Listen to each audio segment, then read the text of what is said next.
MPL, trusted by millions of gamers. My money-back guarantee ka pa, kaya gamers say, recharge on Joytify now. Wait, we have another surprise for you. Want to grab 1,000 diamonds and get Mobile Legends skin like him? Log in on Joytify now and get a chance to try Joytify MPL Lucky Spin. What are you waiting for? Try the MPL Lucky Spin on Joytify now.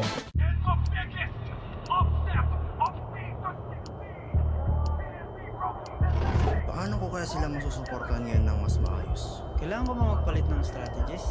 Nagagampanan ko kaya ng maayos ang role ko. Will I be able to meet their expectations? We have to prove them all wrong.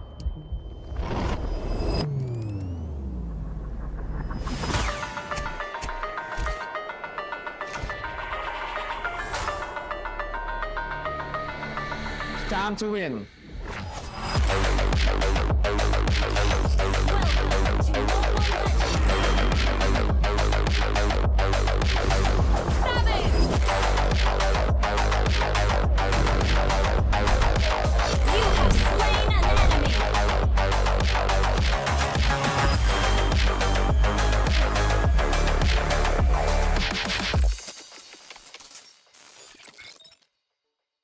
We continuously enhance our services and steadily expand our destinations. China Airlines believes we can and should do better with an international standard. We safeguard your every flight and look to a sustainable method moving towards an era of green aviation. Together with China Airlines, blossoming in the sky.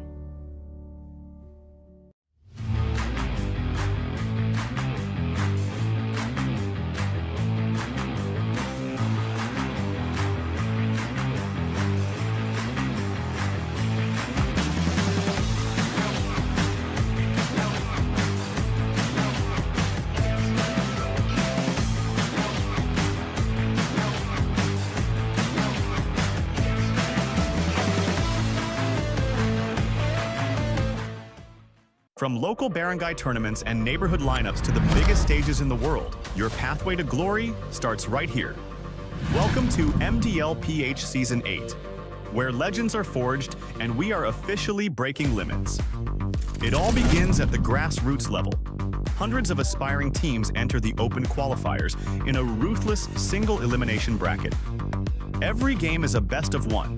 One misstep and you're out. Win and you keep the dream alive.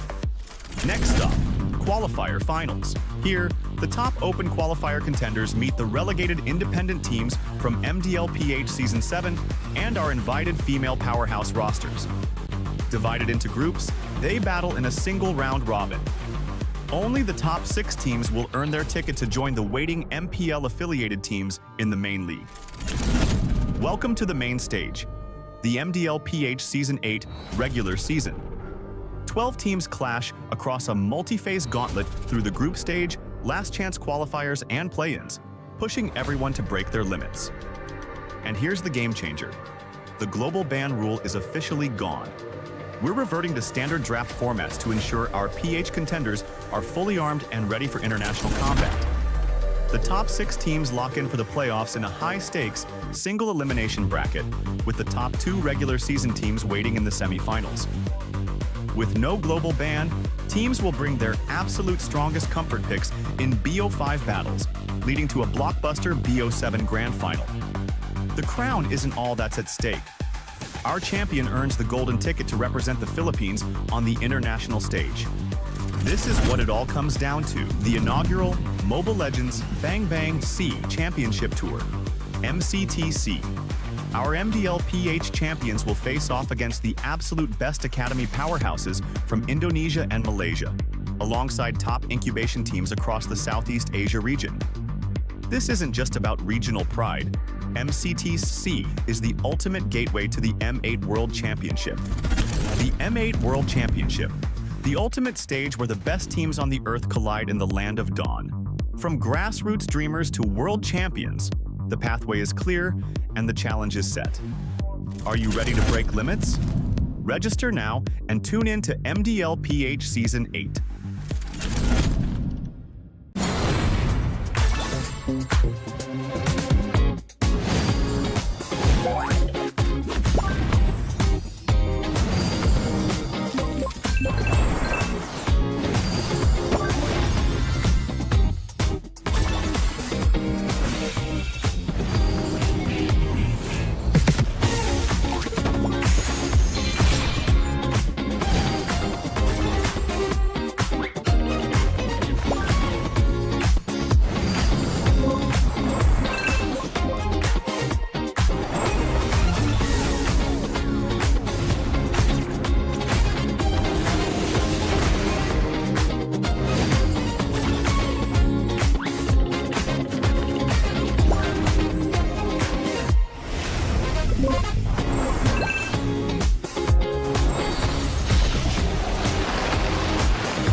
attachment! Witness the power of pure lightning!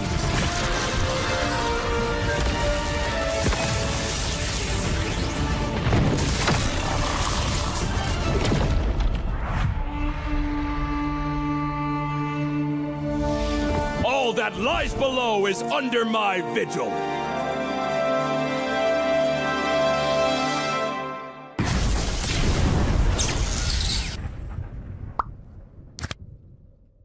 Kailangan mong gumawa ng tunog ng falcon. Ngayon. In 3, 2, 1. Yung ibon. Ay, ibon.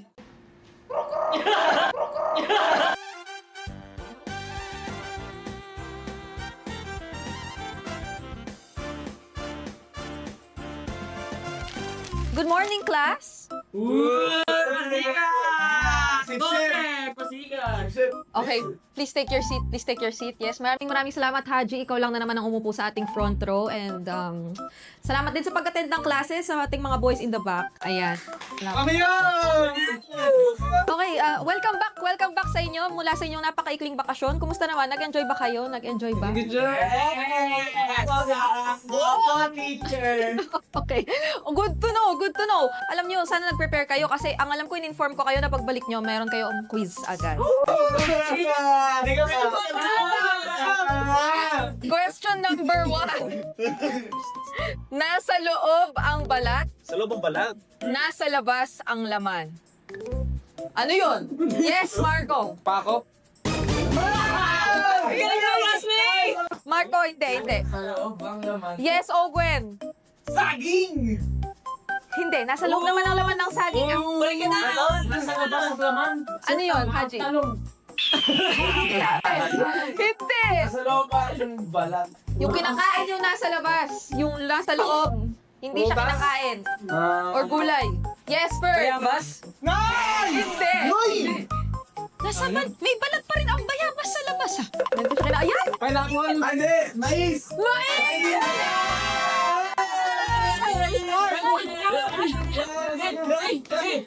Next round tayo, mas mahirap to. Tongue twister naman, okay? Gayahin niyo ako. Kung ano yung sasabihin ko, repeat after me. Kailangan mabilis, kailangan malinaw. Okay?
ka ba?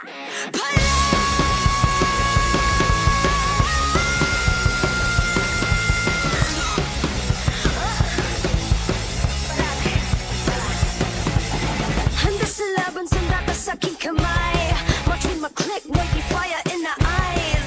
Yeah, I walk with my head held high. Ano ba yung takot kung tore ang aking gabay?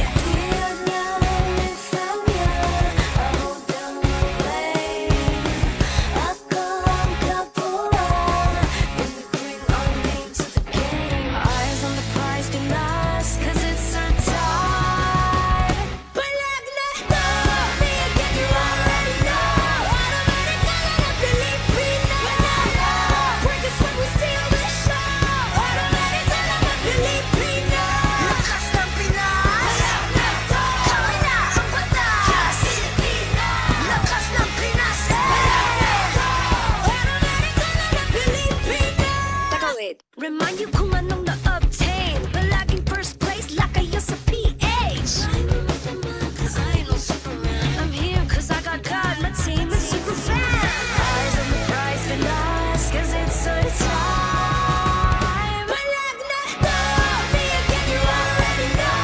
Automatic ka na ng Pilipino. Break the sweat, we'll steal the show.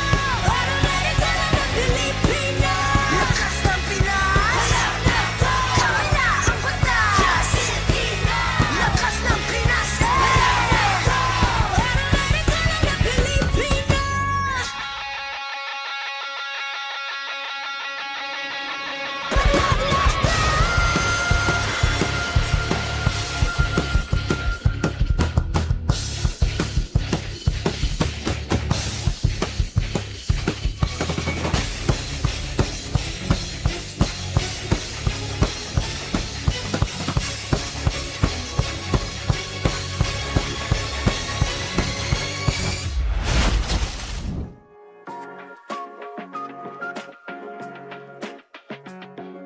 The 18th season of MPL Philippines is brought to you by the following sponsors.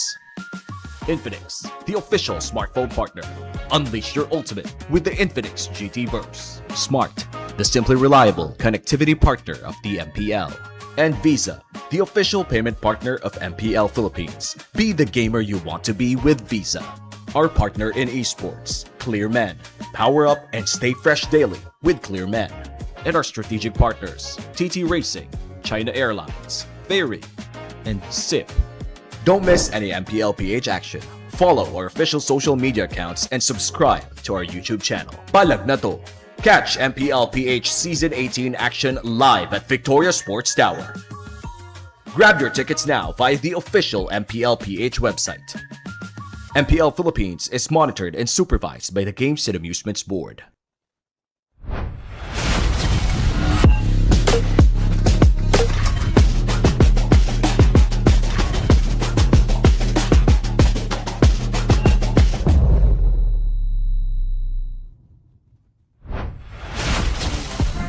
Magandang hapon sa lahat ng sumusubaybay sa MPL Philippines Season 18. Narito na po tayo sa pangalawang araw ng ating pinakaunang linggo. Kami ang inyong makakasama sa Filipino Desk, Uomi, Athena, and Midnight, and over to the English Desk. Kamusta naman tayo dyan, Leo? At your service, it's me, Leo, Brigida, and Wolf, bringing the action right here. At matapos ang mga pasabog ng Day 1, and by the way, MPL Philippines is monitored and supervised by the Games and Amusements Board. Matapos ang mga pasabog ng Day 1, Day number 2 tayo, our first Superfan Saturday of Season 18.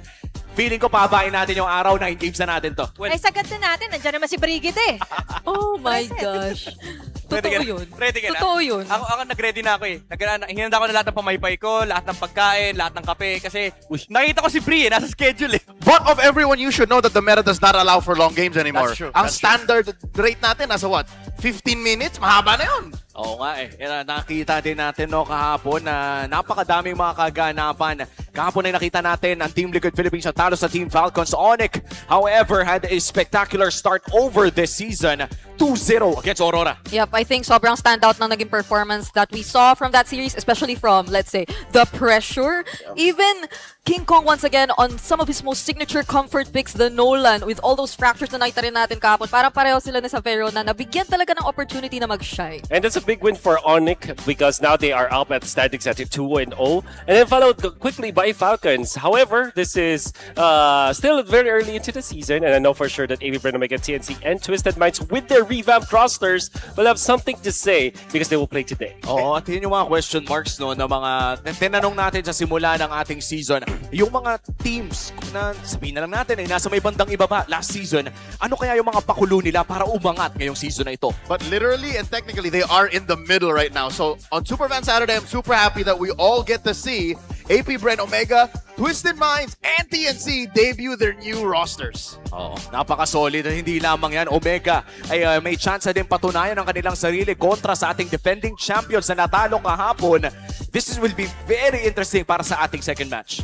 So far, nakita naman natin na marami ang mga nagko-comment, ang ating mga analysts online na sabi nila baka jitters, download games sa mga naganap kahapon, but I feel like it sets a standard ngayong Season 18. Yeah, makikita talaga natin yung mga niluluto ng ating mga teams, yung kanilang specialties, especially sa mga bagong maglalaro pa lamang. Today, I'm very excited for, the match 2 and match 3 kasi marami-rami akong naririnig dito sa dalawang team na to, and nakita na rin natin yung kalaban nila kahapon, yung TLPH and Falcons, makakalaban nila yung Barangay at ang Phoenix Army. At napaka-close game ng Team Liquid Philippines series kahapon. Kamunti ka na nga matapos ang serye ni 2-1 win. Kaso nga lang ay na-comeback sila ng Team Falcons with that spectacular setup coming in from Haji. Kung na-miss nyo po ang aksyon ng ating day number 1 ay available naman ang VOD sa ating mga social media channels. And panigurado no, mamaya po ay magkikita ulit tayo English panel. See you later sa ating mga 6-man panel. At sa ngayon, pupunta na muna tayo sa ating Filipino desk.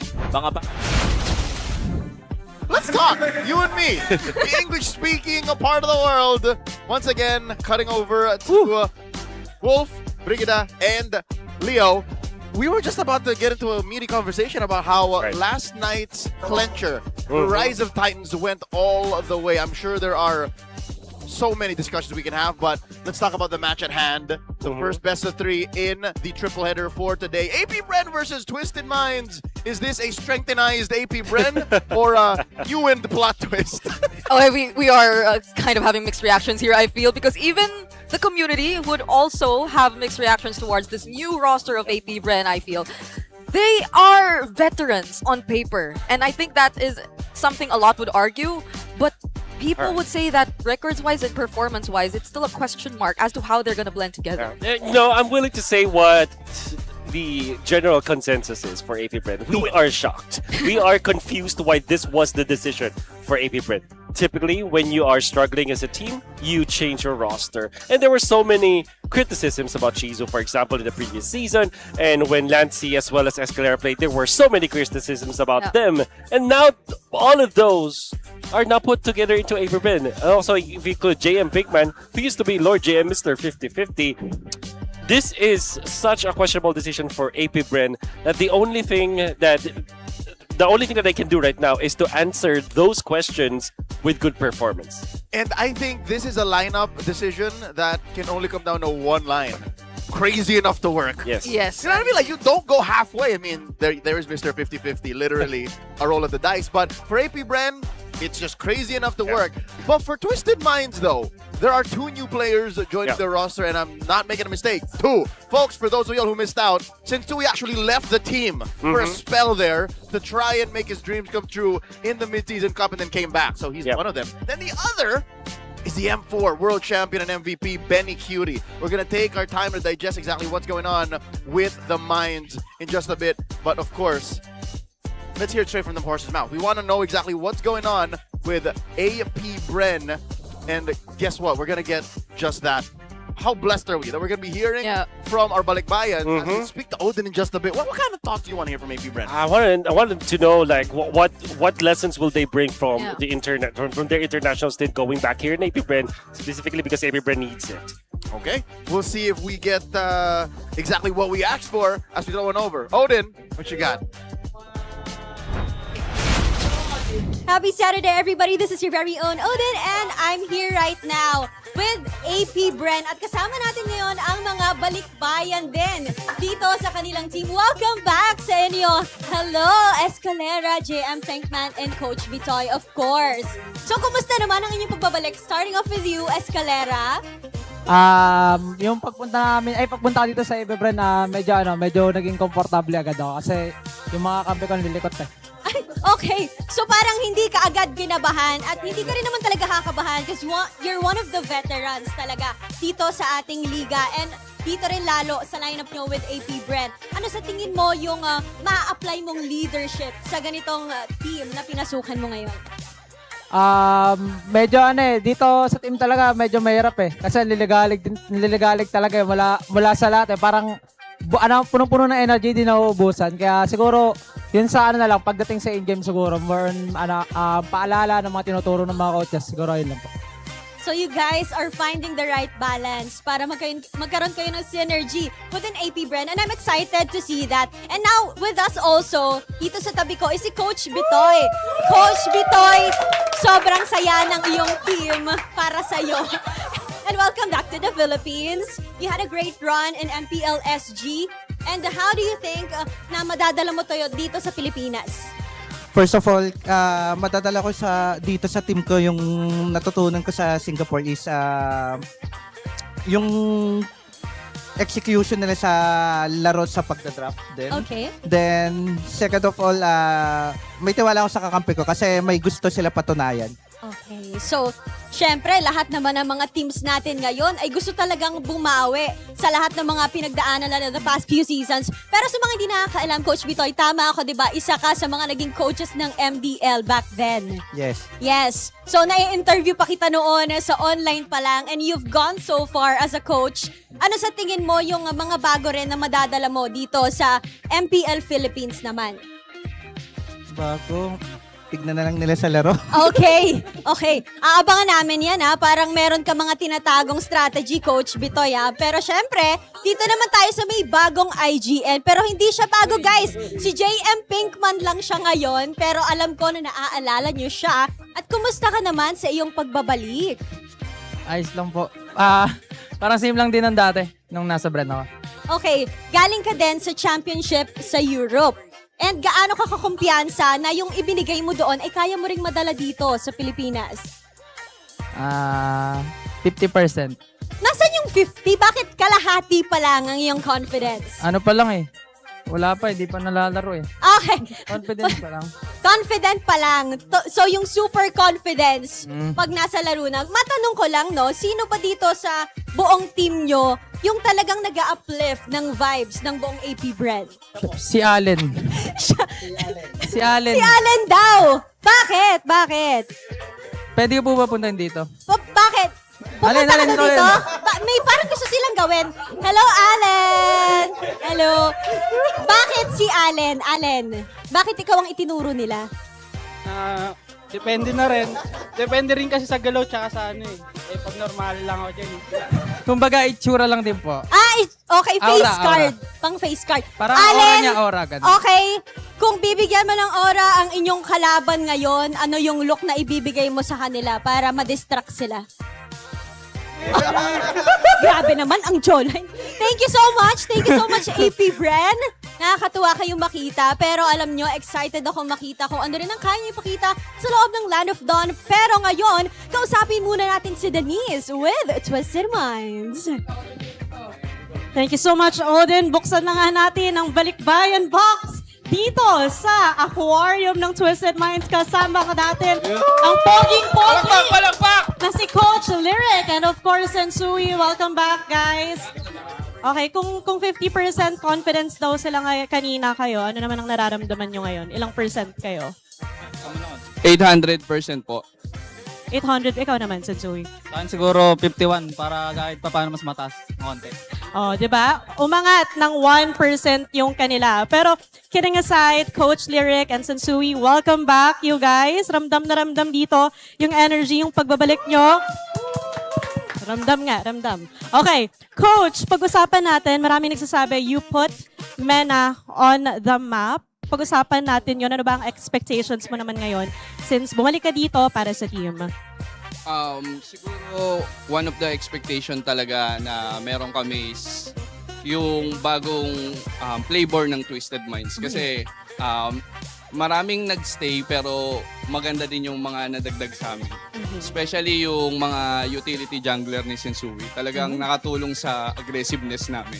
Sensui, anong masasabi mo dun? Parang nakaka-pressure yung sinabi ni Hindi ko alam kung ni-reveal na ito yung ginagamit kong hero, Pero yun nga po kasi since utility player nga po, parang more on objective based po talaga yung mindset ko. Kaya yun nga, nag-complement po sa aggressiveness ng team siguro. And Sensui, alam namin na matagal ka ng part ng Twisted Mind family. Pero before, 6th man ka. Ngayon, babalik ka, part ka na ng 5-man line-up natin. Anong feeling na makikita ka na talaga namin dito sa MPL? Para sa akin to parang wala lang, parang just another day of ML lang po. Yun naman pala. Just another day. Pero balita ko, nagpamasahe kayo kagabi. Masaya yung preparation namin kagabi. Nagpamassage kami. Chill lang pala kayo today. Chill lang. Pero coach, dati nagkasama na rin kayo ni Sensui, no? So, sort of reunion to. So, ano naman masasabi mo na your jungler is back? Yun nga po, nagkasama po kami dati sa Onyx. At saka, isa din po talaga sa dahilan kung bakit si Sensui yung napili ko. Kasi, kilala ko yung work ethics niya. At saka kung gaano siya kasipag mag-grind. Tapos, ililibre niya ako mamaya. Ayun! Ano? May librihan. Ano bang usually yung librihang nagaganap dyan mamaya? Barbecue silog po, #1. Paborito ni Tracy. Pampalakas, Tracy. Pampagana po ni Tracy yan. Okay, ganado ang ating team dito. So, syempre, hindi tayo magpapatalo. Any message before we let you go? Ano masasabi nyo sa APBR? Maghanda kayo kasi papakitaan kayo ng dimple ni Tracy. Tingin naman. Patingin naman ng dimple dyan. Ano na dimple? Nahihiya. Mamaya. Banata mo kaya. Pakipagta mo yan.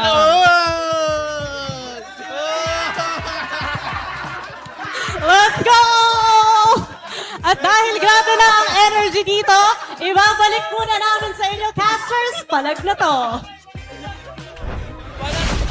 Shukran, Denise, for taking care of our interviews with Twisted Minds. Again, a word from the architect of MENA MLBB, and of course, Odin, for getting a word out of Mr. 50-50 and the rest of APBR. Let's talk about the keys to victory brought to you by Infinix. Yeah, well, we're going to be starting with the junglers. For APBR, it's going to be the assassin picks for James Knox that might be able to sting Twisted Minds. Whereas for Sensui, it's his new playbook. Or, as it stands, during the interview, they mentioned that it's almost the same but improved. It's the utility playstyle that will be based on objectives. So this will be two schools of thought clashing against each other, which means that they can easily establish their identity against each other. Bridget, do you think the old utility playstyle that Sensui is so well known for will work? If they're that confident, then I'm assuming there is a chance that they have a workaround, especially considering that they brought in Benny Curie, which I feel is something that we've also been looking for previously. Wait. You mentioned Benedict Gonzalez. We spent a good 5 to 10 minutes with Twisted Minds. Nary a shadow of the MVP out of M4. Where is he? He's here. Okay, he's here. He's literally right there over Brigad's shoulder. So, should I show him? Yeah, there he is. Oh, that's him. How do we not talk about him? What do you think he is a key to victory? Okay. I did ask the Twisted Minds camp during the media day, and they basically said that Benny Cutie's addition to Twisted Minds is one of their best decisions because of his, him being a veteran in the region, in the professional scene as a champion. He's able to guide all of these youngsters from Twisted Minds, and will actually help out because Benny Cutie can play in the utility jungler aspect, where he can play the hard carries, and then he can play in the assassin realm, where he can play the fighters as well. Yeah, especially now where I think we're seeing more and more Brodies and Clints. I feel if they're just really planning to play around that. But knowing Benny scaling too, I feel is a conversation that they could show us eventually later on in their gameplay. And just to throw back to a bit of history, there was talk of the town down the grapevine that Benny preferred certain play styles. And this was back then, wherein, I like fighter now, I'm only going to play fighter. I like more of the carry gold lane, I'll do that. Hopefully now with a new set of threads wearing the pink and blue, he's more willing to adjust because I think that's what Twisted Minds needs. Yeah, for me, it's less of seeing how Benny might play, more on what Shizu could bring out.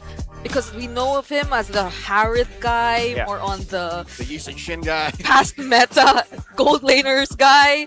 Yeah. So what kind of adjustment has Shizu gone through in order to be able to adapt to the current meta? There's a lot that you have to really pin down on AP Brand. You mentioned Shizo. Like, how is Escalera as well as the Jojo Lancy combination, which is Lancy as well as Escalera? Because I did play with these two guys, right? Yeah. I was actually the one coaching these two kids. Literally. And I know for sure that they're really good. But here's the thing. I was able to interview Escalera, and he basically said that the main difference between my time with them and their time right now is the amount of preparation that they have. Because when we did go as TNC, we only had about 3 days before we eventually started training for a week or two. So it's like a total of 50 to 16 days. Right now, they've had a month or even more before the actual matches happen. So their chemistry is way better this time. That's true. I think that's one of the main points I gave AP Bren, to give them the benefit of the doubt. Despite their performance in the previous seasons, I expect a lot from them. So with that said, let's welcome our teams making their way on stage for the first best of 3 today. It's Twisted Minds and AP Bren.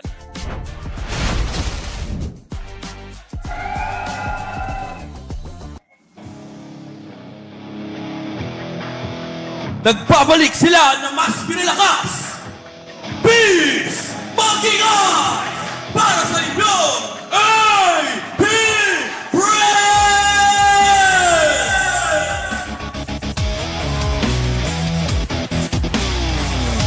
Twisted Mind, twist the game.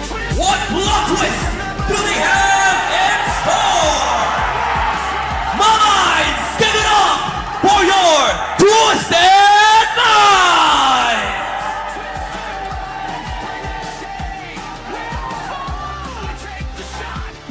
Returning to the off the game, let us welcome our master, Chico.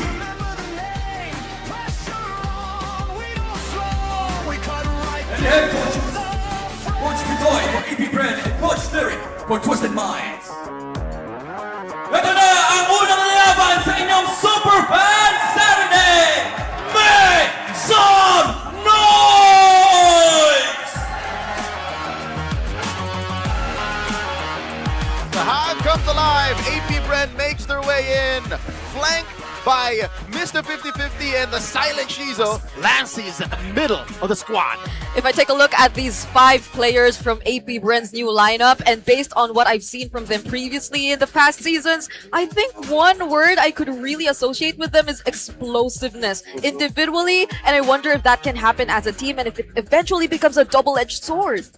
Yeah, and you're looking at the lineup of Twisted Minds that has a plot twist that you definitely did not expect.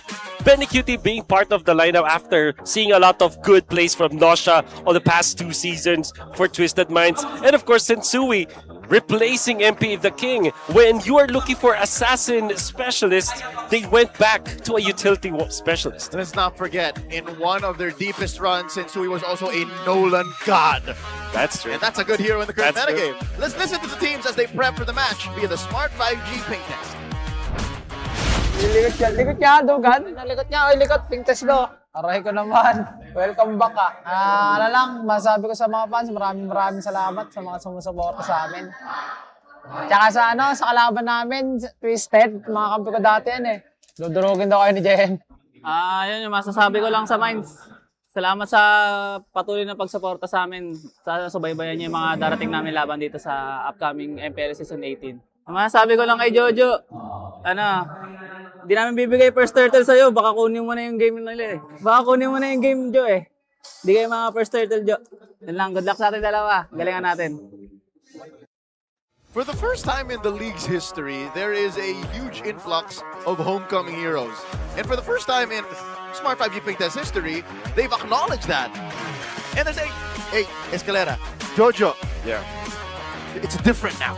Yeah, and we're never gonna give you the first hurdle, according to Sensui. So I wonder what that tells about the kind of draft that they are gonna go for. Because at this point, I think we're all just really expecting them to stick. Because Lyric unintentionally or maybe intentionally revealed it in the interview. That's right. But by the way, this is, I believe, the first time that Lyric will be the head coach in MPL Philippines. That's right. Because when he did become an analyst for Onyx, it was season 11 or 13. He was working with then Coach Plus. That's right. Kevin Reyes. We miss you. Welcome back, Escalera, though, again. Also known as Jojo amongst those close to him. Remember his heroes Grok, Matilda, and Arlan. This man started his career as a mid laner and then eventually just became the roamer extraordinaire that he is. Actually. And wasn't he also recently still switching between like mid and roam when he was playing Mena? Like Season 8 Haji? Wow, I think that because of the instability of that region when it comes to Mobile Legends, there was a time that they did swap, but I think Escalera now prefers to play the roam role. It's so interesting because this is one of the funniest stories in MLBB, in pro MLBB history, where there were 5 or 4 roamers that were available for Onyx during the Onyx shuffling. That's right. It was the 10-man or 12-man team, the Onyx shuffle. Being one of them. Kekedot, Rapidut, the chef.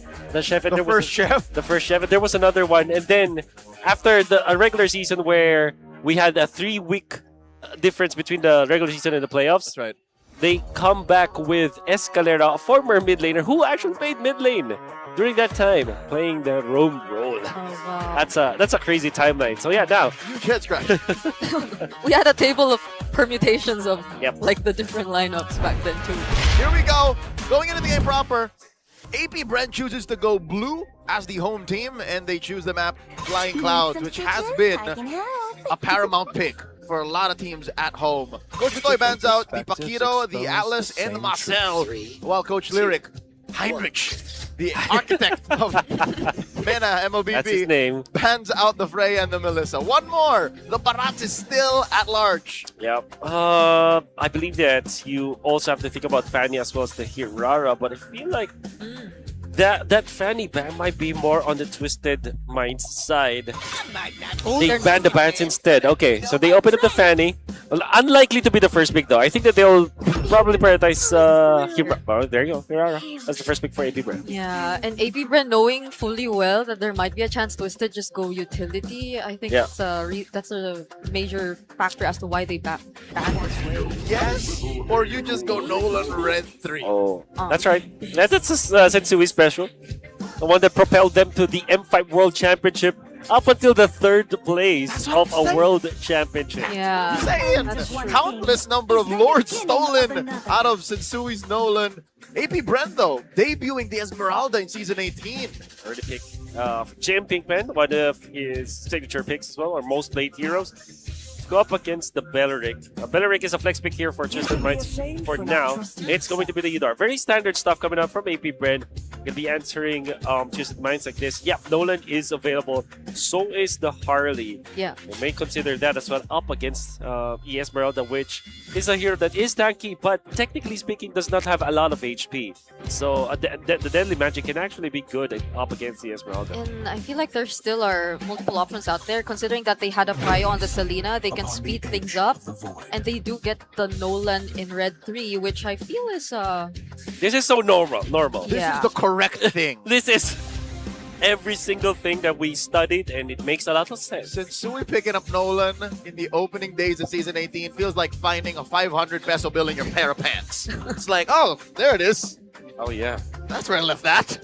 I hope I do find. Maybe 500. Give or take a tenner. That's what it is for all of y'all on the western side of the world. Imagine that. Wait, are you seeing what I'm seeing? It's a Twisted Mind spin. Yes, it is. I need that. I need that in my life. That's an upgraded Fikri pin. Oh, I need that. I in have my life. P1. I need that in my life. I've only seen new. gummies. We need gummies too. Yes, gummies and Hey, Minds. You know what to do. There's the Kaja band, the Nazar King taken out of the equation, which we saw last night, played by none other than Super Yoshi, which was disgusting, can I say? Yep. Has got good combination with the Aurora, as we saw. Frigid Binding. The Frigid Binding. I love it. But this time, of course, it will be with the Eudora, or not with the Eudora. So you're going to be looking for combos with that too. With no Atlas, what is left for Escalera to play?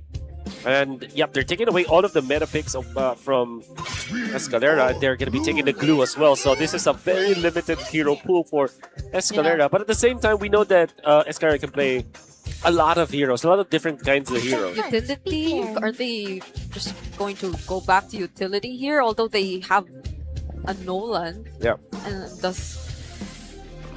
I think you're... Okay, so that... Wow. That didn't sound like the Dyroth. That might have been the little boy skin. But also... the gun skin, you mean? No. Yes. But also the King of Fighters little... Oh, yeah. Of course. Yeah. So it's a direct... Okay. Could they still consider flexing the Esmeralda eventually? No, I think this will be... Knowing Shizo? I don't think so. Oh, yeah. I would not be surprised if this is like Harith out of nowhere. I mean, you say... Yep. There it is! Of course it will be Harith. Of course it will be Harith. Harith on Shizo is like Lunox on Lance. That's right. You can laugh at it, but it's not wrong. It's Yes. just a matter of fact. It's just how it is. Would it be funny if they see Granger on Benny Cutie right now, just so that they can match up against this Harith and just bring us back to... Yeah. Speed too, like just the tempo that you're going at. Yeah. So we're going back to that. We're going back to that. I think the Brody makes sense here for Twisted Minds, just because they already went for the damage XP laner on the Dyroth. You cannot go super greedy on Benny Cutie. I think Brody and then Clint might Oh be my an option. They go goodness! carry. It's a classic. It's all classic heroes that they're going for in game 1. There's a lot of physical burst coming out from Twisted Minds, however, which makes it's really difficult job for makes it really difficult for Escalera's job to be accomplished. As the Gatatkacha, he will be bursted down by the armor-piercing damage of the Dyroth that can be comboed up with the physical damage of the Nolan, and then of course carry with the natural shred that you have from that. I think that Twisted Minds have cooked with their composition. It's good. Most, if not all, AOGs are death sentences for JoJo. So with that said, Twisted Minds, all they gotta do is follow the path. They've said it. Coach Lyric, Coach Esson have decided that this is how we're gonna go to match point. Let's see if AP Bren can, show us the way to go a little back in time. Like, this is a very EWC, but also about 2 years back metagame kind of draft. So much on James Banks, I feel. But 2024. There's just so much to look at for AP Bren here, especially in terms of James Panks. Could this be the new Suyo for James Panks here in this? Hey, that is something that the Hive is looking forward to. Ladies and gentlemen, welcome to game number 1. It's the opener of Superfan Saturday between AP Bren and Twisted Minds. Dyroth is a natural answer to the sustained meta from the EXP lane. Always the counter pick for both the Uranus as well as the Esmeralda, including some of the other additions to that metagame when there were a lot of Thamus as well as the Rizla. Those 4 heroes struggle against the Dyroth, and it is typically paired with an assassin jungler that is physical in nature because of the armor penetration that he has. So this is, I would say, a very synergistic lineup that Twisted Minds have concocted. Yeah, I could see how it would be very fast-paced for them. I could see how they just would literally try to deny that early and first hurdle away from AP Bren, and rotations would already say a lot. I think the fact that okay, that was a flicker from Lancey, but Lancey will be here as well to respond. That's gonna be an arrow landing onto Escalera. He does get to sustain. There's a double revitalized drop down, and no one will fall from that skirmish. Massive resources spent on both sides. Again, a couple of battle spells, technical knockouts. I'd say that's a half kill on all the heroes that had to spend their major resources. Yeah. Turtle spawns, upper quarter. Here comes the rest of them again. JM Pinkman put down to a third. Yeah. The only reason why you would do that for AP Bren if you want to get a kill, but now you don't have Flicker on Lancey, you don't have Revitalize on Escalera, you might not have enough to contest this first hurdle. Yeah, but that flicker already from Lancey was very explosive in itself. I gotta say, from AP Bren, so it seems like they're really trying to take more risks now. They get to clear this first, and AP Bren still will be ready, but without the revitalizes, without the flickers, how are they gonna hold this down? Twisted Minds already bursting it. That's gonna be Lansu securing the objective. Escalera eventually falls into the hands of Sean. There's communications out there for AP Bren. Not sure what Escalera wanted to achieve, but it seems like they were all poising to jump and bounce into Twisted Minds, but at the last second they hesitated, but Escalera did it. So that's the reason why it looked awkward afterwards. You didn't need to be in the aquarium to hear the comms. You kind of knew just watching that sequence. Somebody just said, Delta split! And they decided they're not taking that fight. If you know, you know. Sensui now securing the Little Wonder. Again, growing ever the vision advantage. In addition to just range, given the Selena, and of course, just within the clinch, Twisted Minds' propensity for burst, AP Bren, they're only really playing with Escalera's re-engage. Yeah. And then that's it. Like, they're playing with Twisted Minds on a fair basis. Yeah, because it's gonna take some time even for JM Pinkman, I feel, now that he's been sort of shut down in the EXP lane. There's just been so much more space created here for Betty Cutie, which also AP Bren haven't been really able to put much attention into, and now he's able to accomplish even a double lane, which could speed up things even more for Twisted Minds. Alright, they force out a Purify out of JM Pinkman. Sensui and Lansu tag team him. This is not a good time to be an Esmeralda. It's not Sean. Whoa! Okay, not gonna connect with that Abyssal Arrow, but look at how Sensui and Lansu are trying to burst him down, but the stun's coming in from another flicker play. Lancey saving that engage for AP Bren. Yeah. And they also forced the Lansu flicker out there, Escalera. See Sean? Do they have the follow-up even? It's just gonna be a falling star move. No flicker for Sean, however, at least for this upcoming objective, but yeah, that's about it. Yeah, little to no commitment there for AP Bren. I think that's generally a good trade for them. Now they will be able to position themselves around the next turtle. They do have all of their resources except the flicker coming out from Nancy. So this is still a tricky scenario for them, but same can be said for Twisted Minds. The only thing is they have 1,000 gold advantage over AP Bren. Well, which I think at this point is relatively manageable. Arrow thrown out by Sean. Oh, they know that James Banks is still going for his purple. They can't contest. Turtle over to Twisted. It's just another burst. Twisted Minds have been able to secure 2 consecutive objectives in a row now. AP Bren, though, still, at least despite how much they've been countered out, are trying to keep the gap really tight. But this is going to be a burst down onto JM Pinkman. AOG from Escalera, not landing onto anyone. But Twisted Minds are not going to force the fight anymore. Okay. That's a really bad death on AP Bren, because that means that Twisted Minds can position themselves up top, even just needing just the Dairoth to be able to push up top. So the death of JM Pinkman, and this will inflate Twisted Minds' lead again. Oh, look at this. Lansu had such a free time with that turret, putting it down to an 8. Sensui. Again, this is what, the second or third time that this tag team has tried to take down JM? And Mr. 50-50, there's very little he can do. Say goodbye to this turret. That's all they want. But now, AP Bren, down bottom, they could go for a play, but it's not in the bottom lane that they're going for. It's actually Sean, who they decide to burst down instead. So at least we're seeing more trades come in now for AP Bren, and that kill went to the hands of James Pax.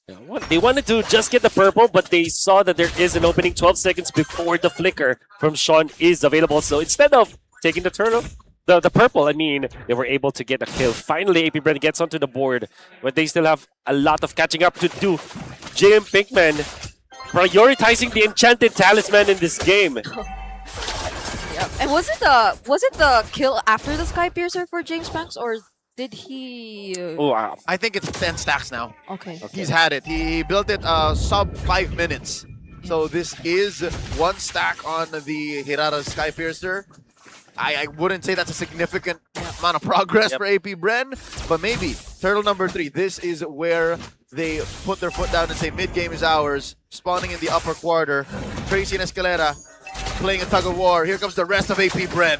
Yeah, it's the third and last objective, and the first time AP Bren have actually been trying to burst it down themselves, but it's gonna be soft reset here. That's the falling star one coming in from JM Pinkman, but on the back lines, Escalera already very low, getting AOG out, but it's the Sensui who secures the objective, and James Banks, he fails to steal it away, even if AP Brent were the ones who started it. The same fingers that rocked Rizal Memorial are stealing turtles in 2026. A kill for Twisted Minds again. 3-0 plus a couple of bodies. What's going on? Oh, I'll tell you what's going on. It's just the superior lineup and composition of Twisted Minds showing how it's done against AP Brem, because we know that they have so much physical burst that even someone like JM Pigman or Escalera could not stand. Escalera had to pop the Avatar of the Guardian defensively. They were scattered around the map.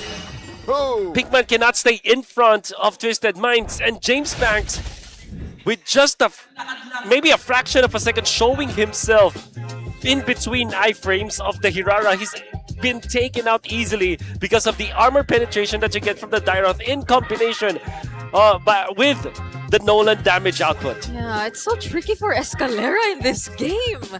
Every single time he tries to go for something, it just feels like him and AP Bren haven't been on the same page. Whenever there's an engage, whenever he actually tries to go up front. I'd say it's him and them. A lot of moments, AP Bren seem to be going 2 and 3, 3 1 and 1. Like everybody's just thinking of different things. So I wonder if this is a chemistry issue that we're seeing in the first 10 minutes of something that they should have fixed over the past month. Yeah, I'd wager it might be jitters, because it has been a long time since JM. Well, it's not a long time, but it is a significant amount of time for JM Pigman, for Escalera. They here in the Philippines. They play in the Philippines, and they're up against Twisted Minds, who had built their chemistry already very well. You can see that we can see that the core of Twisted Minds are just playing together so well, and it's mainly because Sensui has played with Sean before. Tracy has been playing with the entirety of Twisted Minds. Latsu has always been there. There's already the chemistry for Twisted Minds. You're not seeing that for AP Bren just yet. And maybe after game number 1, we can see them wake up and show us what they have been preparing for the past few seasons, for past few months. I feel like this game number 1 is more of a download game for AP Bren. I'm not seeing them performing well yet. So they really have to pick up the slack come next game. But this one, though, Twisted Minds have got it in control. Yeah, because I think also one of the questions I had for AP Bren before eventually heading into Season 18 was leadership, and who mainly took on the leadership role, be it outside or inside the game. And at least for that first 7 minutes that we saw, I'm not entirely sure who's leading AP Bren and who they feel is going to be put in that role.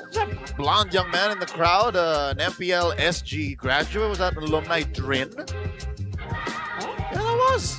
We got a packed crowd here tonight. Folks, wherever you're watching us from, welcome to MPL Philippines Season 18. I believe this is the first pause of the season. Yes. That's right. So we thank you all for bearing with us. Chico chops it up back into the match. Quick reminder, we are about 7.5 minutes post game start. So that's the 3 turtles down, and then about a minute until the Lord spawns. Okay, despite everything, AP Bren still has something going on for their team. I generally don't like Enchanted Talisman on Esmeralda, period. Especially if you're the only frontliner for your team, if you're the only contact hero.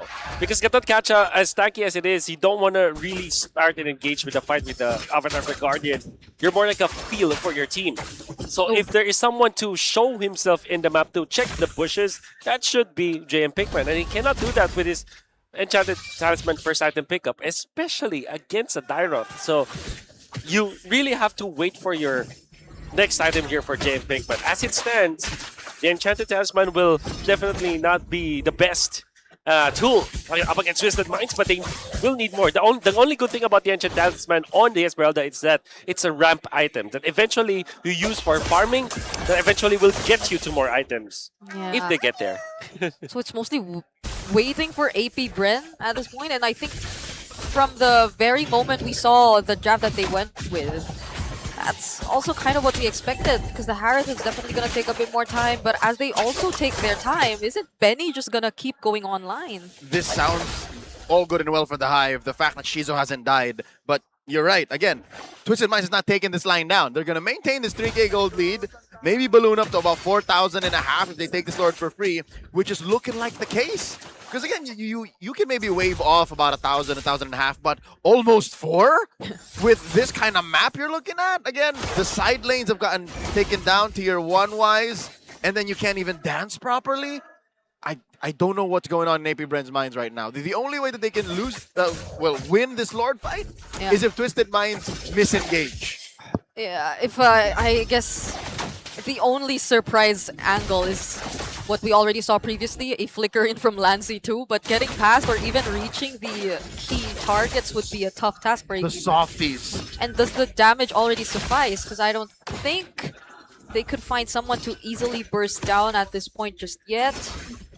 Isolated too, specifically, because Twisted Minds are just already grouping up together at this point. Oh, hold on. Oh, they force out a flicker. Sean! Now that's someone isolated. It's going to be Sean, still generating some steals and will survive right under the turret. Even though it looked like it could have been a really good pickup for AP Bren already, but Lancy from the sides! Almost finding Sensui, but as we mentioned, the damage is still not enough. Ooh, 2 near kills for AP Bren. Not sure if they're happy with that because they did have to commit the flicker to Lancy. Shizu did not have to commit any of his battle spells and will have his ultimate available in the next Lord fight. Twisted Minds only had to pop their Revitalize as well. Well, they did have to commit 2 flickers. 2 flickers, yeah. So this is the equivalent of AP Bren making Twisted Minds flinch. I'd say that's a win. Yep. Okay. Take it in stride. Shizu now has the Holy Crystal. Benikitty had his Trinity maybe a minute before this happened, but now Shizu has matched up when it comes to damage output. So both of the marksmen, the win conditions of AP Bren and Twisted Minds reaching critical mass, this is really good for both of them. Oh, that's not looking good for AP Bren though. Them losing out their only front line, aside from Escalera. Oh, he popped his conceal too! It's easily bursted down. You get to see how this itemization really affects how things turn out for AP Bren. They're still stuck at 1 kill, and now it's Tracy. They're just trying to poke down. Lancy too, dealing a bit more damage. Shizu still has the Zaman Force, but Twisted Minds, can they hold it down? There you go! The Wrath of Dryad coming in from Tracy! Sensui will still secure the objective. AP Bren could barely get close. James Pass already has some sort of damage, but they're not able to find a kill. You can see if you lose JM Bigman, there's no one to check the Lord, no one to hold down Twisted Minds, and they all escape from AP Bren's grasp. Because apart from any control from the Falling Starman as well as the Avatar, the Guardian, there's nothing that can pin down Twisted Minds. There is the burst from AP Bren, but they just can't hold down Twisted Minds if they got out of there. And they also get the Lord on top of that. AP Bren could not afford to lose JM Pigman that early into that Lord fight. And because of that, Twisted Minds are collecting the Lord and collecting a lot more around the map. And a lot of this is off the repercussions of the 2,000 gold he spent on the Enchanted Talisman early. Just now he has his Oracle, and then I'd reckon a Dominance Ice up next, but that's 2,000 gold you could have used to be a little chunkier, to buy maybe 2 or 3 seconds more of vision, of contact, of forcing responses from Twisted, and now they're forcing you to respond. They're on that inhibitor. Look at Benny bringing Escalera down to half HP! And them losing Shizu is not a good sign. Escalera looking to take the next target. Tracy finding the kill. James Pass now he's struggling to even escape. Iframe just to get out. The Lord is finally taken down by AP Bren, but there are still more waves coming in for Twisted Minds. Oh, Lancy. A Eudora isn't built to clear waves like this. Twisted Minds penetrate 2 lanes. Oh, man. Okay, there you go. Lancy flickering out. Missile Arrow does not connect. 3 members of AP Bren still here to defend. And they somehow will, but that's 2 base turrets. They're very much exposed right now, 13 minutes into the game. Twisted Minds are relentless. AP Bren can thank their lucky stars. That inhibitor taken down is at least on the short lane, so they can kind of still dance. They can still dance. Sean, though, finding the right angle for the Abyssal Arrow up top. Almost catching 2 of the members of AP Bren. Technically, he cannot do that. I think there was a little bit of miscoms there for Escalera and Shizu. I believe that Escalera wanted to tank the Abyssal Arrow because Shizu still has about maybe 10 seconds or 8 seconds before his Purify was up. And because they were stacked up together, Shijo and Escalera, it made it so that Sean's arrow will always land on someone. It happens to be Shizo, the better target, the way better target in that scenario. Had it been that Escalera was the one hit by the arrow, tanking it for Shizo, there could be a counterplay for AP Bren. Maybe that will thwart Twisted Minds' attempt on that push. But because there is no Zaman Force that they have to be afraid of, no Harith with 3 items to be afraid of, they just went in for the takedown on the turret. They even get the middle. So you really have to be careful, AP Bren, where you place your pieces now. Yeah, because I think Escalera was also below half HP at the time. That's also true. So maybe he just desperately wanted to get away and reset, but they're unfortunately again connected an arrow. So, yep, placements, positionings, AP Bren. And when are they willing to burn these resources? Because we see that it's the only and possibly main way for them to actually catch Twisted Minds off guard, but it hasn't been working so far. Blade of Despair picked up by James Banks. This could be their ticket to press down the heroes of Twisted Minds. They just have to find their opening.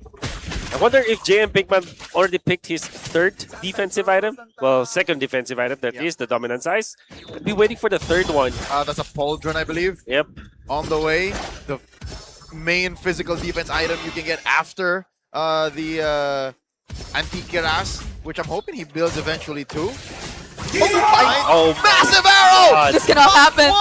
It is going to be a cleanse by Shizo, and they clap back on Tracy. Now that is the clapback that you need! With the fractures coming in from Sensui! Potentially a massive outplay right now for Twisted Minds, especially as Medicune is able to deal all these free hits. It's going to be a 2-for-1. It's only Tracy that they lost. That's a really good trade. The Twisted Minds turned their fallen roamer into 2 kills and a lord. Oh my god, Sean! Landing 2 abyssal arrows on 1 target. Shizo, the gold laner for AP Bren, holding the most gold in that team. Holding the damage output, in fact, that they needed for the Turtle Dance. Shizo had to pop the Purify for the first abyssal arrow hit, survive, and was able to take it back to Twisted Minds by taking down Tracy, but he gets hit by another arrow coming out from Sean on the way out. And AP Bren have lost because of that. With Few taking the reins of Onyx as head coach, do we now have another candidate for Selena Goat? Oh my. Seems like so. 2 arrows in a sequence? Come on! There still is Super Fritz. There is And Penguin. Penguin. There's a Sanji lot. I think everyone who's in mid in MPLPH has to learn how to play Selena. I agree. That's a bare minimum. Lord crashing through mid, pressure on that bottom lane inhibitor. Say goodbye. It's a fair base for AP Bren. Breakable use on Tracy. Now it's all turrets down. Another episode. Oh my goodness, with them losing another front line, AP Bren will have more and more struggles and problems of finding counter engages. They don't have an AOG. They just have a falling Star Moon. That's about it. That's multiple stun coming in from Lansing too, but nothing that Twisted Minds couldn't sustain. They still have their ultimates. They still have the Wrath of Dryad. But they're respecting AP Bren, and they're waiting for the perfect timing. There it is. They saw the Falling Star Moon used by JM Pinkman. I think they know that he has a Purify, so they're not going to force the issue.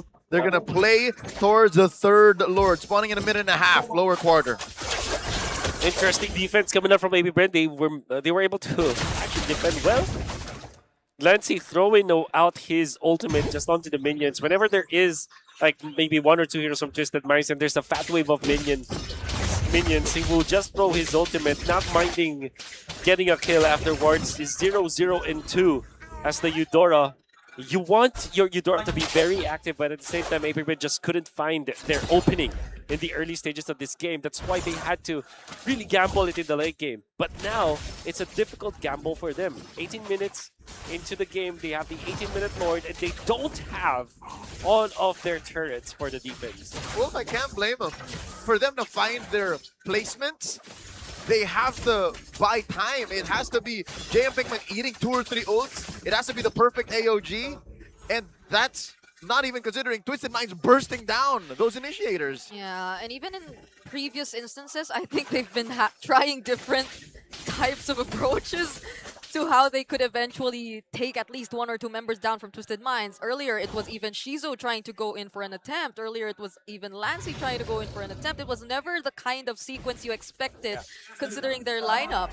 And it feels like salmon swimming uphill. It seems like rolling a boulder up a mountain because there's traps in those bushes. I was gonna say, hey, plant Lancey into a bush and make like NXPE haze, you know, like wait for like 2 minutes and then burst someone down. They can't do that. Just open up. Scenario for them. Yep. Okay, gotta watch out for the Abyssal Arrows now, but Lancer, they're gonna go in. Jacob Pinkman already very low. That's the Falling Star one coming in from Escalera. Flickers are forced out though. Lancer doesn't have his. And AP Bren will somewhat regain positioning here in this objective, but it's still a dance. Difficult dance for AP Bread because they will have to mind their minions up top. Twisted Minds can play this long game. Can make this dance go longer because they're delaying it. Constantly resetting it so that the minion wave up top will be not manageable anymore for AP Bread. Oh, it looks like they made the call. They gotta send back Shizo to clear some waves. And that's what? A technical knockout. That's half a dude that you don't have. Because what's he gonna do? Flying clouds after clearing?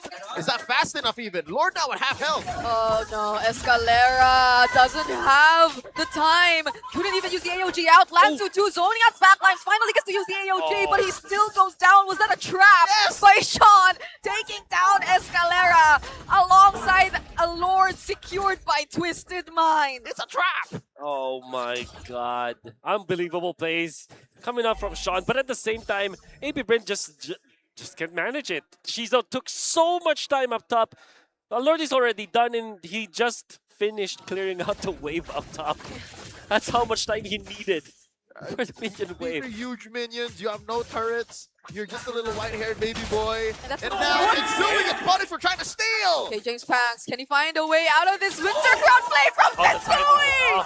He's still alive! He can regroup with Twisted Mind. James Panks going in for the chase. Can he find one? Tracy tanking up, but the immortality the stun!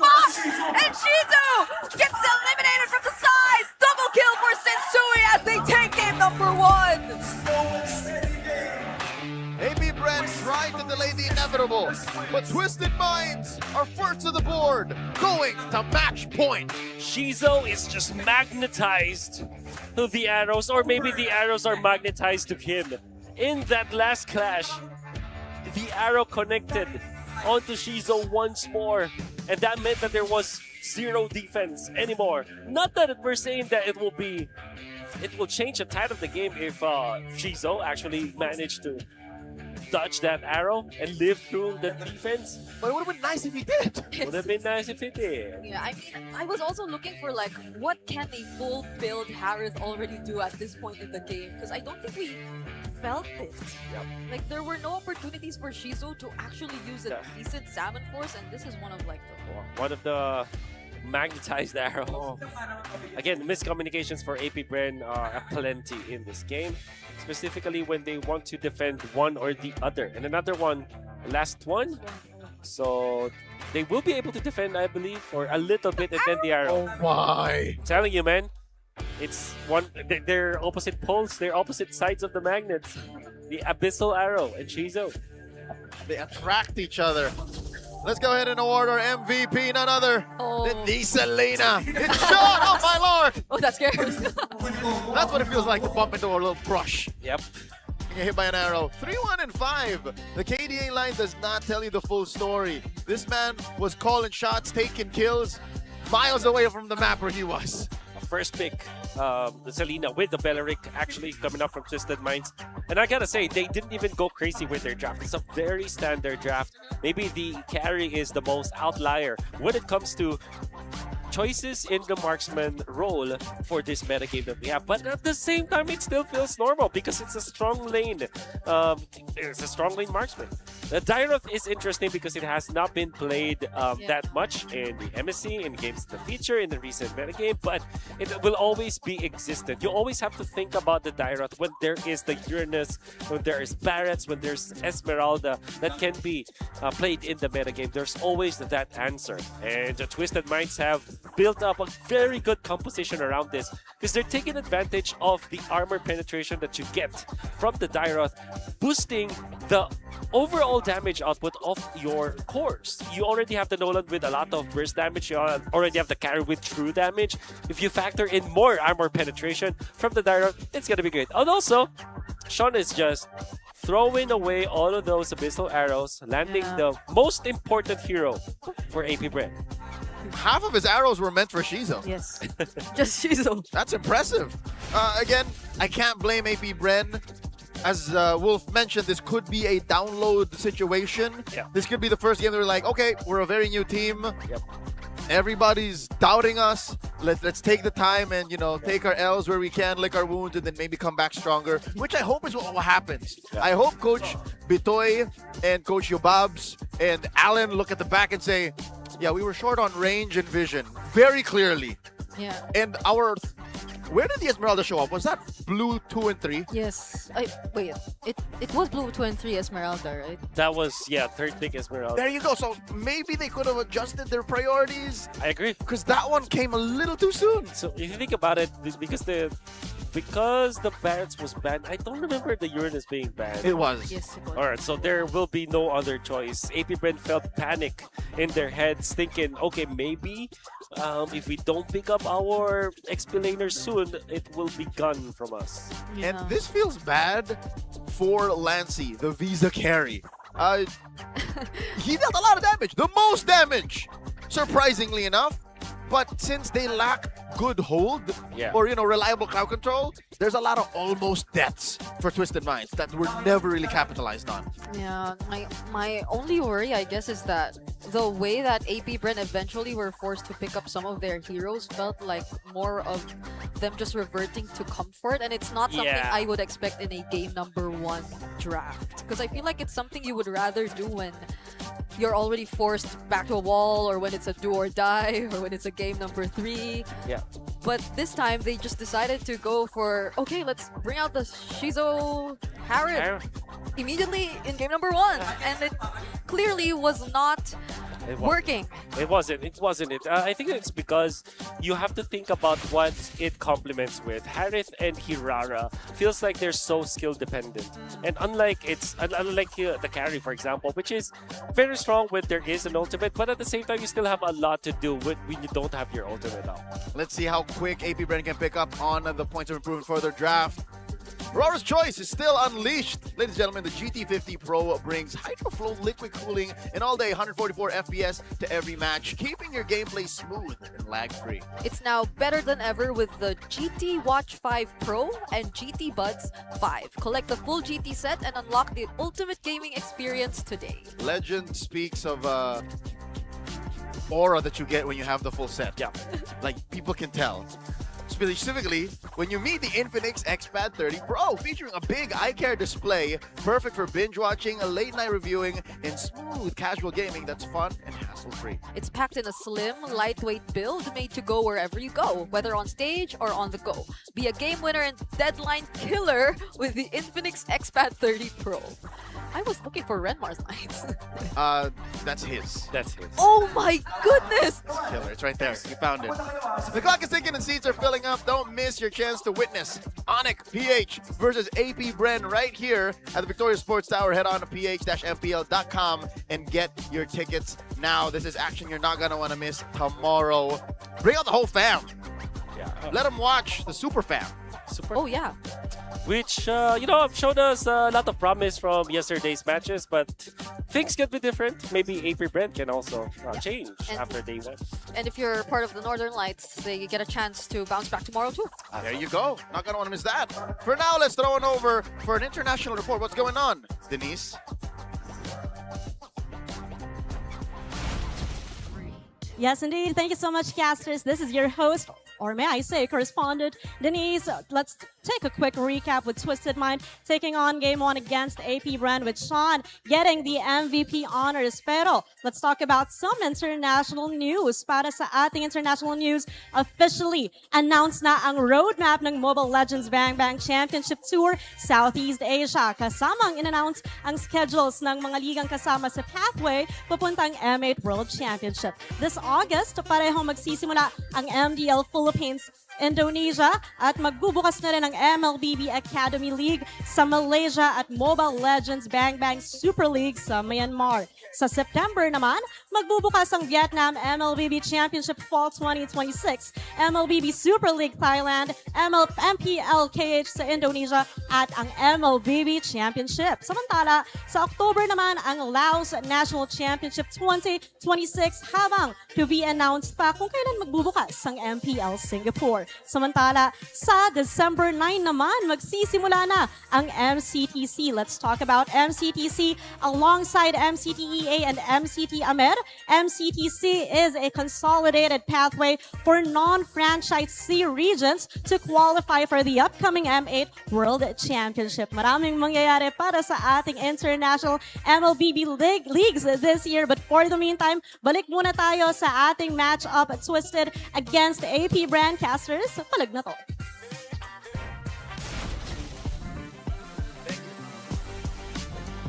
Thank you, Denise. One might say, hey, M8 is a long ways around, but I'll tell you now, when we get to December, you're like, wow, that's it? Yep. Just like that? August, September, October, November, December. Yeah. 3 months away? I don't want to reveal anything, but I looked at our calendar, and every month there will be something happening for Mobile Legends. And I'm pretty sure that this season will just go through like a breeze. And then afterwards, there's a lot of international tournaments out there. So yeah, it will be soon. No rest for the wicked. No rest for the wicked.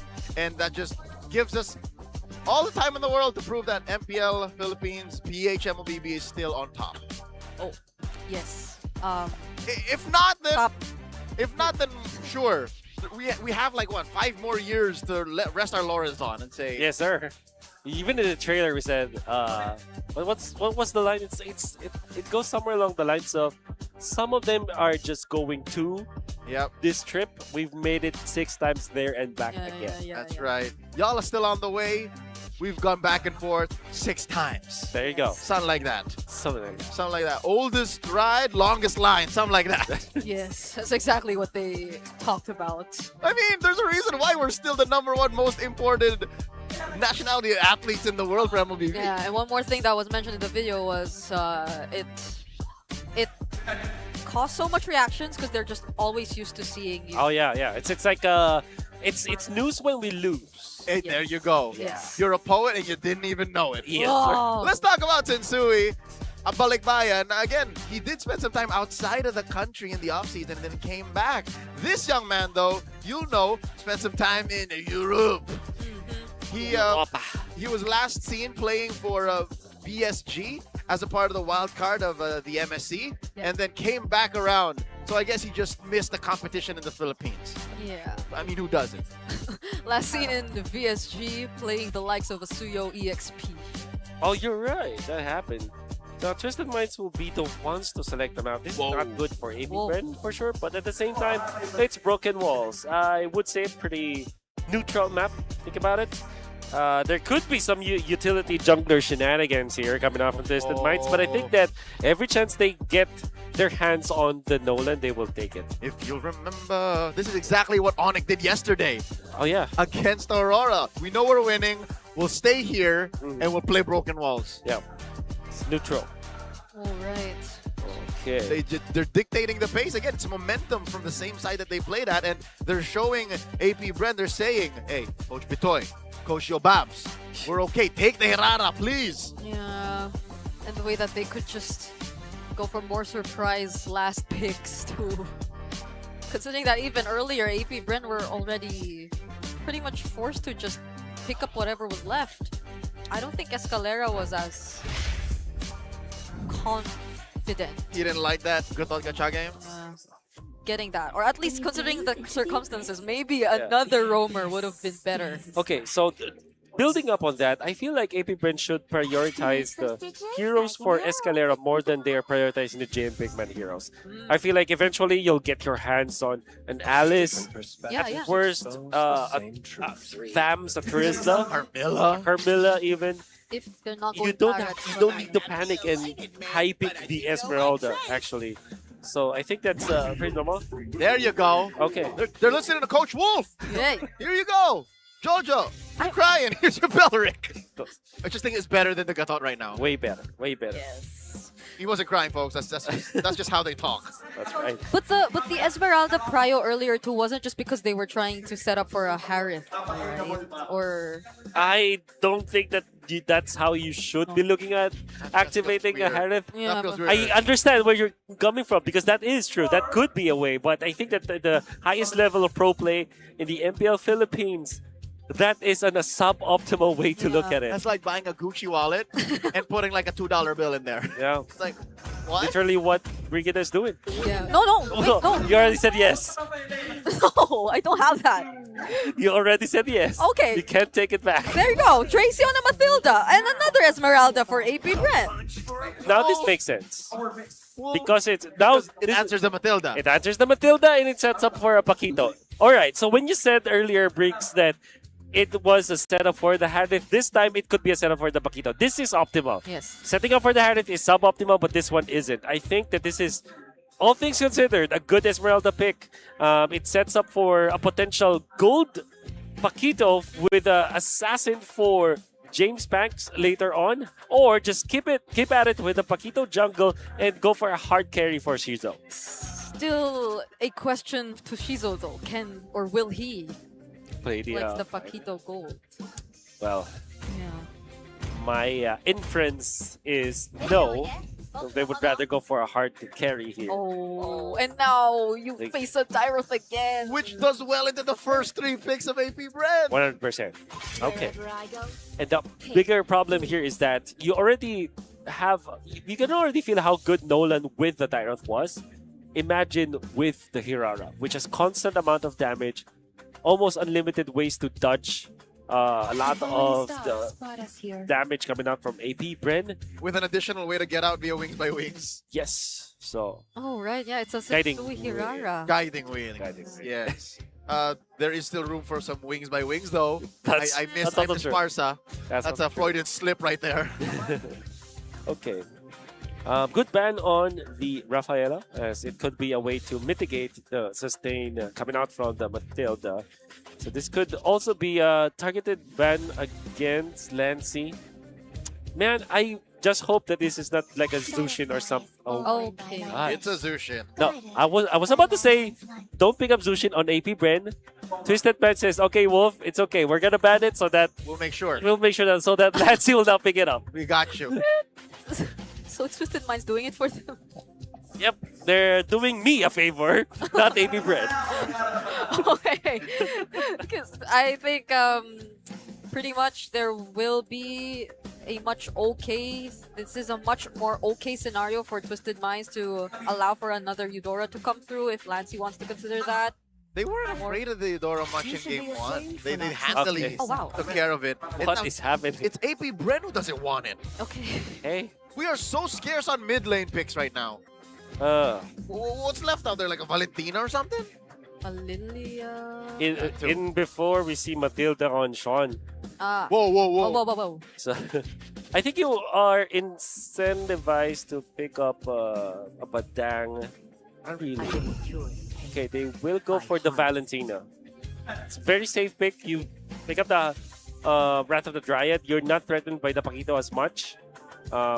You have so much damage. Oh yeah, early game. In the early game. Between you and the Matilda. That's right. And mobility. That's right.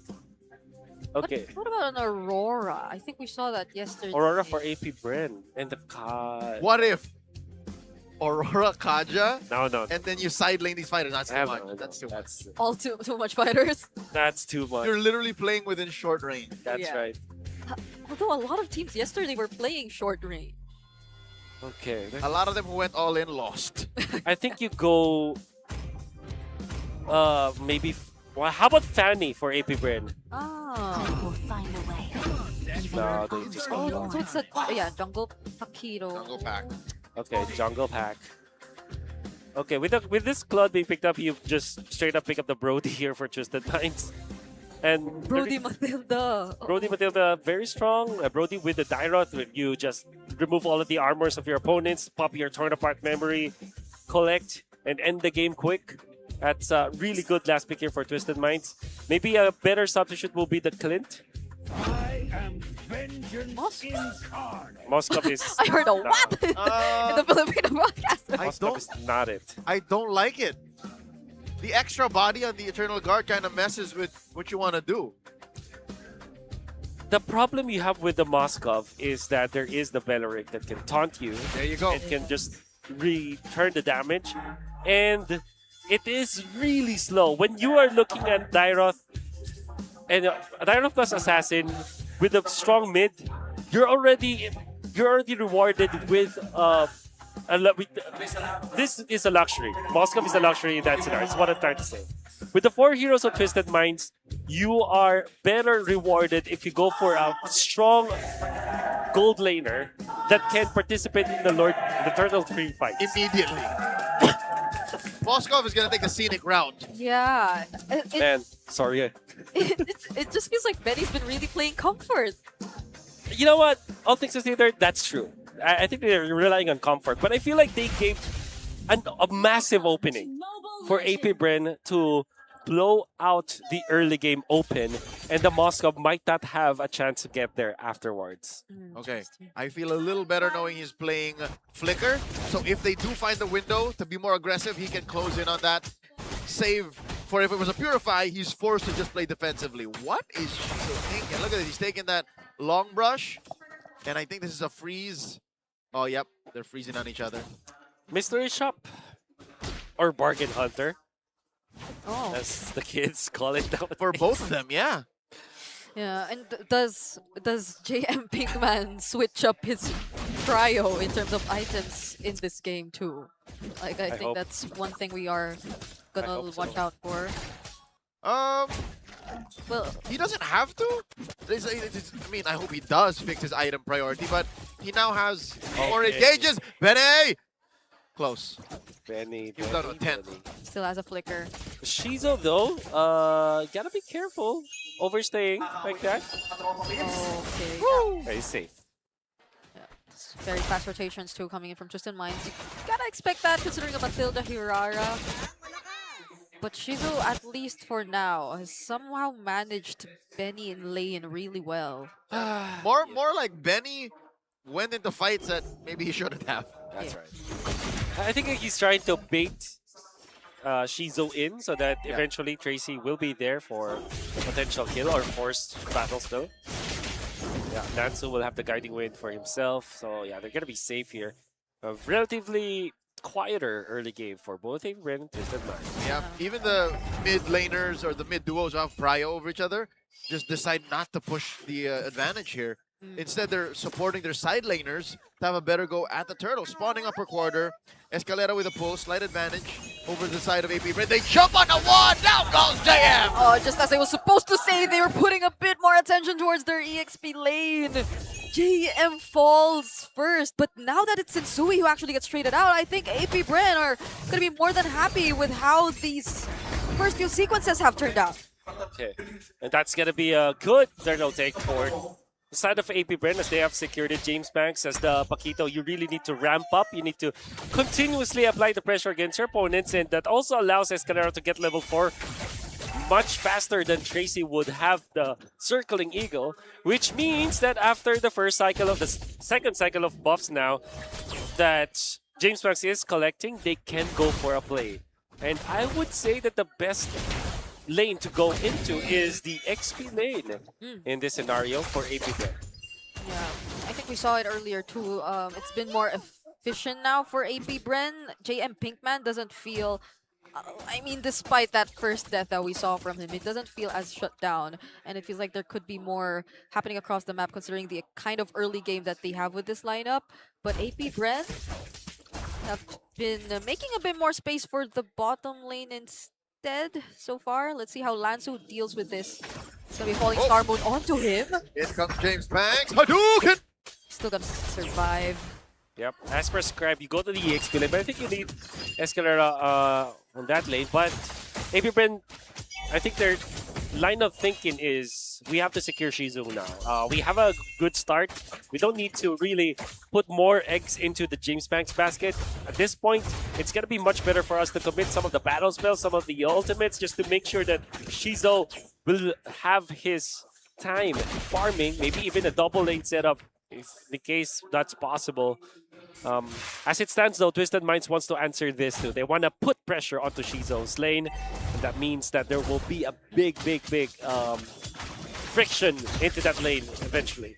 This is the last time that Twisted Minds can hope that maybe the turtle spawns in the lower quarter this time, because it stayed in the top for turtle number 2, and they need to answer that lane and Shizu. So the map clearly is siding for AP Bren. Turtle up. First of the scene once again is the Hive. Now Twisted Minds looking to find their footing. Sensui knows that he can't expose himself too much. That is a hold on the turtle. Oh, Twisted Minds just conceded. Yeah, it's great work. Great rotations that are shown to us by AP Bren here so far. 4 minutes in this game.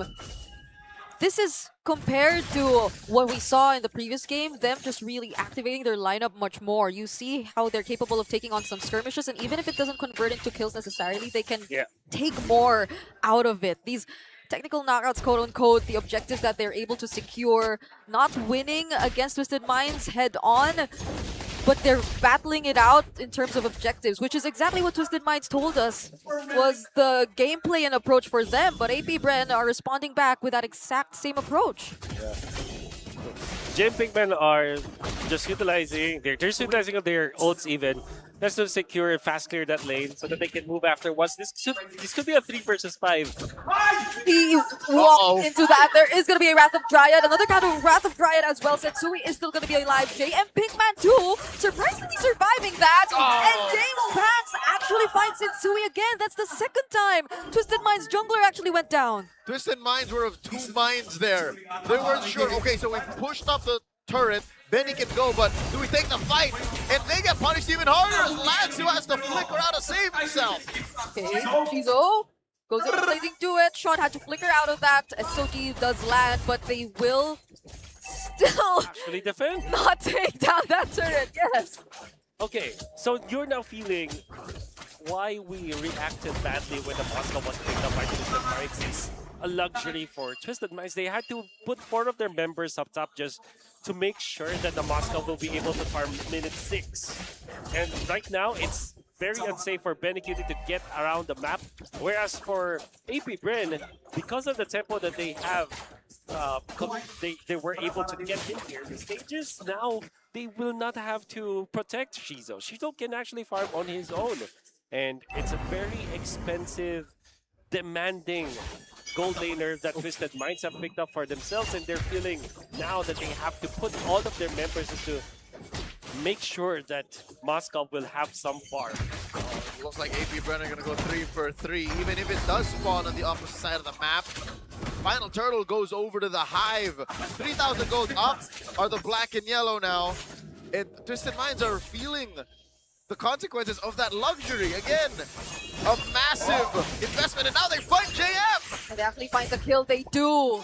Twisted Minds, they have been struggling to open up the map, but I think they could pretty much secure punishes like that. Sensui running away from this. James Banks trying to go for the chase, but he still gets bursted. It's a killing spree for James Banks already on the Sky Piercer. Twisted Minds are relegated to just pushing the split. That's all they could do, just mirror what's happening from the bottom to top. Oh, yeah. There still is a bit of gold lead here for Shizu compared to Benecutie on this Moscow, but at least Twisted Minds at the expense of a turret in the bottom lane. Oh, that's a farmed up Shizu. Dealing damage. Sean survives, but he gets punished.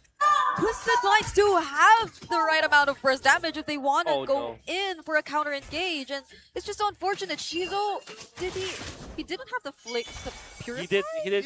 He did pop it, but it was too late. The damage was there. Purify damage? Yes. Oh.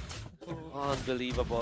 That was AP Bren letting go of their grasp against Twisted Minds. with just one death. And that's very unfortunate because now Moscow will be able to push down the bottom lane, to position themselves around it, and Twisted Minds can just make sure that AP Bren will not have as much lead as they have. 6.2k. Now the Moscow has an advantage, a gold advantage over the Claude, and will get to his Trinity a little bit faster than Shizo. Okay, so maybe you can chalk that up to a lack of life steal, because I think that would have saved Shizo maybe if he went in with a blazing duel like that, but he wasn't even in his Trinity yet. Yeah. So I think he just overestimated the amount of life steal he would get. For sure. And that's why he got shut down like that. Yeah, they both got their Trinity at the same time, both Benny, Cutie, and Shizu. And this is already on top of the fact that AP Bren had a much better start to this game. Escalera already poked down a bit. Sean still doesn't have an ultimate. He hasn't been able to copy anyone just yet. Whoa.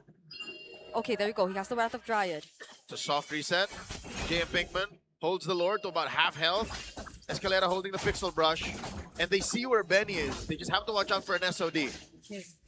Sean's trying to look for an angle too, from the sides. And they're still going for this dance. Escalera with the conceal. Trying to go in.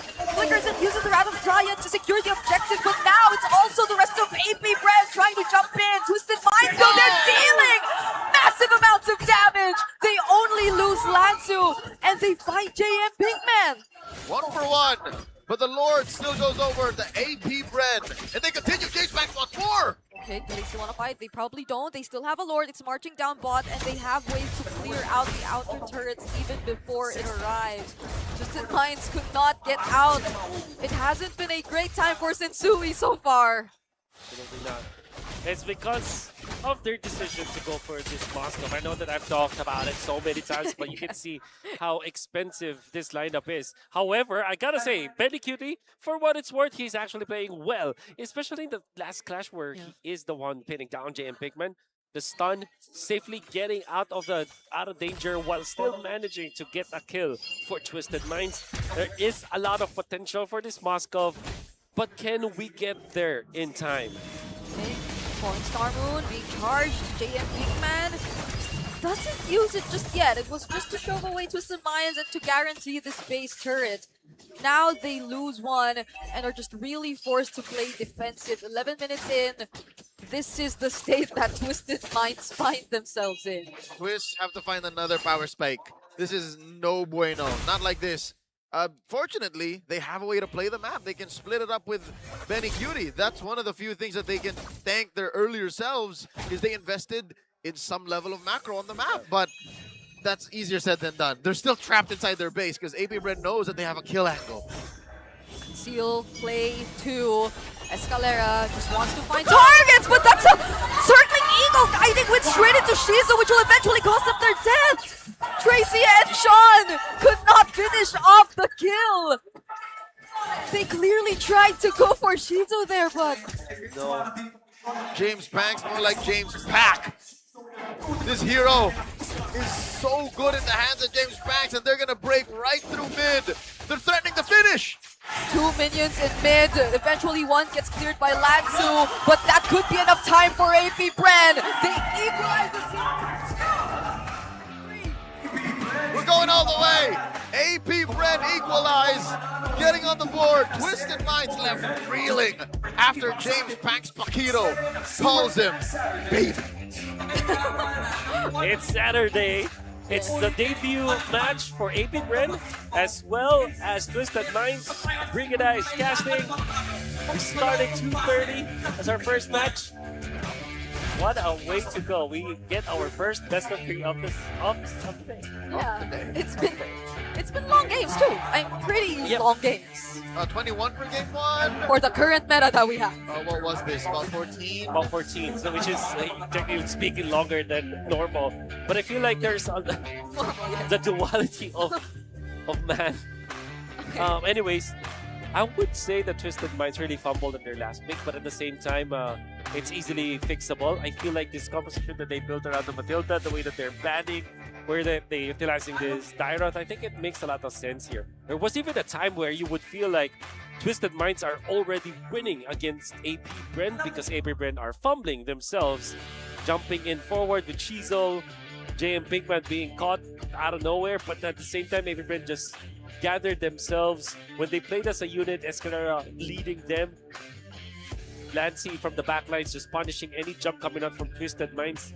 Then Shizo just making sure that he is safe. That eventually led to this victory for AP Bren. And of course, what do you call him? James Pack. James Pack.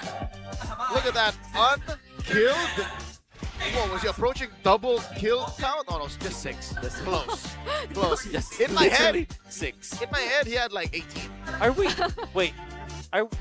Okay, so it's 100% kill participation with no assist, which means that he just happened to be the one that kills everyone. He was the Reaper. He was the Reaper, and everything fell under his Sky Pierce. Almost forgot about it. But at the same time, James Banks, I think the most important clash was in the first turtle, where they were able to get the first turtle and then net a kill.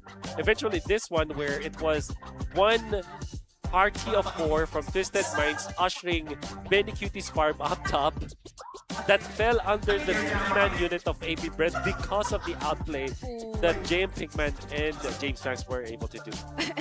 It just so happened that it's always Sensui that he found 2 in the first 3 kills. Or 3. No, yeah.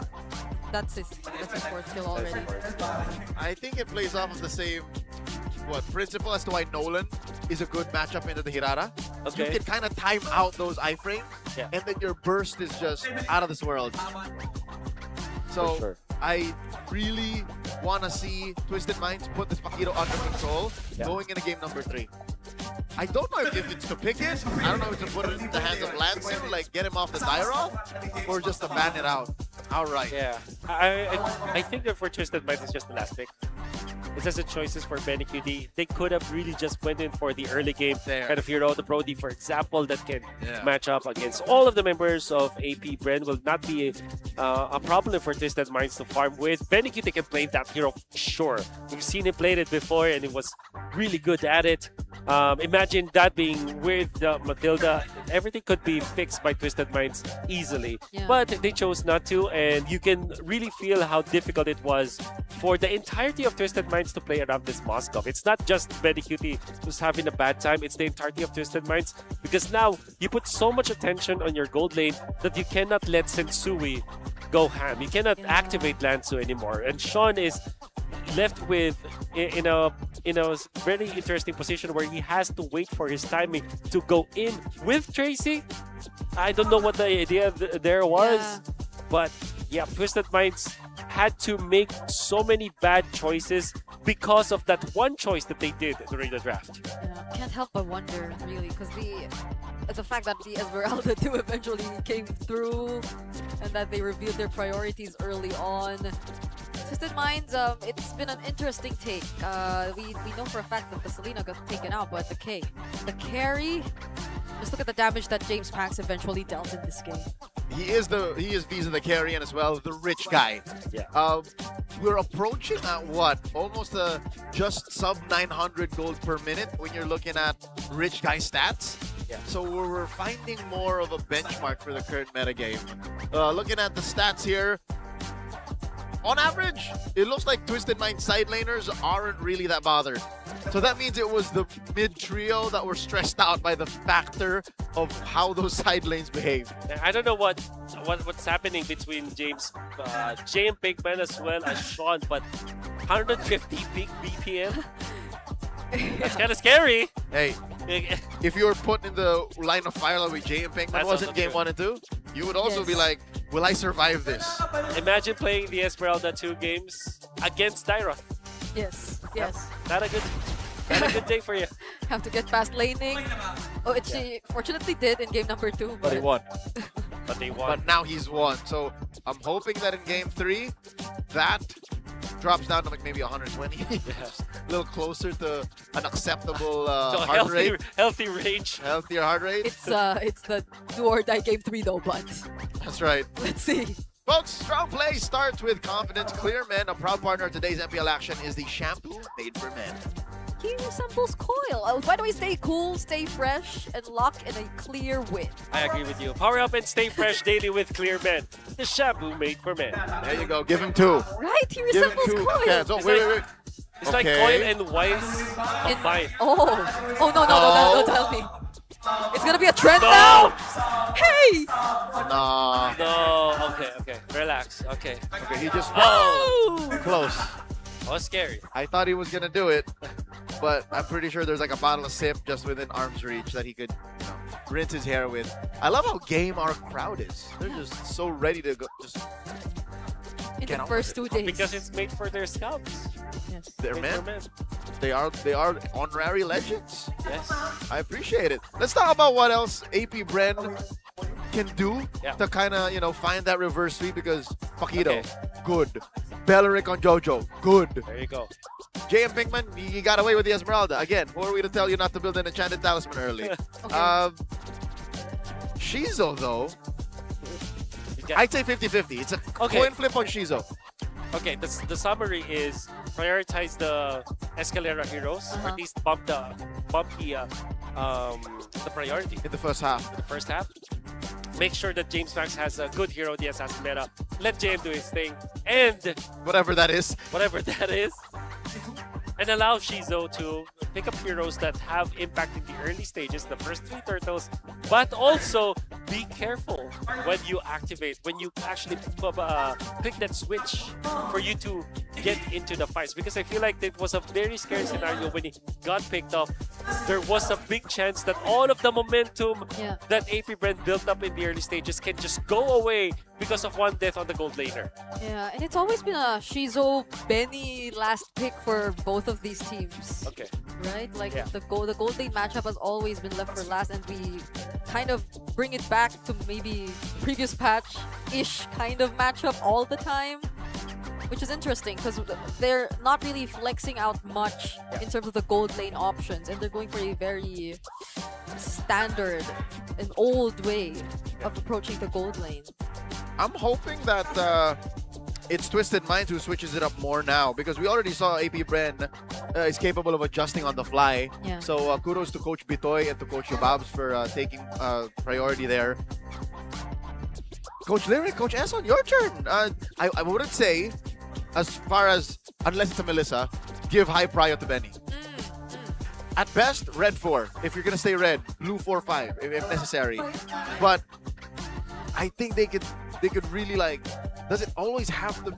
Are they picking the Dairoth often quick because they're seeing the Esmeralda fast too? Yes. Yeah. 100%. Because it's even AP Brent also always putting it in first. Because I think the idea was it will be banned out eventually. Because imagine game 1, you pick up the Esmeralda, you get destroyed by the Dairoth. The natural psyche of Ben will be, let's do it again. Let's do it again. That will happen. And if you don't pick up the Dairoth third pick for Twisted Minds, it will absolutely be banned out. JM Pinkman will never forget what happened in game number 1. So that's the reason why they prioritized that pick. And I think it was somehow okay for them to just rather have Twisted Minds prioritize the Dairoth instead of having another Nolan in Red 3, I feel. Because that also helped so much in terms of how AP Bren were just able to win it out. It was not necessarily just on Sensui on the Hirara, because again they had a very expensive option, but you could definitely see how the comfort played into it. Like Sensui not having his hands on the Nolan and them not having faster ways to activate each other, I think eventually hurt them too. I think it's a egg and a chicken situation. Did he play bad, or was he put in a bad situation that made him play that way? So we'll see in game number 3, just a few seconds before the draft begins. One can only imagine what's going on in the mind of the Admiral, the once team captain Lansu. I've been playing Dairoth twice in a row now. we gotta shake it up, coach. Yeah. It's an Esmeralda. Listen, Lansu, if you keep picking Esmeralda, you know what you gotta do. You know what you gotta do. You gotta take one for the team. Come on, coach. Come on. All right. Bon Chan never. Okay, so if Coach this Bon never is... made me do this. He let me play Fulvis and Uranus when I ask. This should be AP Brent picking again. Yes, This is AP Brent another- on blue, and we're going to expanding rivers. Do they prefer blue? I think they do. Yeah, okay. And I think that's just the normal thing to do in the metagame. And I would still keep the Selena ban. Yeah. I think that that set of bans, this line of banning coming out from AP Brand will allow you to first pick the Beleric actually. Again. There will be one variation where the Paquito is prioritized now by Twisted Minds themselves. Here we go, game number 3. Rubber match in this series that we opened the day up. AP Brent banning on the Selena, Twisted Minds, the Freya. Key bans would be the Marcel, the Barat, the Atlas, and then the Melissa. So those are the bans that showed up last game. There's one. So, Okay. it's still looking like a Belle Paquito. Yeah, I think this is a Beleric first pick for AP Brand, but Twisted Minds will snatch the Paquito. So this will add a layer of consideration for AP Brand where do we pick up Beleric or do we pick up the Paquito first? Oh, wait. Okay. So the Barats is open. Paquito's open. Hirarai is open. I think you first pick the Barats. Uranus is open. I think you pick up the Barats. Come on now, JM. Barats Different wins. for JM. I think the other variation is Paquito first pick, but I feel like the Barats being open, it will be a mortal sin for AP Brent to have to go. Yeah, and what's more important, the Barats? Okay, there goes. Nothing. Very well done. Now it's tricky because Twisted Minds can be comfortable here. They can get the Uranus with the Paquito. That's the easiest answer to the Barats right now. That's Just right. Run a Uranus into it. Oh. Oh, Oh. okay. I mean, no rush. You don't have to rush it. Yeah. Yeah, I mean, AP Brent will not pick the Uranus anyways. Yeah. But that is a lot of information that Twisted Minds have revealed to AP Brent. Now, Escalera can comfortably choose his hero up against the Kanat, which can be a Badang, perhaps, eventually.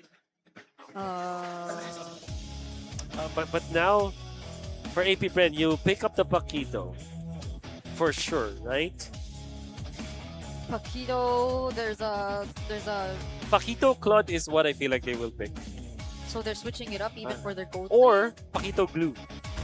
Or You should be ashamed for not trusting yourself. Okay, it's Eudora and that's Paquito. all the bursts you need. I was gonna say glue. I agree with the glue because it follows the give Jojo a hero early on. That's right. Prioritize it. We haven't seen a glue. Yeah. Just yesterday, glue kept getting banned. Yeah. And now he's left for second phase again. Though there still are quite some options, especially if it's a utility you're looking at, because there's a Barrett already on their side. Maybe they'd also want to consider putting in another utility for the Barretts. Do or die. Uranus right now. Uranus is good. Uranus is great, in fact. Yeah, you go into that spectrum of Uranus, Carmilla, But I Alice. think they're crazy enough to pick up the carry very quick. Wow. Novaria up against the Barretts makes a lot of sense here. You telegraph the direction of where the welcome comes from. Say that fast 3 times. Welcome come from, welcome come from. So Novaria Gaton. Okay. That's a lot of range. A lot of range, a lot of heal, a lot of slows as well. No, be the Matilda band. And then Rafaela banned too? Yes. It's gotta be. Rafaela Barat is lethal. That is absolutely true. What is your JoJo hero now? So they're running out. The Kajas? Do you think he's gonna Oh. run Oh. a Kaja? Oh. You might be onto something, but I feel like the Novaria might be a problem for them. Oh, but yeah. at the same time, Kaja is too strong a pick. You combo it up with the Eudora, I don't think. There could be a world where the Novaria ult might not matter as much, but Yeah, we'll see. it's just basically telegraphing what you know is coming anyways. Yeah. He's gonna soaring wings on you and just pull you out either way. Yeah, I don't know what's going on in the AP brand cap, but they seem to have put so much stock on this Esmeralda to ban it against Twisted Minds. it is indeed okay versus the Paquito. So, Yeah, he generates shields. Yeah. You're able to tolerate the damage. One more ban for Twisted Minds before they close up. So it's a Rafa we mentioned earlier, maybe, or okay, they banned the God. I think that's a good ban as well. So that is what is left for Shizo. They banned the glue. wait. They don't. An XP glue? This won't. Damn, seems so. Yeah. Seems so. I don't expect the Gatot to go anywhere but wrong. Yeah, because I was. It can't be a Rafa Novaria again, right? Yeah. Right? Right? Right? Padme Amidala Anakin. Oh, it's not a- right? Carmilla against the Barons is the third time we see it Yeah. against. It's the least. The way we called it yesterday was, it's a selfless way to answer the Barats. A selfless way to answer the Barats. Uranus is selfish because Yeah. he will survive no matter what. Carmilla is selfless because she Yeah. will answer with a curse of blood when she gets spit out. Yep. Okay, so now if you're AP Brand, you want some range now. Escalator's so angry, man. Look at his face. Look at that Like, face. where's my hero? Where's my hero? What do I pick up now? If it's range though, well, one marksman option's already taken out. Maybe they get the Brody themselves. Oh, they get Clint. Good idea. It's a blind Clint. Yeah. We don't know what's going into. And a Hilda perhaps for Escalera or a Hylos. This is still a Rafa. Rafaela. It's Alright. open, so you pick it. Of course. But they have no real front line now. Again. That's the issue here. I think the Barons is enough with the Rafaela. I guess. I guess. Whoa! Okay, Benny. Okay. All right. All right. Okay. We're throwing back to what as far as MWI? Look at this. Curse of Blood and what? Ahigampana. And her pedals. And the passive. And the, That is if they get moon, to... Moonglaves, Wolves. Moonglaves. Moonglaves, that's right. With the fatal bonds. Is that what you're saying? Oh, you're looking at the ratings on the lineups. I can't take these numbers seriously Yeah, because it can't be. because Twisted Minds have broken the game right now. Bonchan is no longer coaching for this team, but we're still seeing a lot of unorthodox picks. He's still an S on's DMs, man. Yeah. They still talk. Coach, how you like that? Oh man, one more look again at AP Brand's. I'd say just very efficient lineup. I agree with you, Wolf. I think the Barats alone plus the Rafaela will be enough of a nuisance of a front line to chow down on whatever Twisted Minds brings. But we've seen cheese like this work. Hey, just about a month ago, we were laughing at Mia Goldlane. Yes. And look at what it's done now, even on an international level. Yeah. I feel like if we see a Mia here in MPL PH, like someone on the Filipino broadcast would probably just not say anything. We would likely hear silence than a laugh. You know what's going on in Jay Pinkman's head right now? What? Coach, imagine if I had the Esmeralda now. Coach. What I tell you. What I tell you. What if? Anyways. What would you trade the Barretts for, though? It was open. Absolutely not. But kidding aside, I think Twisted Minds have actually built up a good lineup, not for the Hanabi, I feel like, but for the Novaria. If you're looking at AP Brent's composition, there is no real way to get to the Novaria. Much like in game number 1, this could be a Sean game where you will be able to land the skill shots, and he is going to be very pesky up against AP Bren because it's so difficult for the members of AP Bren to reach him. Yeah. The only time where Sean will die in this game is if he does not have the flicker or if he mispositions himself. Yeah, it's only either through James Panks early on or a Shizu later on who finds the damage to deal with him. But speaking of, JM Look at Pinkman, this. JM Pinkman! He's just a guy! He flickers back. Not yet, He big guy. survives. Okay. I'd say that's a, what, technical knockout. They force him back. Oh. Scalera with a heal just for Pinkman to get back. Uh-oh. This is a... Wait, what map? Oh, it says Expanding Rivers. Okay. So this is Twisted Minds first of the scene. They know that JM Pinkman is just Oh. around the corner, just hit level James 4. Max. Oh, speaking of, yeah, James Banks nearly took out Sean there. no flicker available for him, but he still gets to lay down the Astral Echo. But the ultimate coming in from Lancey, bursting out Lansu. Still, Sensui gets to secure the objective, but AP Bren one more. Tracy trying to escape. Oh my God! Could this be an outplay? No, but enough for AP Bren to disengage. Okay, Sensui. Assassin picks with that Kirara. Great play that we saw from him. He gets the turtle as well. But of course, big credits to Tracy to use the taunt, the unbreakable, so that AP Bren will not get that turtle advantage. Nonetheless, AP Bren happy with that first pick-off. Again, a selfless hero in the EXP lane. Lansu's missions are twofold. Yeah. Sustain against the Barats, and then die to set up kills for my teammates. And that's what he's doing right now. He's fine. Okay, AOG. Big jump! He doesn't get crowd control. JM Pinkman trying to escape, but he does not survive the damage. That's 3 members of Twisted Minds onto him, but there's an easy he's back. respawn. He's gonna be back. Yep, just like that. And this could be a really good tempo play from AP Bren. They gave up some control up top, but at the same time, they immediately pushed down the bottom lane with Shizo, as well as James Max, clearing the outer turret energy shields. Extra gold for them. 3 minutes and 20 seconds, they take out the bottom lane turret. And this Clint is going to be a good hero in the early stages. Meanwhile, up top, JM Pinkman, because of the revive coming out from Escalera, is able to defend up top, only giving a third of the outer energy shields for Lansu, the explainer of Twisted Minds. And it's the second time we see AP Bren just constantly taking out the tier 1 wherever the objective is actually about to spawn. Second objective of the game already coming up. There it is, just sustaining against JM Pinkman. Yeah. It's up to Twisted Minds to find an avenue now, a place where they can actually be proactive. Is it just me or? Oh, pictures are switched up. All right, James Max picked up the Sky Piercer. He is the Paquito. There you go. Folks, there is a world where it's the Eudora who builds it too, but it's on the pack. Not today. It's on the pack. It's a stun. Sensui and Twisted Minds make way through this objective.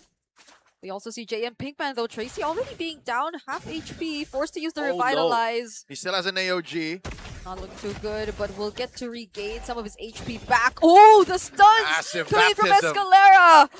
Curse of Blood doesn't connect onto anyone too. Twisted Minds might have been putting themselves in a very dangerous scenario. They could not find anything, even with the amount of ultimates that they use.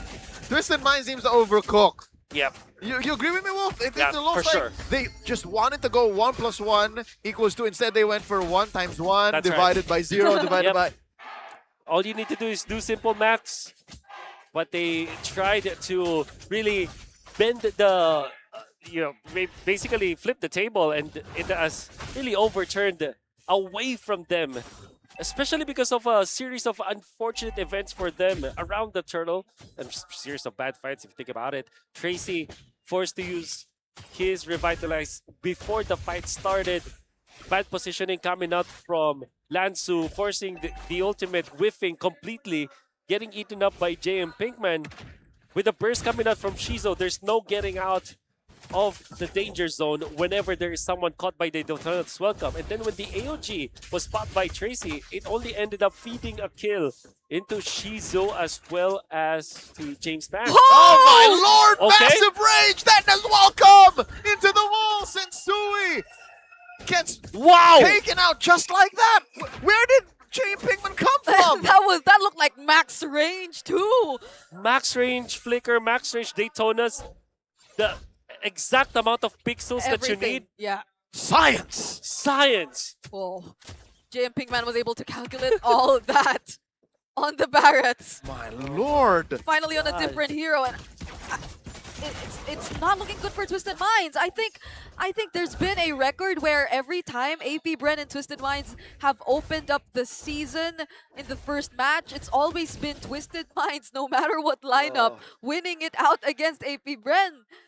But if AP Bren continue this pattern, then it's gonna be a different outcome this time. They flipped the script. Bring it up.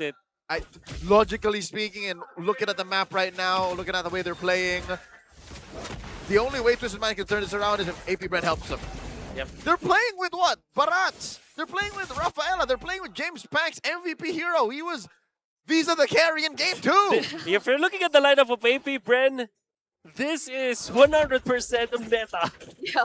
Strongest heroes. These are all the in fancy each ones. of the lanes. It's Eudora Lancy's new Lunox. That's right. You That's got right. the Pokino in the jungle. And the Rafa Barats in a different role. Look at Mr. that, White. just the Tona's welcome. That's a already warning shot. Denying Twisted Minds. You Nothing. Oh, they even commit Grand Theft Purple. Wow. They're sharing it. Oh, look at that. Pinkman gets it. Pinkman. Miss Yellow, Mr. White. I have the purple buff now. Let's cook. Let's cook. Oh, 6,500 gold up. 8 minutes in. Nothing on the board for Twisted. Nothing. And then another Daytona's welcome onto Sensui. The follow-up doesn't make it, however. But still, you could already see the amount of pressure AP Bren are in full control of this map. They're just waiting to take down this tier 1. And after that happens, what more can Sensui reach for? His jungle is going to be completely under control. It hasn't been great. AP Bren has been so in control. James Banks gets free reign Tracy. at turrets. Tracy trying to find the flank. JM Pinkman holding on. Dennis welcome. No dice just yet. Down goes Lancey. Pinkman, he's trying to find more. And from the James! back lies James Banks, nearly taking down more members from Twisted Minds. JM Pinkman just keeping going on. Dennis welcome. Point blank into the wall. It's cooldown's back. That's how long this fight took. James Banks on a mega kill up against Tracy. This is going to be all base turrets exposed for Twisted Minds 9 minutes in. Yeah, with the Holy Shields down up top too. AP Bren with the tempo plays. They're just continuously pushing up against Twisted Minds. They're getting the purple buff stolen from Twisted Minds. Think about it. The only purple buffs that went in favor of Twisted Minds in their own side of the jungle, the first 2 ones. That's it. That's it. We're going into the mid game now, and Sean Sensui is starved. Sean throws out these Star Shatters, and it deals what? A fifth of Shizo's life. Even the softest member of AP Bren can take it. We're just holding on to the wave clear that Twisted Minds have. What are we waiting for? Is Benny Cutie even close to his third item? I don't think so. It's just 10 minutes in and you're 0-0 and 1. There's a 8,000 gold lead by opponent. 9,000 in fact. Oh my god. Call it 10. Yep. So it's practically 10 at this point. It's a Hanabi Novaria though to deal with the defense, but This is the same Hanabi that you played with last night, folks. Like, that's what this is reminding us of. And I mean that in the sweetest ways, because it's less Benny Cutie's fault. It's just the draft did not allow for it to do well. For sure. It's a really bad decision, the last pick. For the games number 2 and 3, the last picks of Twisted Minds. Dennis welcome! How does Tracy survive this? I don't think he can! He will try his best. That's a Curse of Blood finally laid down. Counter AOG, Oh but my it's still God! AP Bren winning it out! It's a triple for James Pants now! Could it be a Maniac? No! AP Bren, they want to go for the wipeout! It's just Sean left, flickers in just to secure this base! And AP Bren! Oh no! They cleared. Still Sean somehow clears the wave, and they'll have to wait! Oh, they're just delaying the inevitable. Here comes that chubby wave. Recalls coming through! There goes a Star Shatter, but that's about it. AP Bren can still secure the win. And for the first time in a while, against Twisted Minds in their debut series of MPL. AP Bren, reverse sweep. The opener on Superfan Saturday, going 2-1. Folks, this is the first time that Lancy as well as Escalera have won a series together as a duo.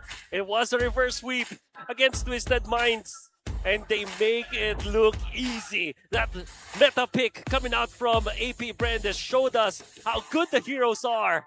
It's easy for them to win against Twisted Minds. In game number 1, Shizo did not have a good hero to play with, but in games 2 and 3, he was now amplified, and you can see how good he can be during those early game team fights. Folks, this is what weekends are made of here in MPL Philippines. Underdogs taking dubs.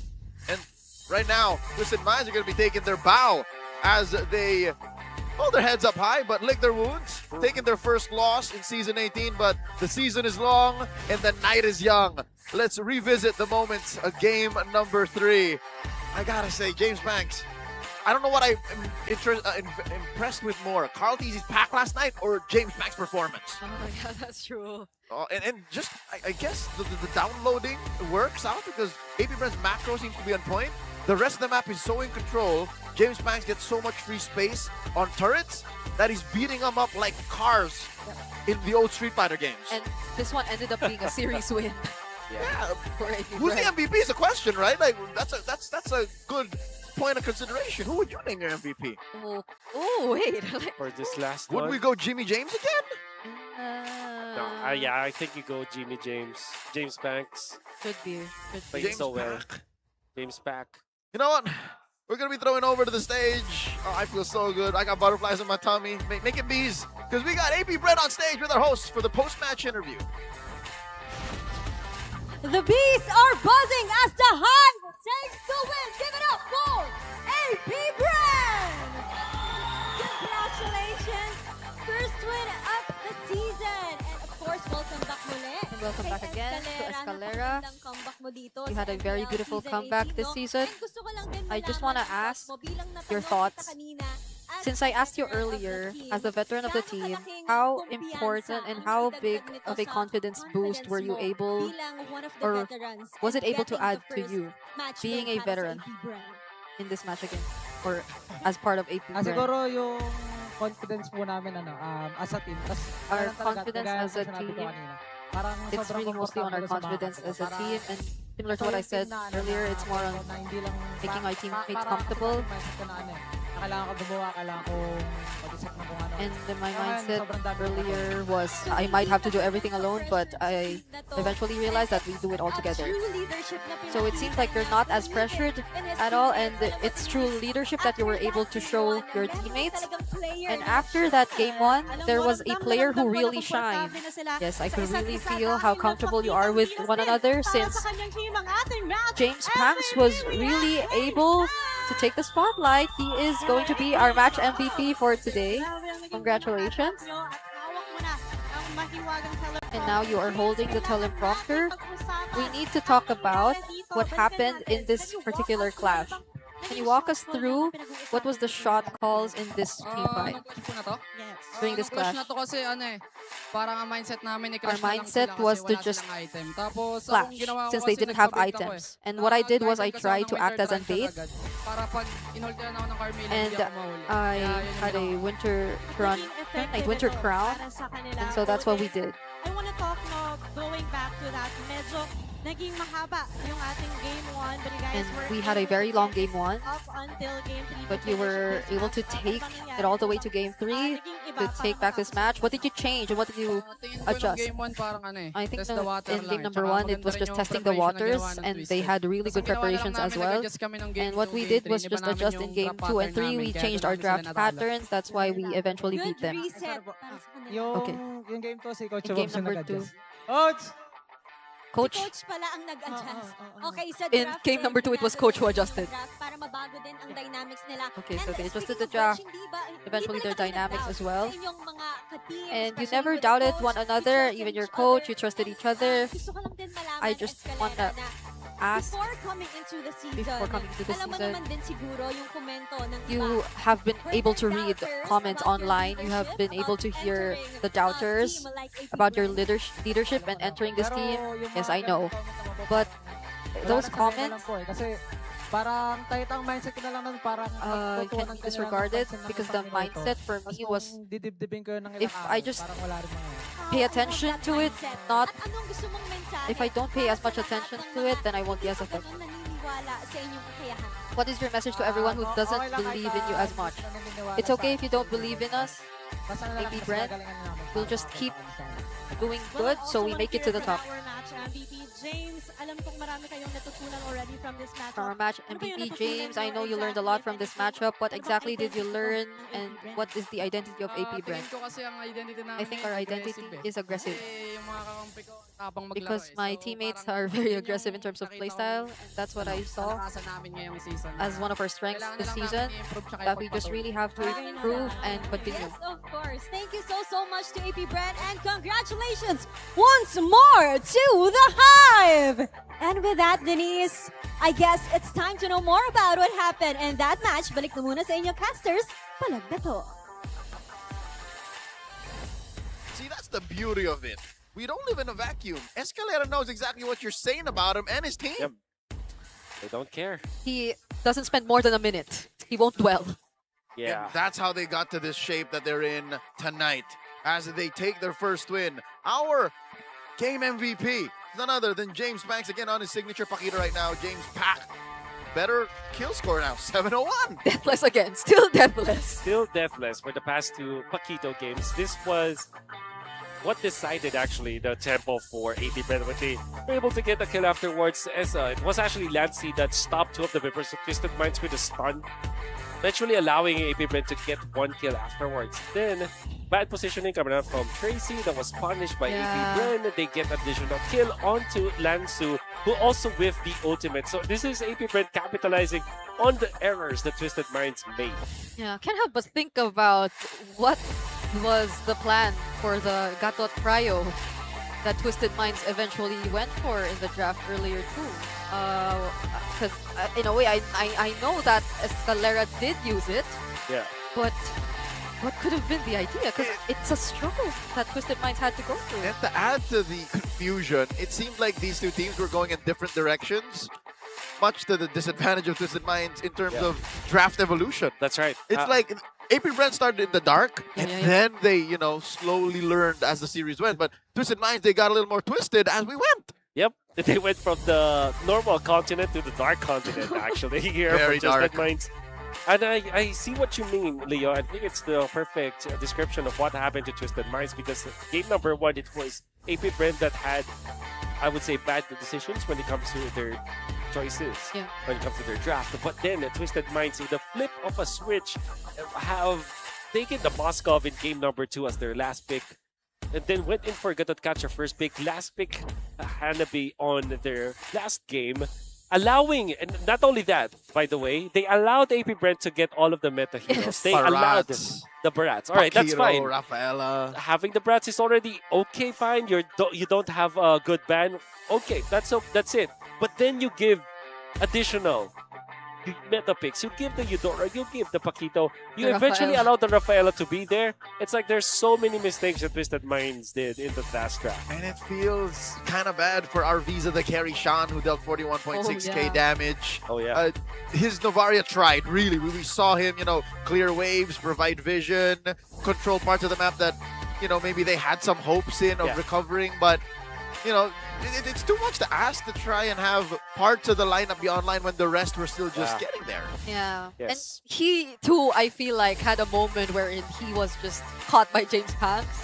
I think that was during the first objective where he was just able to force out the flicker, and eventually it's been more tough for Sean to position himself eventually. Correct me if I'm wrong, did Lancey play Eudora 3 times in a row?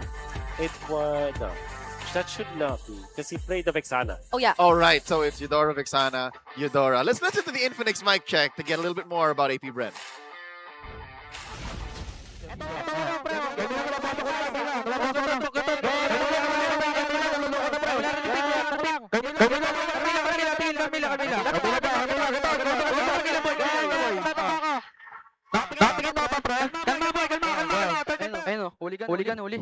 Nice one. Dugang talaga. Pare yan. Pati niya na. May potential pa rin yan guys. Sinag-iis na ka ba sa farm? Hindi. Kutil.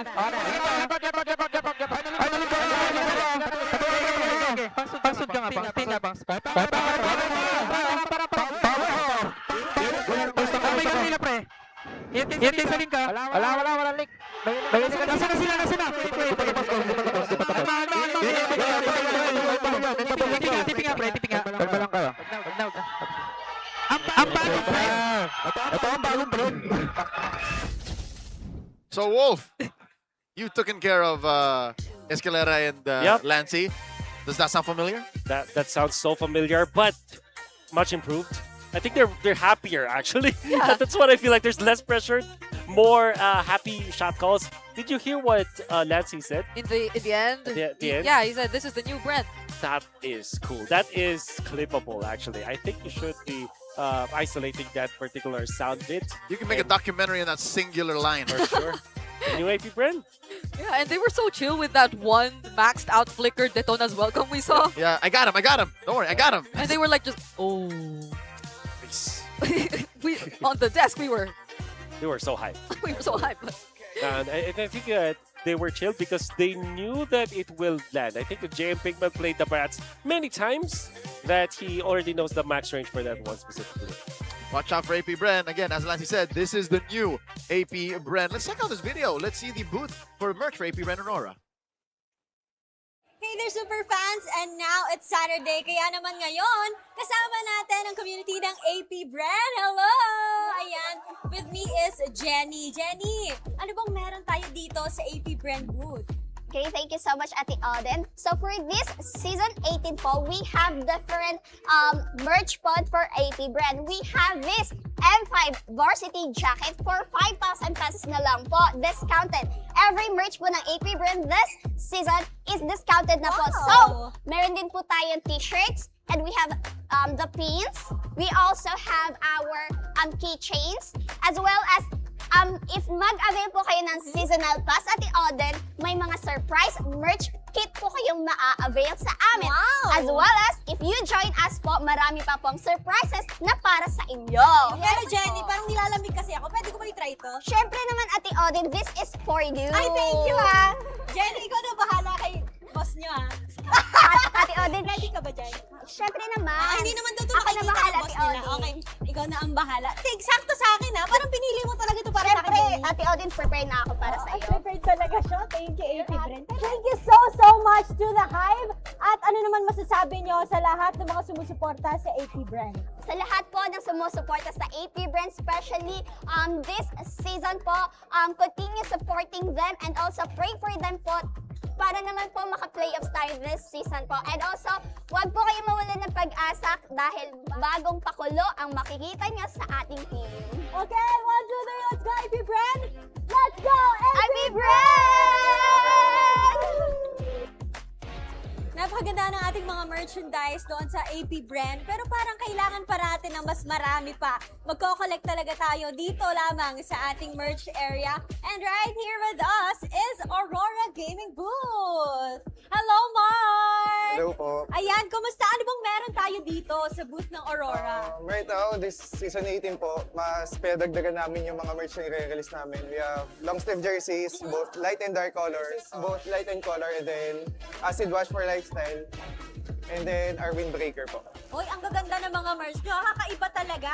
Hindi lang mga simple na mga t-shirt or jerseys. Nagdagdag din sila ng mga iba't ibang variations na pwede nyo makuha. At alam naman natin na super solid din talaga ng Auroras when it comes to their community building. Kasya ka sa akin, no?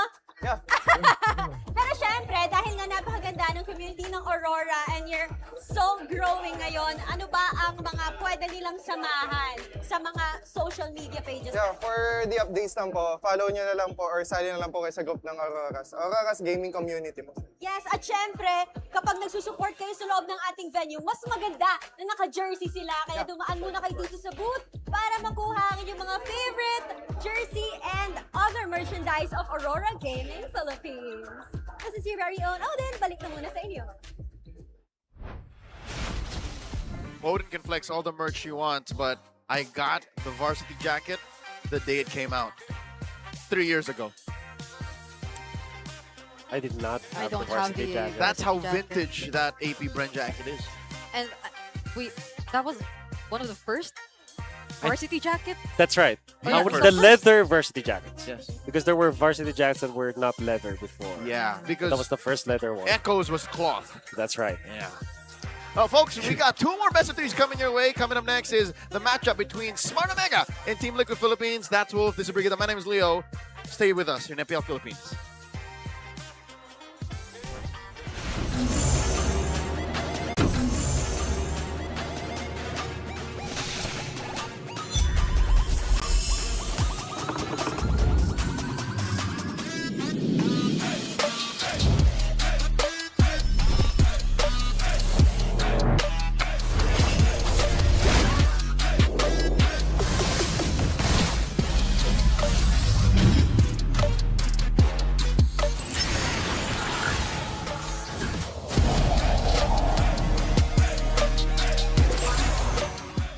Power your next side quest with Smart Power All.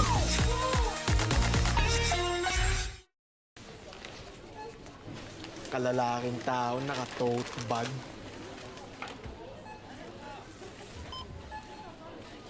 Kalalaking tao mo, sir. Ito shampoo mo. Bago ka na, sir. Hindi mo ba alam? Iba ang scalp ng mga lalaki. 1.5 times na oilier at mas pausin. 5 times na mas may chance magka-dandruff. Dito ka na sa Clearmen.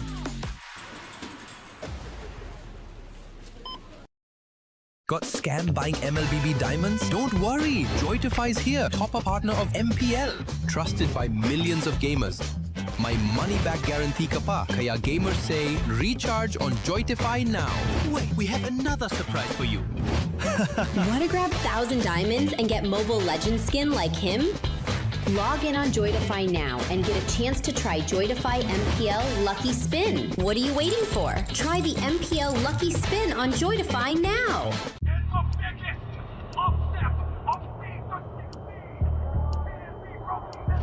Paano ko kaya sila masusuportahan ngayon ng mas maayos? Kailangan ko ba magpalit ng strategies?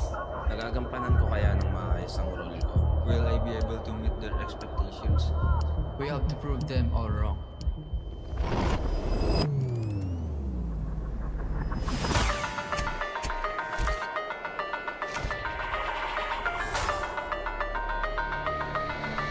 Time to win.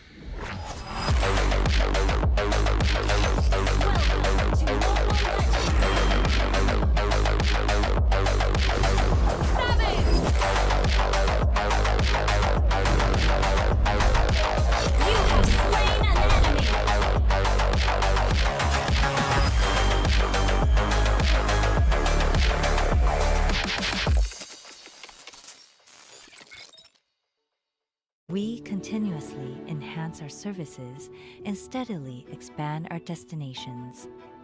China Airlines believes we can and should do better with an international standard.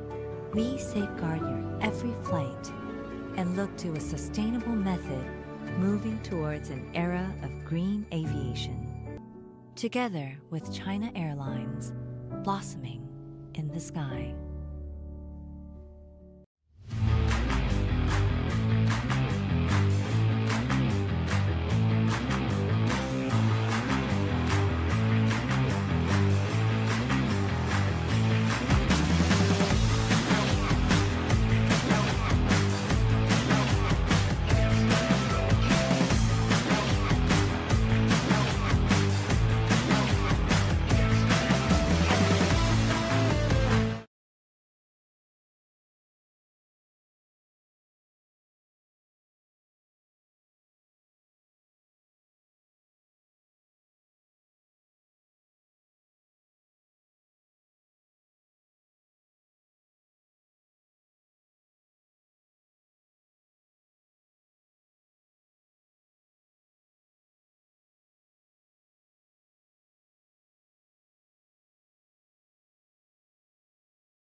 Hindi! Nasa loob pa yung balat.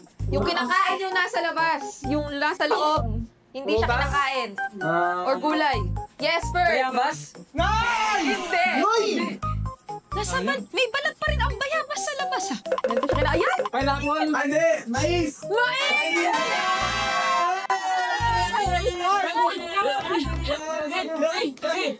Next round tayo, mas mahirap to. Tongue twister naman, okay? Gayahin niyo ako. Kung ano yung sasabihin ko, repeat after me. Kailangan mabilis, kailangan malinaw. Okay? Tatawagin ko kayo isa-isa, ha? Pwede kayo mag-practice pero huwag kayo masyadong malakas ang boses. Okay? Okay? Babae sa bubungan, may bubuyog sa buhok. Babae sa buyungan, babae sa buhok? Can you repeat? I will repeat. Babae sa bubungan, may bubuyog sa buhok. Oh, Gwen, go ahead. Babae sa bubong?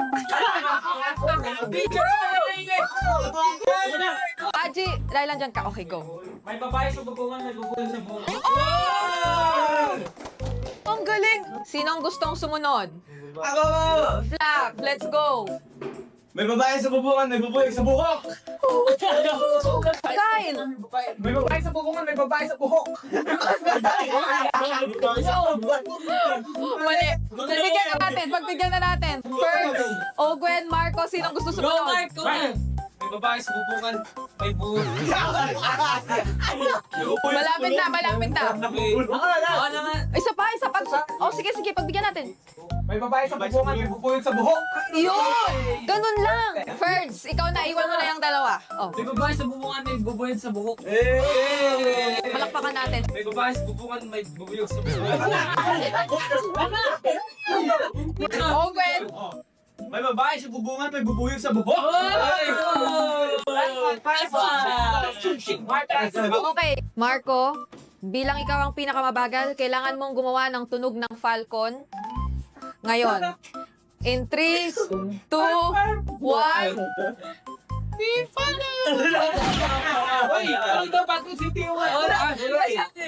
Yung ibon. Parang kwago yun, pero sige. Pagbigyan na natin siya. Matapit nang matapos ang quiz so far. Parang nag-aral kayo, ha? Gusto ko lang sabihin. Basic. Ang galing nyo. Knowledge lang, ma'am. And feeling ko gusto kong tawagin ang inyong class president para rito. Mr. Ogwen, please stand up. Mr. Ogwen, sobrang lapit nyo nang mag-champion last season.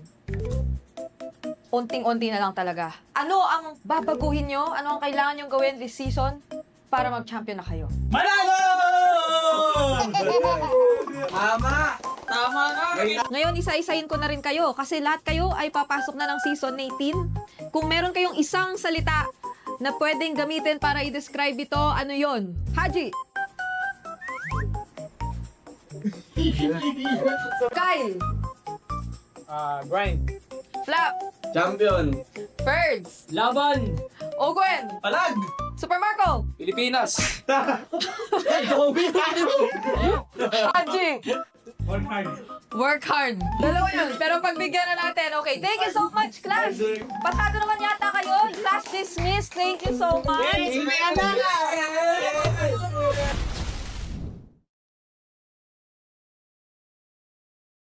Pitongpot.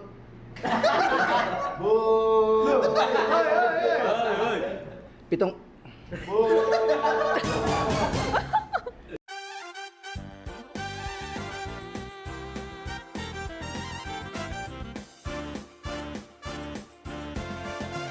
Kayo na naman.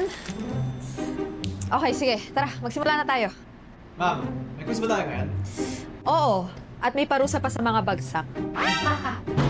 Ay, taka na! Ma'am. Ano kami dito? Close eh.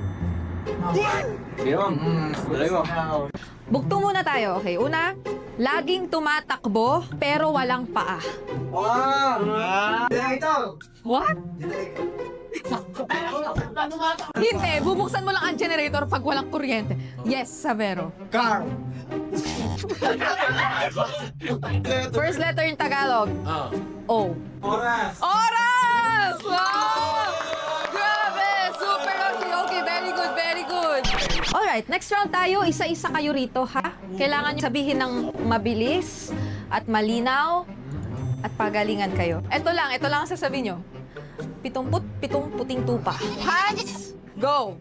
77 puting tupa. Wow!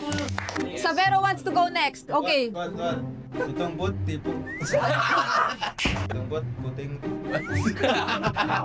77 puting tupa. King Kong. 77 puting tupa. Wow! 77 puting tupa. 77 puting tupa. Class, quiet. Si Super Prince na. 77 puting tupa. Yes! Dan! Ay, Dan. Ako na. 77 puting tupa. Wow! Super Yoshi! Super Yoshi! 70 puting... Okay. 77 puting tupa. Oy! Brusko! 70. Pitong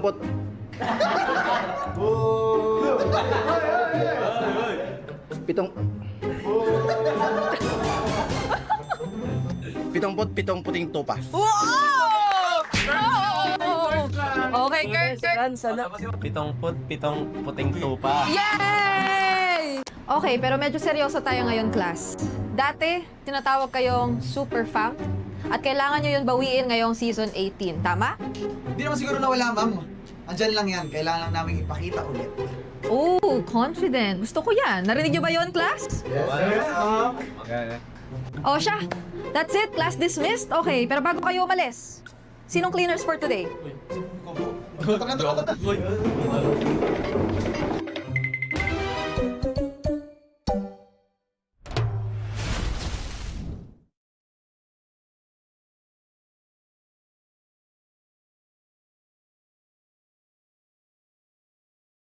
Susi ni Kuya Simon sinususi sing-sing.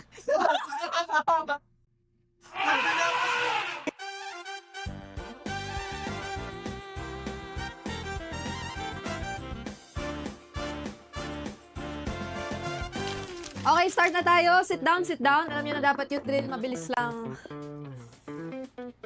Yes. Maria Mailing, ma'am. Opo. Section po. Opo. Wala akong barong, ma'am eh. Pero, Okay lang po. thank you, ma'am. Sorry, ma'am. Kung barong mo. Okay, wala nang hahabol. Kompleto na tayo? Goods na? Alam niyo na dapat yung drill, mabilis lang. Ang dami na namin ginawang ganyan. Alam na namin lahat. Okay, sigurado ka? Sige, subukan natin. Bugtong-bugtong, maliit na bahay, puno ng tao. Ano yun? Hubo.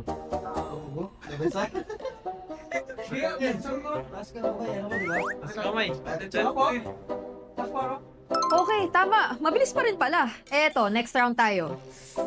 Tatawag akong dalawa. Carl, JP, pabilisan kayo rito. Sabihin nyo ah. Sabihin nyo ah. Okay. Sige. Susi ni Kuya Simon, sinusi sa singsing. Sino mauna? Oh, ikaw. Sushi ni Kuya Simon sinisig. Wala. Carl, ikaw. Susi ni Kuya Simon sinususi sing-sing. Pinaktis mo, boy! Pinaktis mo eh! Okay naman ah! Isa pa! Bibigyan kita ng second chance. Carl, ikaw. Susi ni Kuya Simon sinusi sing-sing. At dahil talo ka, alam mo na yung parusa. Kailangan mo sabihin kung ano yung goal ng team mo this season. Isang hinga lang. Okay? Go! Talagang porkit tayo.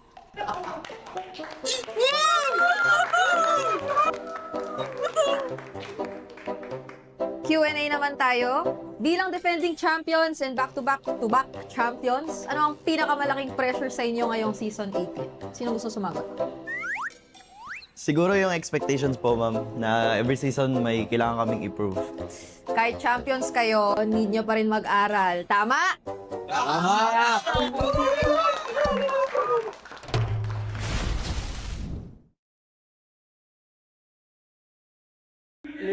Likot niya, dugan. Nalikot niya, likot. Pingtes do. Aray ko naman. Welcome back ka. Ano lang, masabi ko sa mga fans, maraming salamat sa mga sumusuporta sa amin.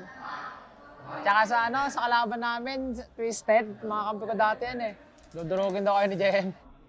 Yun yung masasabi ko lang sa Minds.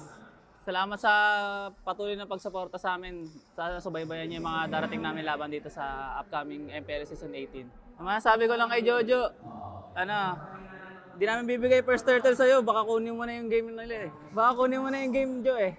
Di kayo mga first turtle, Jo. Yan lang. Good luck sa ating dalawa. Galingan natin.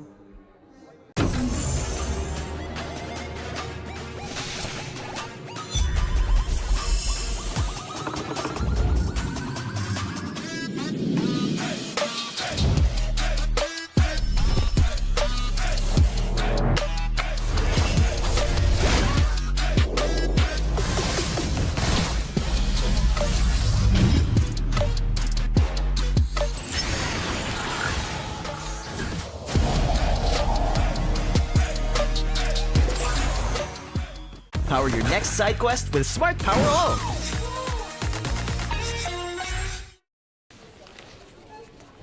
Kalalaking tao naka-tote bag.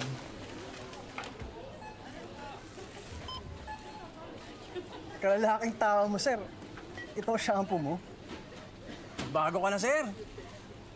Hindi mo ba alam? Iba ang scalp ng mga lalaki. 1.5 times na oilier at mas pausin. 5 times na mas may chance magka-dandruff. Dito ka na sa Clearmen.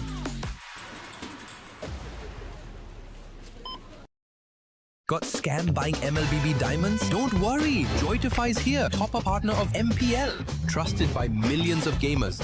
My money-back guarantee ka pa, kaya gamers say, recharge on Joytify now. Wait, we have another surprise for you. Want to grab 1,000 diamonds and get Mobile Legends skin like him? Log in on Joytify now and get a chance to try Joytify MPL Lucky Spin. What are you waiting for? Try the MPL Lucky Spin on Joytify now.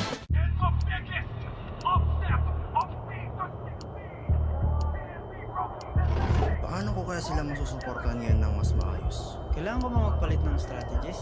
Nagagampanan ko kaya ng maayos ang role ko? Will I be able to meet their expectations? We have to prove them all wrong.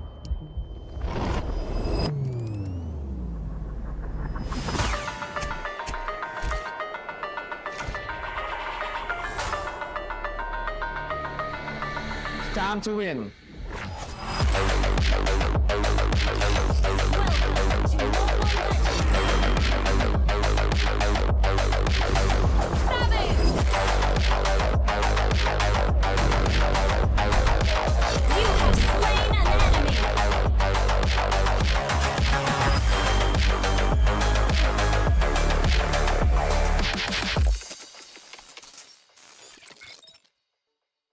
We continuously enhance our services and steadily expand our destinations. China Airlines believes we can and should do better with an international standard. We safeguard your every flight and look to a sustainable method moving towards an era of green aviation. Together with China Airlines, blossoming in the sky.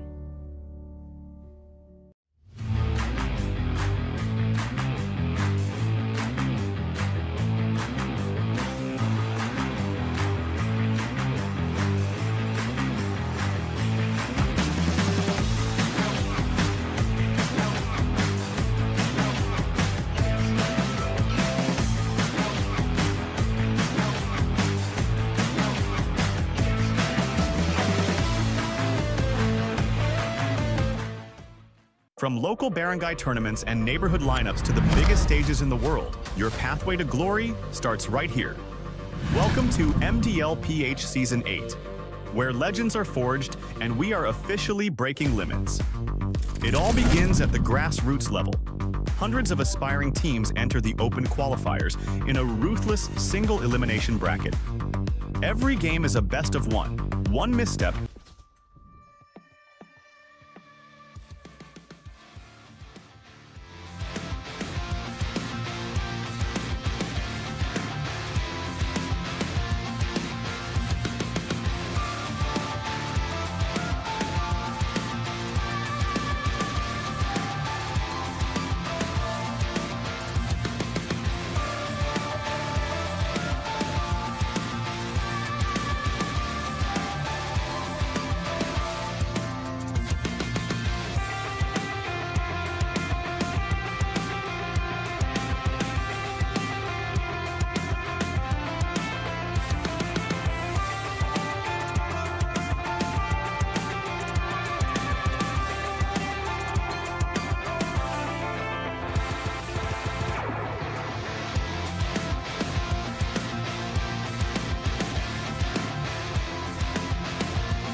Handa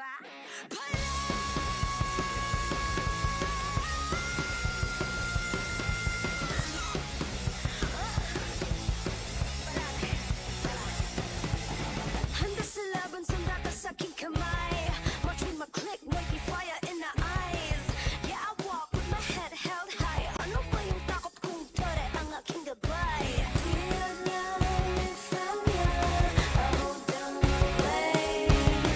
Ako ang kapuan, when we bring our name to the game. Eyes on the prize, do last, cause it's our time. Palag na to, me again, you already know. Automatic na Filipino. Work is what we steal the show. Automatic na Filipino.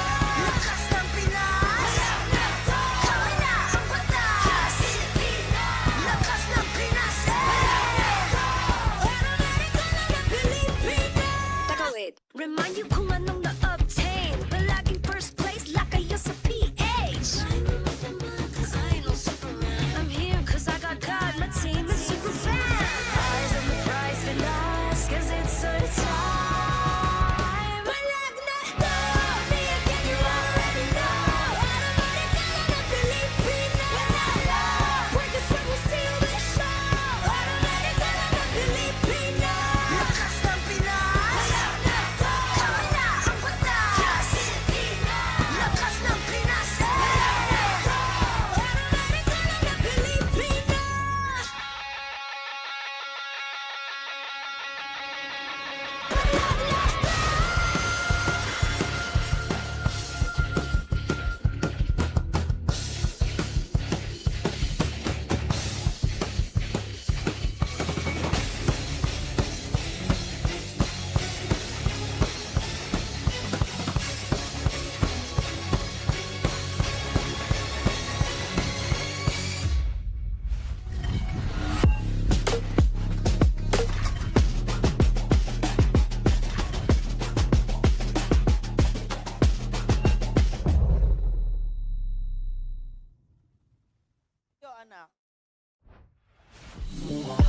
Welcome back. You're watching MPL Philippines Season 18, Week 1, Day number 2. At your service, my name is Leo here with Brigida and Wolf. The English desk coming your way, serving up the second best of 3 for tonight's show. It's been a game 3 series, or 3-game series in our first of the day. And Not surprised at all. not a surprise at all. And one of the teams playing today also came from another game 3 last night. So we'll see how this goes because it's a new version of the Barangay. If we had a new version of AP Bren in Series 1, I believe this is a new version of the Barangay as well. Now, we are heading into the longest losing streak of Team Liquid in recent memory, actually, if you count whatever happened in MSC and EWC, and of course, their recent loss. Now, though, they will be playing against familiar foes, as I believe that Perks and Carl are now going to be playing up against Steady and JP. Yeah, that's right. These are graduates of a Team Liquid Academy. That's right. Not Aqua. Team Liquid Aqua is their women's team. That's right. A mistake I personally made while we were preparing for today's show. But yeah, no, these are players that have graduated from the system, which we know makes champions. So here in this best of 3, we will see all former members of the Cavalry step into the proving grounds. That's right. Old mentors and allies. Who learned from who? Whose lessons stuck harder? Who wants to win more in Season 18? It's true.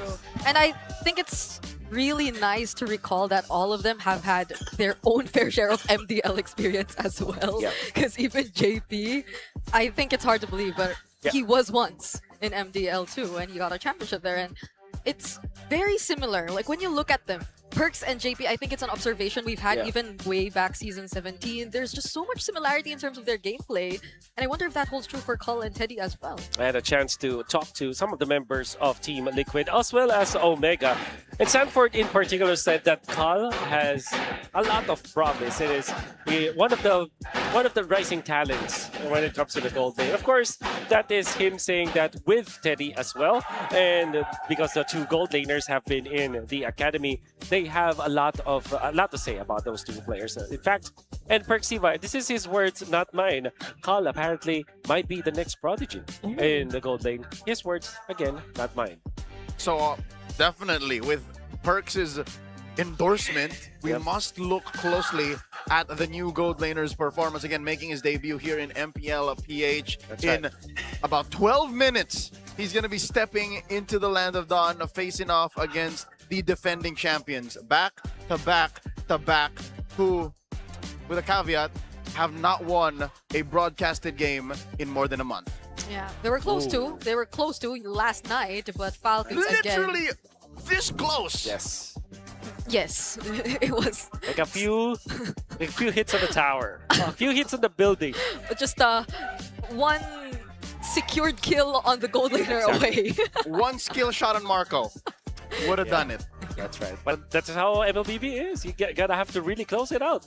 There's a reason why they call him bulletproof. But back to the matchup at hand. Let's hear from Colin Perxiva. They'll be speaking with Odin. Let's visit Smart Omega's aquarium. Dito tayo ngayon sa side ng Smart Omega. Mga kabarangay, mag-iingay na naman kayo dyan sa ating MPL Arena dahil kasama natin ngayon ang kanilang gold laner at ang kanilang roamer. Please welcome Call and Perxiva. Hello!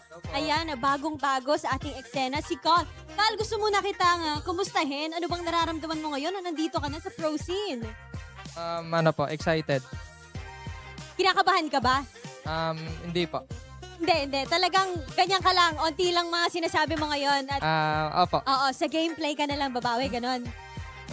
Opo. Okay, ganyan ba talaga siya, Perks? Hindi po eh. Sobrang kulit po niyan eh. Siguro first time lang po sa camera. Kaya nahiya po. Okay. Paano ba ang kulit ni Col pagdating sa barangay? Sobrang kulit niya po. Yun nga po, pag lamang kami sa scrim, ano-ano na yung ginagawa niya eh. Parang magiging ibang tao na po. Ayun! Ganun pala. Kasi ayusin mo eh. Ayusin mo. parang meron pa kayong pag-uusapan mamaya Okay. So ngayon, Col, gaano ka ka-excited makaharap bilang isa kang gold laner noon sa TLAC and MBL. And I believe nag-abot din kayo ni Teddy before siya mapunta sa MPL. So how do you feel about that na ngayon kalaban mo na siya? Ano po, masaya po. Kasi ang last po namin na laban nung MDL Season 6 po. Tama ba? Okay. Basta in the history ay meron na kayong paghaharap noon ni Teddy. Sa tingin mo, as gold laners, ano yung pinagkaiba nyo ni Teddy? Siguro po lamang lang siya sa experience sa akin. Yan. Pero ikaw, saan ka lumamang? Sa ligo po ata. May sinasabi, Teddy. Nako, naririnig ka niya sa kabila.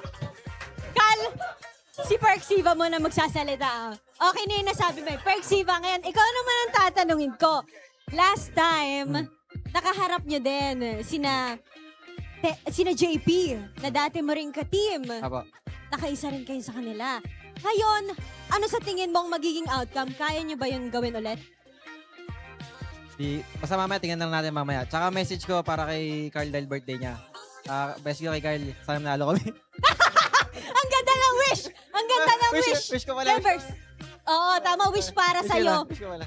Pero ayan, si JP naman ngayon ang kausapin mo. Ano naman ang gusto mong sabihin? Kasi kayo magkatapat sa room eh. Message ko kay Dad, good luck. Ganyan natin best natin kay, saka iba ako ngayon, Dad. Medyo, Okay. Ayun. Talagang, hindi. Ayan na! Mainit na dito nangyari sa barangay. Gusto ko naman marinig kung ano bang sasabihin ng TLPH with Denise. Maraming salamat, Odin. Mukhang nagkakainitan na between these two teams. Pero kita mo naman, nakangiti lang ang ating Teddy dito. Teddy, narinig mo kanina yung sinabi ni Col. At matagal na kayong nagkasama. Pero ngayon, magkalaban kayo. Ano bang message mo para sa kanya? Message ko lang kay Cal, good luck and bigay natin yung best natin. Pero lamang daw siya ng ligo sa'yo. Ewan ko. Na maliligo kami ng maraming beses dito. Pero Dad, kanina sabi ni Perks dito, mukhang magkakaalaman daw kayo mamaya. Paano ba yon? Pili ko lamang kami, birthday ni The Goat. Nako? At mukhang nabanggit na nga ang inaabangan natin dito. Actually, it's time para batiin natin din dito. Ipakita naman natin, happy birthday, The Goat! Nako. Carl, isang pitik naman dyan, Carl. Heart daw. Heart lang. Happy birthday, the GOAT! At tingnan natin kung magkakatotoo ang message kanina ni Perks para sa the GOAT na sana manalo sila. We will see. Casters, anong masasabi nyo? That makes perfectly sound logic. It's your birthday, Carl. I hope we win. That is exactly what Perksiva said. Some words from both camps, Smart Omega and Team Liquid Philippines prepping up for this best of 3. Yeah, I wonder which buff is working out so far. Is it the Balikbayan buff or the birthday buff? Because I'm not sure what the record is anymore after yesterday. Actually, well, it's weird. It's difficult to judge because there's the Balikbayans in both teams. That's true. That's so why. it's like it's a zero sum. Think about it. Specifically for Omega versus Team Liquid, I am excited because I want to see different approaches into the game, and the Team Liquid has trying to hone in on the meta game.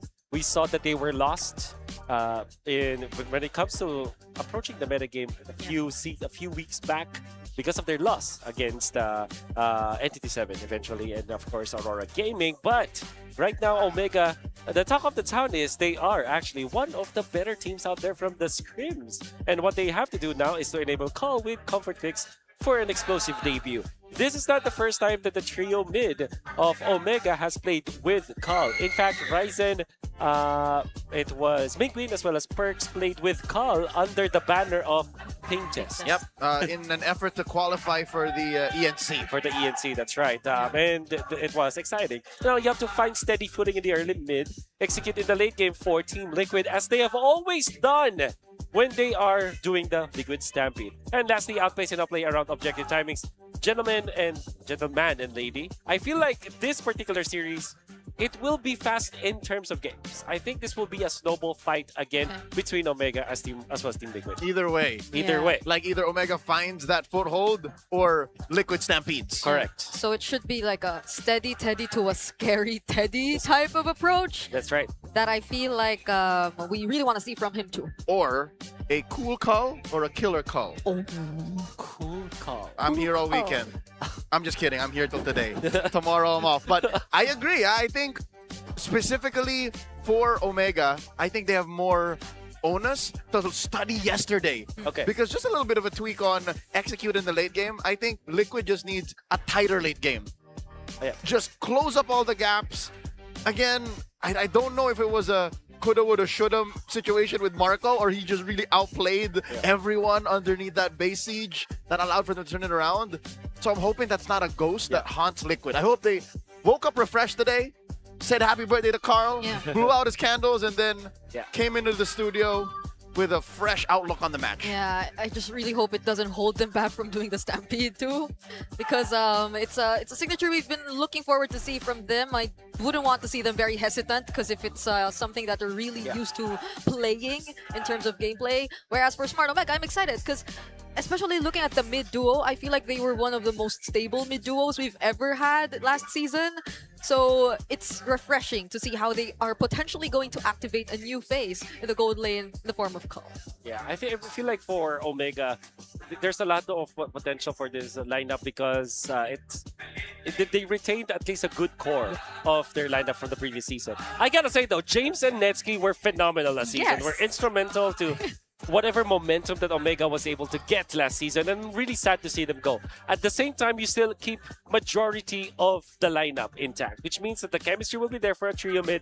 It's actually a good decision to keep those three for Omega, because at least you've established that core, and then add your side lanes on the side of Omega. Now, will they be able to get to launch off of that kind of momentum? I think it's more than likely. That's why I feel like there's a lot of potential momentum here for Smart Omega. Yeah, we missed the Barang, but The barangay. we're excited for this. The Barang in the barangay. That's a good question. Like, what is Smart Omega's identity in Season 18? For now, let's see what they're looking like when they enter the stadium. Let's get this on.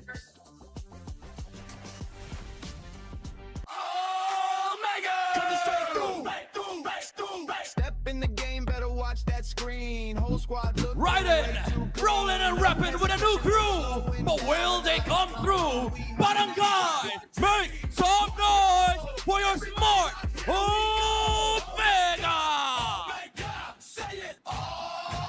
Let's go, Nicky! ready to start the road to redemption. Cavalry, maingay para sa galit na Team Liquid Philippines!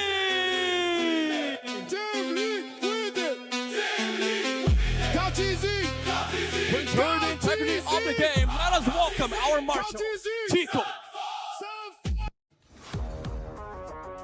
And the head coaches for Smart Omega, Coach Hura. For Team Liquid Philippines, Coach Ayon. Who will claim the victory in this proving ground? MPL Super Fans, maingay!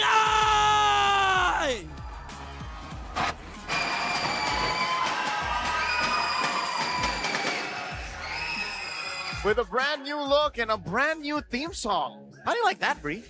I missed the Smart Omega version, but I miss that. I prefer that. That was a bop. Yep. yeah, this one sounds cool though. Like if it's cool call that we, are looking forward to see, then maybe that has something to do with the kind of gameplay that we are expecting from this new version of Smart Omega. How are we not talking about the homecoming Luis? Because he is going to be facing off against the new team captain of Team Liquid, Sanford. That's difficult. This difficult challenge that is laid ahead of him as his first match back here in the Philippines. We're gonna be talking about Luis a little bit.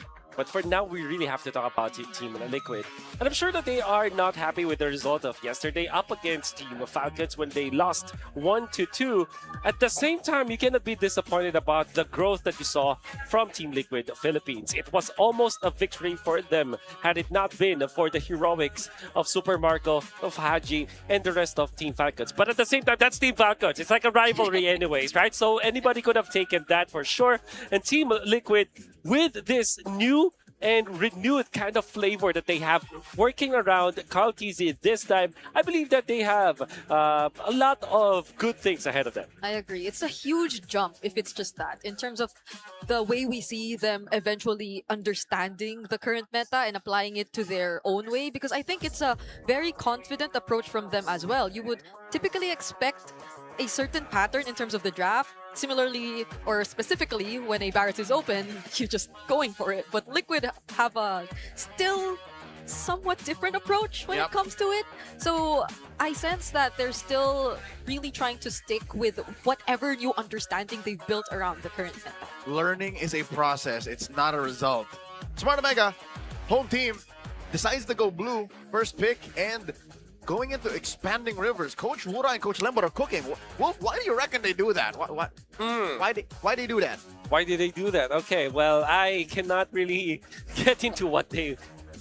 How about we listen to 5G's Pink Test first? Usapan natin, kamusta naman? You came from MDL, tapos ngayon magpapakitang gilas ka na sa MPL. Masaya kasi, dati nanonood lang ako dito, ngayon napaglaro na rin.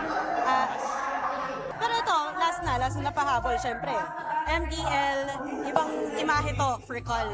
Ngayon, MPL naman, paano ba gustong makilala ni Col ang kanyang sarili?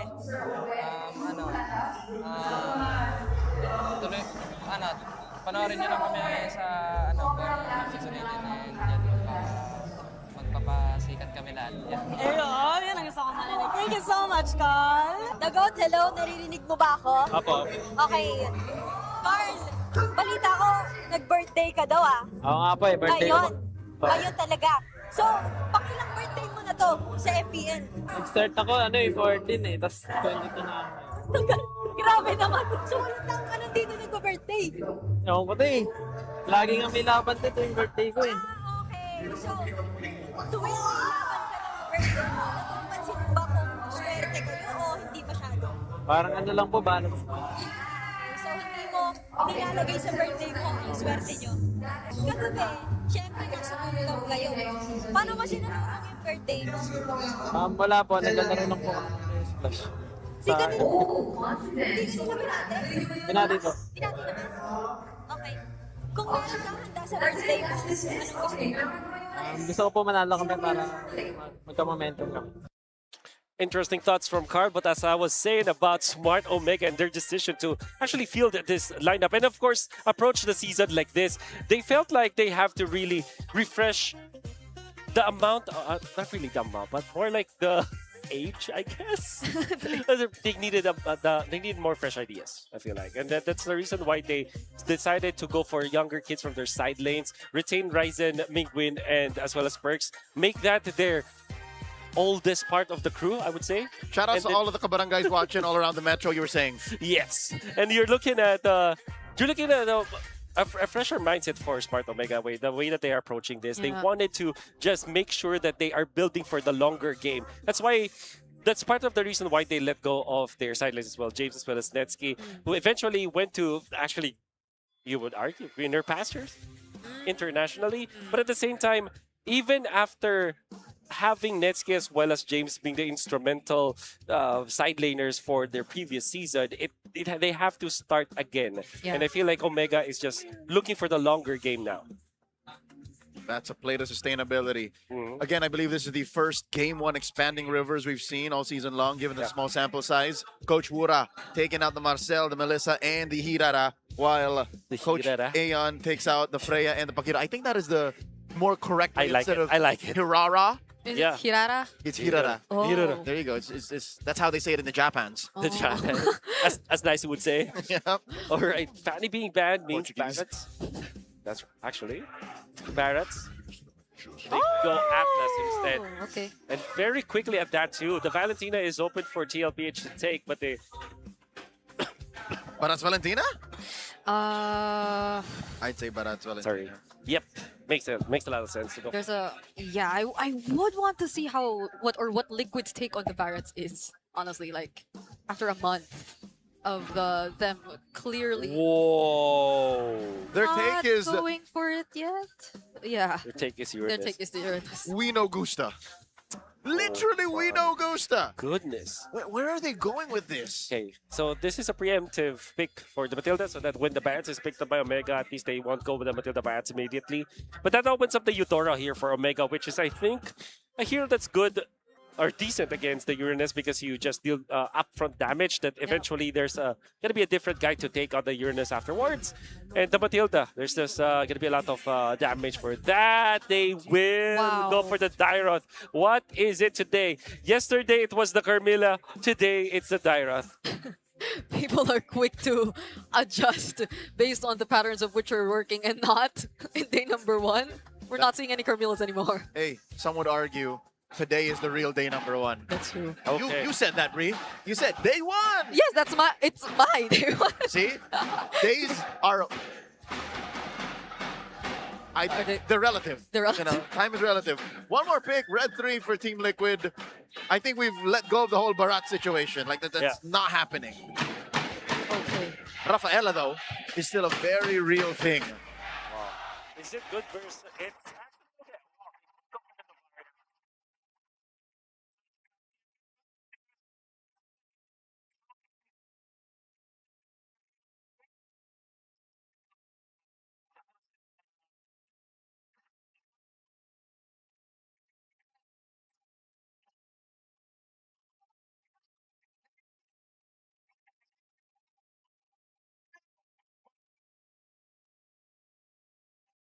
I've been seeing him.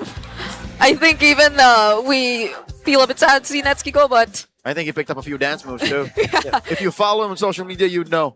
Yeah. Adding to the arsenal, the playbook. Watch with discretion, folks. Okay. Ah. There goes the Nolan. They're attacking the jungle now. They're hitting Ryzen's pool. Yeah. Where does Smart Omega go with the bans? Oh. Love is in the air in the studio, ladies and gentlemen. Wow. Okay. Wow. Okay. Okay. It's a kiss cam. What month is it? It's August. August. It's August. August is the new February, I feel like. All right. Love chooses no month. Wow. Claude ban. They're okay. They know that it's steady special. You always have to think about that. That will... It's more of you're forced to pick up a different hero on Teddy. Yeah. Not like it's a hero that they will have problems with, but it's more like shaking the foundation of the gold lane for TLPH. One more. I think This is a very smart way to go about it. I mean, for Liquid, because they'll keep banning good junglers and then pick theirs on red 4. That's Yeah. right. Okay, there you go. Okay, so what's left? Is this Hanzo time? Oh, there. Good ban. Good read by Coach Good read. Mura. Not Good even read. 5 seconds he took. What's a similar? What's Harley? Okay. There you go.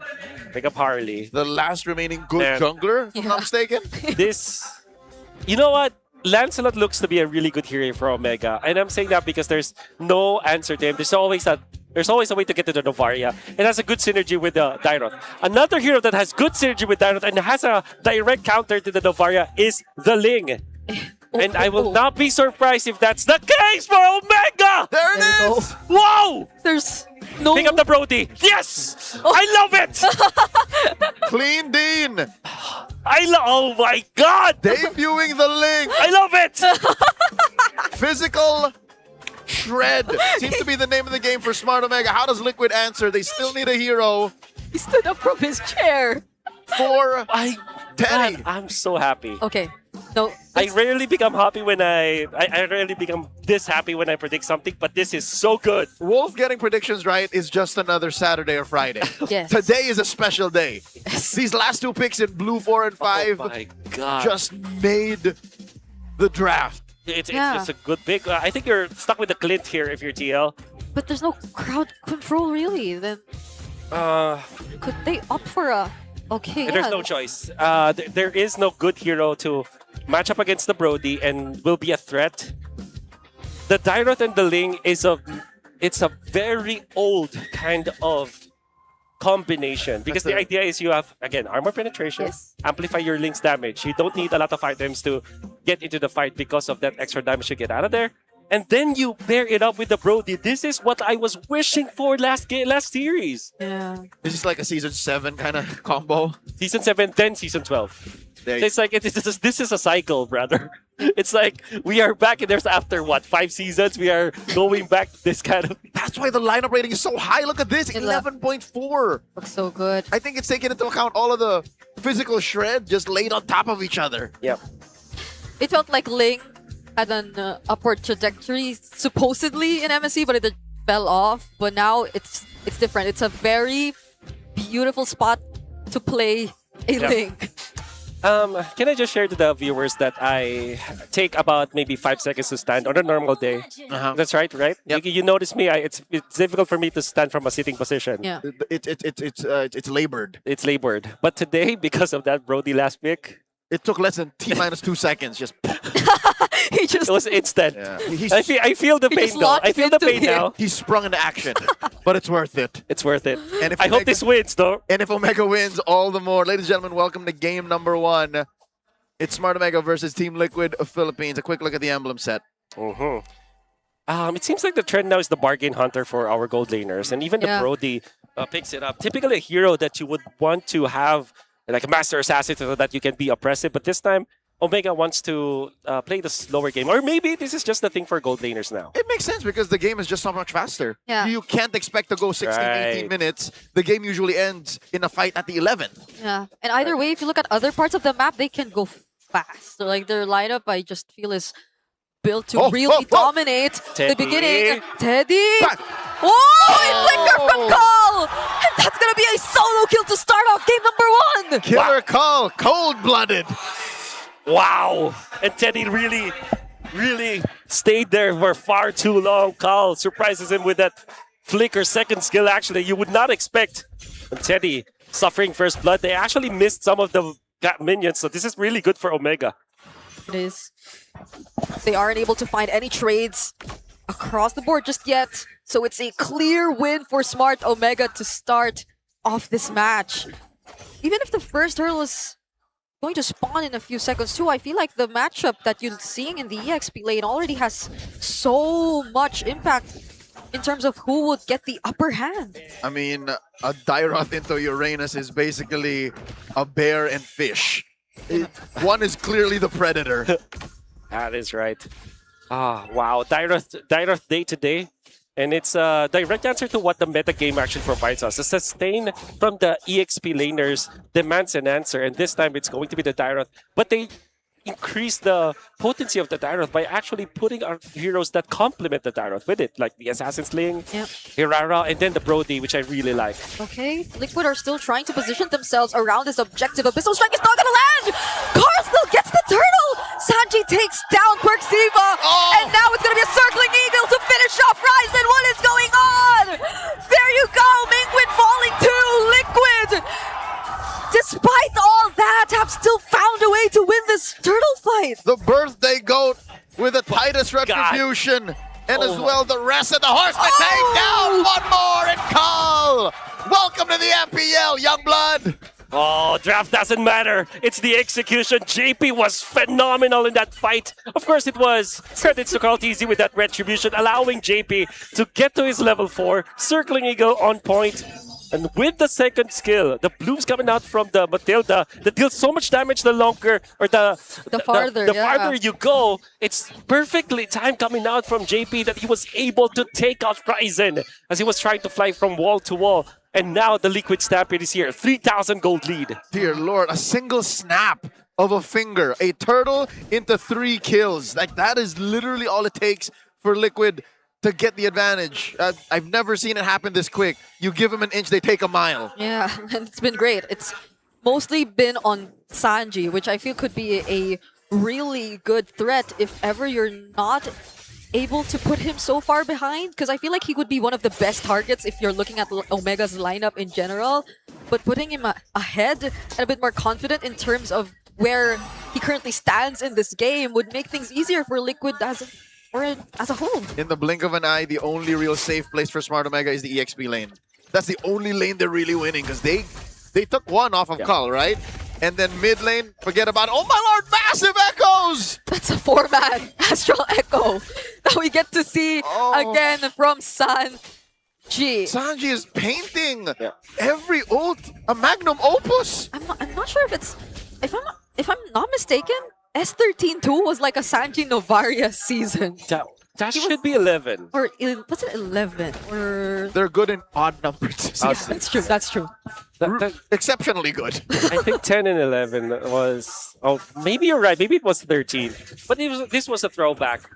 And I think what you're afraid of if you're Omega is the fact that when you have this lineup that you obviously prepared, because and the reason why I'm saying that is because of the speed of when they picked up the first pick Atlas, the way that they were so decisive with the Tyroth, and that Ling and Brody comboed up together, they were confident with this. Okay, Sanji, can he get out of this though? He does not have the flicker. He does fall. They do try to chase him as much as they can. And they get him. There's so much in Omega's kit to actually find that Novaria in the backline. Ryzen here, short on energy. Cannot just Finch poise onto a wall, waiting for his purple to spawn. This is not a safe take. It's up in 3 seconds, but Carl is on him. Oh, it's Mingwin who eventually gets to lay down the deadly magic on. I thought it could have been Ryzen. But the change in target for Carl. Yep, Carl TZ is just so on point. I think he's in the flow state right now. His targeting, his retribution is on point. The way that he is positioning himself in the map and choosing the right targets to go for, making it so that it is very oppressive. And TLPH are, they're celebrating the GOAT's birthday right now with a win, at least for game number 1 with 3,700 gold in their belt. This is a game that's difficult to throw away. Whoa. Okay. Tede almost finds Ryzen. And Perksiva, so quick to answer back. Oh! Flicker in! Take it down, Dean! It's a solo kill! It counts as a solo kill! Teddy, with the past 2 kills that he had, has somewhat redeemed himself from what happened in that first solo kill. Okay. Deadly Teddy. Deadly Teddy is what you're looking for. The gloves are off. Like these two teams just know this has changed from a match into a fight. And you can see that this is a typical Liquid Stampede. When there is a play up top, there's another that's going on the bottom. TZ uses that time that everybody else have bought him to get that cheeky orange steal by himself. And now this is inflating the gold lead that TLPH has right now. The way that Carl TZ's been playing the Harley feels as if he's still on a Hanzo anyway. Yep. Like, he's just so everywhere. He's hyperactive. He's a little magical boy. Turtle Ryzen here. No way. Again! And he's down! JP! No way. Not even a link could escape how Liquid have scattered themselves across the map. Luis holding on to this purple buff, not even enough to save it for Ryzen's return. The hits keep coming. Brigida's brain and mouth can't keep up with the action. There was Grand Theft Purple going on, and then a drive-by on Ryzen, and then a push in mid. Like, all of that was happening while we were still just reeling from what happened. And then Teddy is able to push up top on his own. Oh my god, TLPH are so oppressive whenever they get a little bit of an advantage. They inflate it, and they make the moves all simultaneously that you are just overloaded with so many problems for Omega. Oh, Fatal Links onto 3, but JP still gets out. Sanji survives too. Sanford still standing in front of 4 members of Smart Omega. Nothing! And it's as if he doesn't care. He's just gonna take on the damage. He's gonna sustain and survive every single one. There was nothing! Nice try for Omega. It would have been a good setup. Everyone was there, but there's no damage. Oh. And when it comes to damage, even JP, the roamer of TLPH, because of the way he's managing his skills, comboing up the Soul Bloom, skill 1, in combination with the Circling Eagle, allows him to take Ryzen from 100 to 20. 5-man echoes underneath tier 3 in mid. And a singular Star Shatter takes everyone down to half. This is a Matilda that finishes off kills. It's a finisher. Who would have thought? It felt like one of the most vulnerable lineups if you take a look at it. Yeah. They barely have front. It's just the Uranus on Sanford, and other than that, it's just them throwing their bodies in front of Smart Omega. Because they're so far ahead, and there's healing coming out from the Matilda. Whoa! Did we just reach a new? No, that's not a record. Okay. It's sub 9 minutes. Yeah. The level. Which he holds it. Still him. It's still him. So would have been nice to break it on your birthday, but yeah. Again, goat things. Oh, TLPH. You feel like they have a celebration to go to, and the way that they're trying to finish this real quick. Would be nice to be invited. Yep. I wonder who else is invited. Last Holy Shield down bottom. Free Lord going over to Liquid. They're up by 11k. Yes. Because yes, you have a Ling to somehow manage the map as much as you would like to try, but does the wave clear suffice? It's a Brody and a Eudora. You've seen Eudoras forced to just use their ultimates to defend waves that are crashing in once you're forced to play on defense. In addition to it being a physical shred combo, another thing you could say about Smart Omega's lineup is it's a lineup that wins off of fights. They run through you, they get 3 or 4 kills, then they convert to turrets. It's hard to just take turrets as is. The best thing that you can do is split off of a Ling, but then you know you're losing when you do that. It's like those pinball machines that kind of work together simultaneously. Or I don't know what they're called anyways, but basically it's a machinery that runs for TLPH. Everything's running at the same time so fluidly. Okay, not a 5-man Astral Echo, but it's still enough to take down the front. Perxiva, the setup, it's nowhere to be found. Cole using the torn apart memory. Sanji taken out by Ryzen, but Carl TZ, he just takes down the turrets, and now Ryzen gets nowhere to run. The base! Teddy's on a killing spree, and Liquid are looking for the end. The base! 11 minutes in, they take away game number 1. And that, kids, is what you call a Liquid Stampede. That's right. The defending champions first to the board, going to match point. How is it that your draft looked that good? Well, Liquid. We did not say that Team Liquid's draft is bad. Yeah. It's full of meta picks, but at the same time, we like how Omega have built this composition, but it only took one big team fight in the very early stage of the game to tip the balance in favor of Team Liquid, because already Omega are winning. They're taking their solo kills onto the side lane. Skull is winning against his competition down the bottom lane, but a lot of fights around the turtle that TLPH have been so good with, it was already enough. It was that steal coming out from the GOAT, the birthday boy Carl TZ, onto that turtle that allowed JP to get the level 4, that also allowed JP to use the Circling Eagle in combination with the Soul Bloom to take out Ryzen, and it was then all the dominoes of Omega falling down because a bowling ball TLPH was there to tip the first domino. Yeah. I like to think that Ryzen really shines on these kinds of heroes that are allowed to control the map. It's the Fanny, it's the Ling that I think the split pushes have always come through for Ryzen before, but JP, okay, this is one guy who made sure that this Ling was always in check. And that circling eagle, I could not forget that circling eagle he did. There's not enough room in the aquarium. Yeah. And that's why it looked more like a Balmond spinning. There was a time when we thought that JP's just dealing so much damage because of Min-Maxi. Eventually got the Enchanted Talisman along with 2 wands that It's real. It's real. I think if he had his way, or if the game lasted like a minute longer, would have turned to a Holy Crystal. Yes. Look at that. The steal onto the turtle, giving him shields, running down Omega, and then the soul blooms. My God, that hurts. That was also like another max range scenario for With him. the distance he was going, I think he would have died even if he was at half health. Yeah. I agree. Look at that. That's another one. Another one. And Carl too. Oh! There. More than half. More than half. Carl TZ is more of a sidekick in that moment. Yeah. They're gonna find him time and time again. There's a jumps coming out from JP. Oh, TLPH are so back. And Novaria. The Novaria on Sanji. The places in which he decides to lay down the Astral Echoes have always caught a minimum of 4 members of Smart Omega. Minimum 3. Or 3. Minimum 3. And then he catches a couple of 5-mans. 11 minutes all it took for Liquid to take the game. And there was very little on Omega. Okay, we will admit that we as a desk geeked out at the potential of what Omega did, right? It's like seeing a well-maintained sheet. You know what I mean? With the perfect formulas. Yes. And like, color-coded. Yeah. With animation. Can sheets get animations? Yes. Okay, with animations and pictures, but at the end of the day, it's how you use it. It's the execution, and if you have the know-how to get it across the line. But Liquid, look at their lineup. It's so efficient. Very efficient, very early game-centric. When the decision on the picking of the Clint, not getting tempted to go for a fighter gold link to match up against the Brody.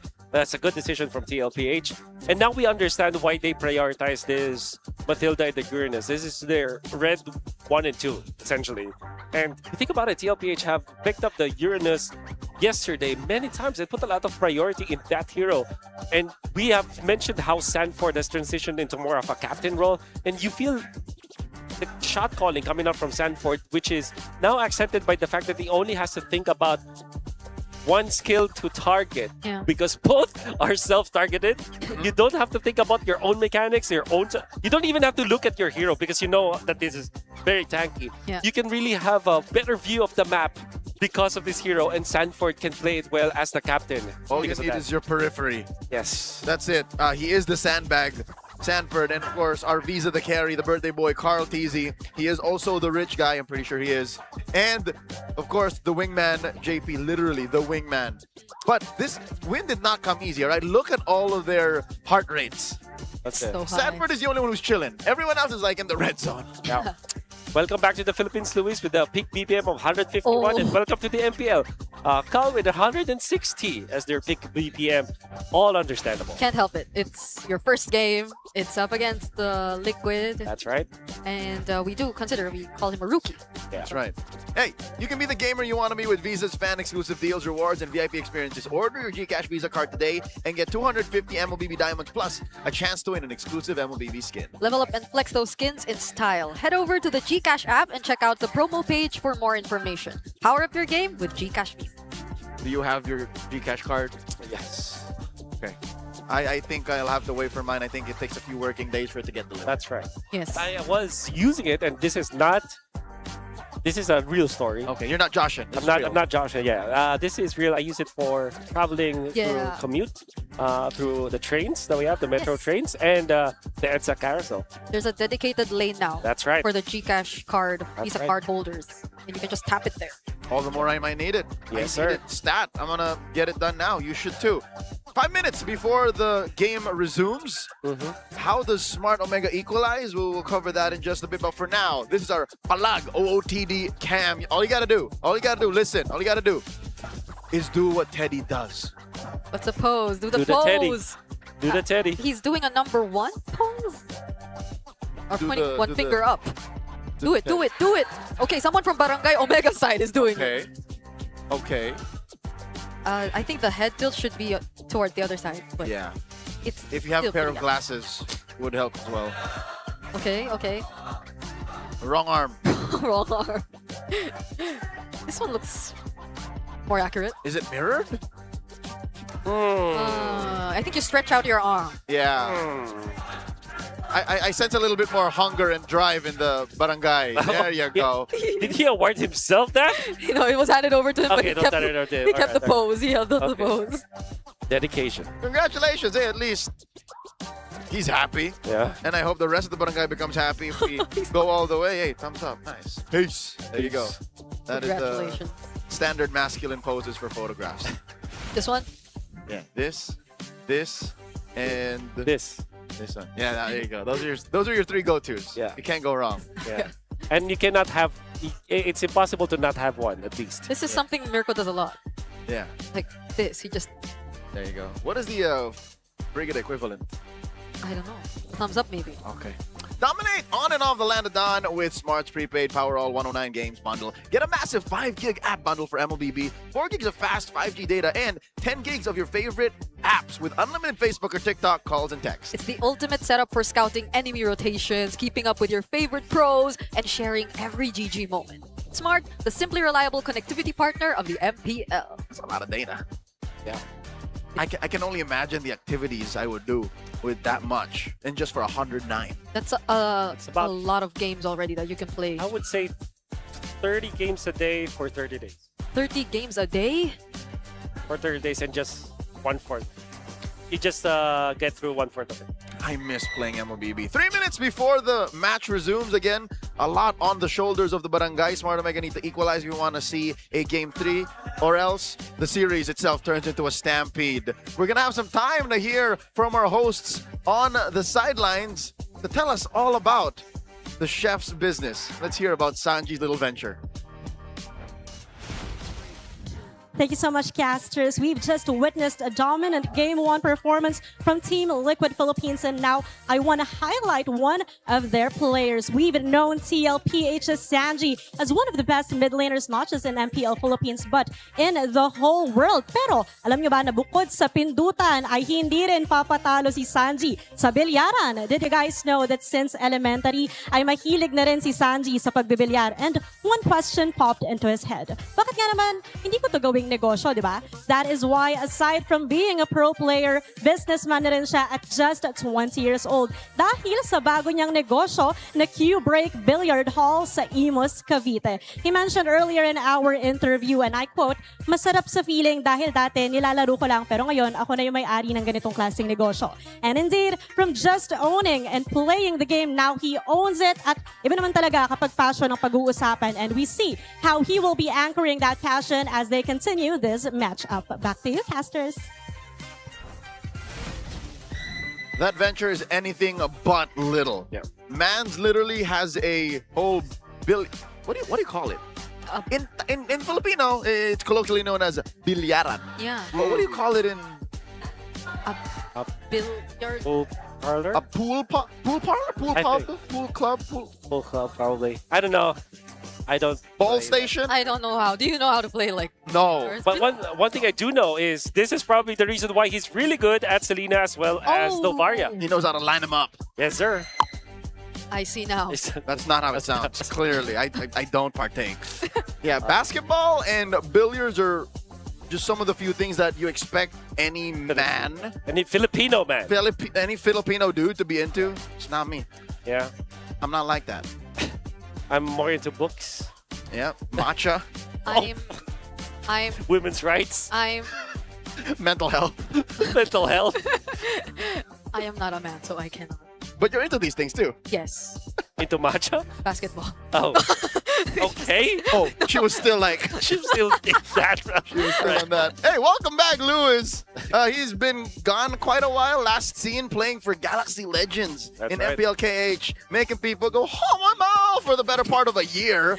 That's And right. then he was last seen here playing for Omega in season 15. Yeah, I can still remember his R-Lot back then. That I was think his hero. That was his hero. I just don't think we're gonna see it as often in the current meta, now that you're slowly seeing just even Liquid of all teams embrace the fact that it is a Uranus that's higher in terms of priority compared to the other XP laners out there. Hey, Uranus is good on broken walls. They choose that going into game number 2, as well as being first pick.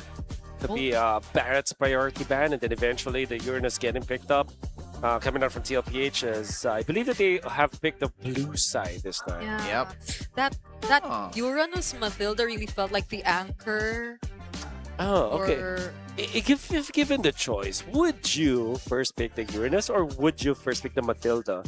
So I feel like with Mathilda, you have a lot of options to play it with. Yeah, your lineup is not locked in. Yeah.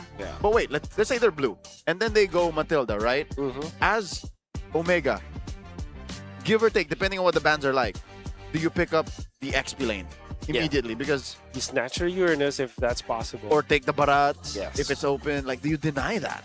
Yeah. You're right. Because I feel like between the roamers that we have right now with Perks, I'm pretty sure that Perks is willing to pick up the Mathilda too. Oh yeah, for sure. Like whatever I see JP use, I can just imagine Perks using it too. Oh, not to mention the propensity for Liquid to play XP Atlas. Remember that? That happened last night. That's true. It happened last night. So who's to say if Atlas is open, which we don't know for sure, is because bans are crazy now. And I recall how instantly Omega locked in their first pick Atlas too. Right? It feels more like a deny-ish to Liquid as well. Right. If they're the ones you're going up with. And now it's Liquid on blue. So anything can happen. Yeah. Also, what if they're the ones who go first pick Atlas then? But... I doubt it. I think that they're more likely to pick up the Mathilda. Well, if they do pick up the Atlas first pick, which they did yesterday, they flexed it. Yeah. To the XP. So I'm never really sure anymore. Whoa. I think Liquid are going for that. They're going to give Omega a really hard choice. They're banning the Fanny, the Melissa, Paquito, Atlas, Mathilda, Uranus, but they're all still open. Yeah, I think they will open up both Barrets as well as the Uranus so that no matter what happens, they will get one out of the two. It's very unlikely for Omega to pick up both in their red side 1 and 2. Yeah, there's no configuration that makes sense. Yeah, so yeah, you're right. The Paquito might be a better ban here. Yeah, I'd ban be number like, 3. I wouldn't want to leave that open if they're not gonna get their hands on it. Anyway, it feels like it's too big of a threat. Not to mention Atlas. Yeah. Atlas is still at large. Oh. I don't know. I just feel like okay. Oh, they ban it. Yeah, these two teams don't feel like they're Balearic teams too. Okay. I feel like here's the thing. If the Paquito is open, okay, you pick up Barrets for TLPH. And then you gut check Perks, and you gut check the rest of them. No! Oh, you pick up Paquito. This happened yesterday. They just really don't go for first pick Barrett. That's Carlos Paquito. But now you pick up Barrets. I believe that you pick up the Mathilda right now with the Navaria for TLPH. But without the Uranus. And then you just hope you end up with either a Camilla or Alice on the so they're other leaving end. it for second phase again. Yeah. Oh. Yeah, because one will be bad. Or at least... Mathilda. But you pick up the Mathilda because there is a chance that Omega picks it up. And that just makes it worse. Yep. Okay. This is another way to look at it. Rafaela. It's also a hero that you don't want to give with the Barrets as well as this hero. Is there a world where it's Mathilda Rafaela? I don't think so. I don't think that is a TLPH. Or another Rafa. That will work with other teams, but I think TLPH is more like 1 utility, 1 damage. Oh, wow. Okay, I take it back. They're going to lock in the Belleric. I guess we don't know Liquid like that. But where is the Belleric going true. to? And where is the Paquito going? That's right. Which means that their last 2 picks will be so difficult to predict. If you're Omega, though, you pick up the Valentina, you ban Esmeralda. What is Why? There you go. Maybe they were hedging on the Valentina. Maybe Liquid don't ban the Mathilda. So they force him to use blue 4 to ban the Mathilda. That's loud. That's very loud. But... Yeah. Hey, the Cavaliers know it's close. Okay. Okay. That's how you do it. There's love in the barangay. Okay. The new Capitana Jamie does not approve. Or she's just confused. Yeah, she's just confused. Tanod number 1 and She wasn't told that was gonna go down like that. Yeah, no one could have expected it to. Obvious. Gonna be the man. Wait. They're thinking they're dead set on the fact that this is JP Bellerin. Phovius is a proactive ban. Yep. They're planning something for Red 4 or 5. Oh. What is it? Sora? This No, but Barat is already here. It's XP, right? What is this, Julian? Okay, Kaja's out. Can't be a jungler. There's a Hirara too. That's right. Can't be a mid lane. Or no, it can. What no, if Gold Sora? Gold Sora. Gold Benedetta. Call played under the MDL's global ban, so he knows. That's right. He has to have a deep hero pool. Oh no, they missed the Hanzo. Oh, whoa. They missed the Hanzo. There's a Clint. Sheriff Cull. Okay. Played well, actually, the previous game. But there is a world where this is a Claude for TLPH. You go for the jungle Paquito, and then probably a glue. You put the Bellerin on the EXP, and then the glue will be your roamer. Or you still pick up the Varia. The Varia Rafael in the middle. And then you get the Hanzo.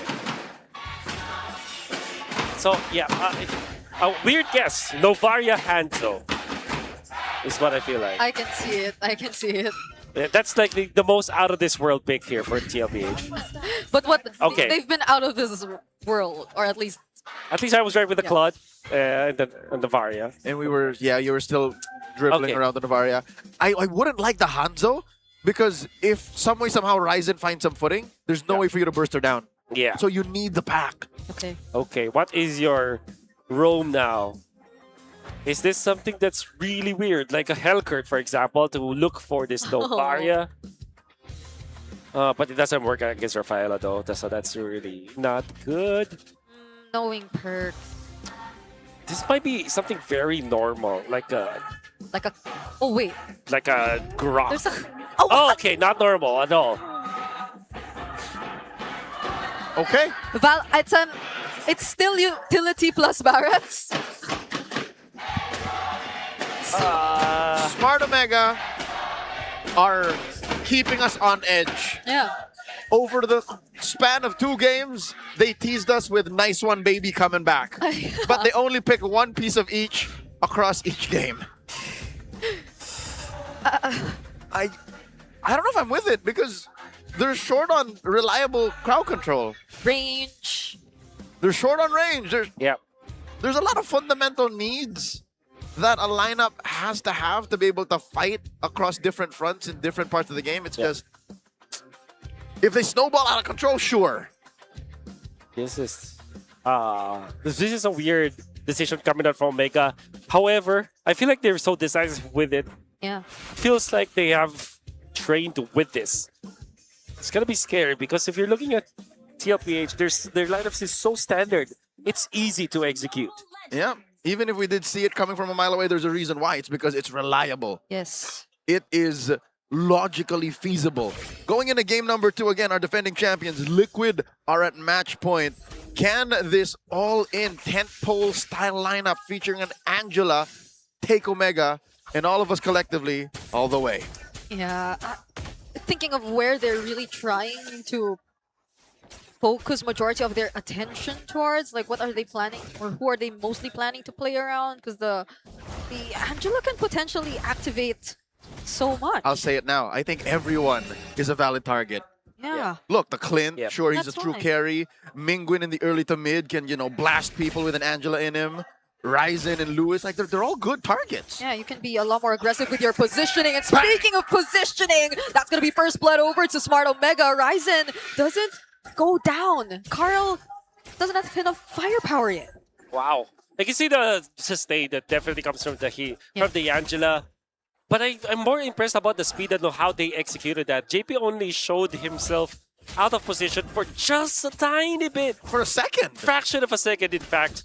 And they already identified that was more than enough for them to take out Daddy JP that wasn't able to react with the flicker. So Great job coming up from Mega. Very impressive on how they reacted to that. Oh yeah, can't confirm. Yeah, no, it was just a fraction of a second because he didn't even get to react with the flicker. Yeah, so quick. But Carl TZ though, looking for more targets. Gonna be Perksiva, he's after! And if he doesn't get the job done, there's a Star Shatter to finish him off. Woo. As they say in billiards, that's a strike. They say that, right? Yes. Who plays? Okay. First turtle up. In my hometown, they do. Thanks. Binangonan Rizal, can anyone confirm? Yes, sir. Can you please confirm? 2 minutes up. Luis first to the scene, the only member of Smart Omega to quell the 4 members of Liquid here present. Carl TZ holding that pixel brush. The pullback on the 40. 40 holding his ground. And here we go. Liquid looking to secure. Okay, Star Shot or Astral Echo already revealing 3. Ryzen is nowhere nearby, and they're not gonna go for the contest. In mid though, Teddy not using the Purify just yet, but he does get to successfully clear the mid wave. Not knowing Ryzen is still there, is gonna survive, but Ryzen has to get away. Oh no, he's slowed down. Gotta be careful, he's the Stampede. They're gonna predict go for the cherries! There's the knife frame, but the flicker from JP avoided! Not the Star Shutter though, and the flicker IMU on the Wrath of Dryad from Mingwin. Carl TZ has to run away, but not with Cull still allowing him to fall. Junglers are down. Was that trade worth it, Wolf? Worth it for Omega for sure. They did have to force the revive onto Carl TZ. That was a 2-for-1. Ryzen was the sacrifice. Cull getting a kill. 2 kills, in fact, allowing him to get a little bit of an advantage over Teddy. And with the endless battle now, he is a threat. Hold up. Oh, the Ryzen trade. Liquid don't know. Sneaky Dean commits Grand Theft Purple. Sneaky Dean all over again. And it's not just the waves that they're really trying to trade out this time. It's just really slowing down Liquid. The birthday boy's not going to be happy when he finds out. Yeah, Daddy JP says, Carl, they took it. Carl, it's gone. Darn you, Dean. Where is he going now? Are they going to look out for Mingwin? I think that the idea now for Omega is to piggyback off of this lead that they were able to get. It's just 200 as of this moment, and being that 500, but that also means that Cull will be activated much faster than Teddy will be. What a blessing that hand cam is by the Infinix 50 Pro. I love it. We got to see exactly how Sanji aims. Yep. And he's been holding on to that Star Shutter. Omega are starting to group up though here in mid, and this is in preparation for this upcoming objective. There's a bit of poke thrown out here and there, especially towards Perksiva. But Omega are slowly trying to get in position. That is Luis again holding out. No successful Detona's welcomes yet. Almost 5 minutes in. Turtle down to a 4th. Oh, it's a flicker from Sanford trying to go in for the set on 3! Carl TZ gets the objective, but what does Omega do this time? They're gonna find the kill onto Carl. Teddy trying to go in for the free hit. Sanford might go down over here. It's a respawn for Carl TZ, but Omega wanna chase. They wanna go for more! And JP looks to be next. It's a triple for Ryzen. Ridiculous answer out of Omega. Take the turtle, sure, but we'll go for the kills. They're up by 2,000. There was a time where you love Angeling, you love Lancelot Angela, Batman Angela, but this time he Rara or Hirara with the Angela. Do we call it Angera? Angera, I love it. Angerara. Angerara. Sound like a Lady Gaga song. Yeah. Still rolls off the tongue nicely, but I don't know, rolling in the deep. Check it out once again, the sequence. Sanford coming in with an almost perfect Wrath of the Dryad, but the real fight was happening inside the pit. That's right. Massive props to Lewis. And of course, Ryzen dodging the Wrath of the Dryad. But Lewis having the right intention to go into the turtle, into the turtle pit to take out Carl TZ. And that riled up Tanod #1 so much. Ryzen is playing so well this game. He legit has the moves. Oh, Teddy going in though. That's a blazing do it. Astral Echo 2 revealing where Cull actually is. The taunt will land so will the Wrath of Dryad.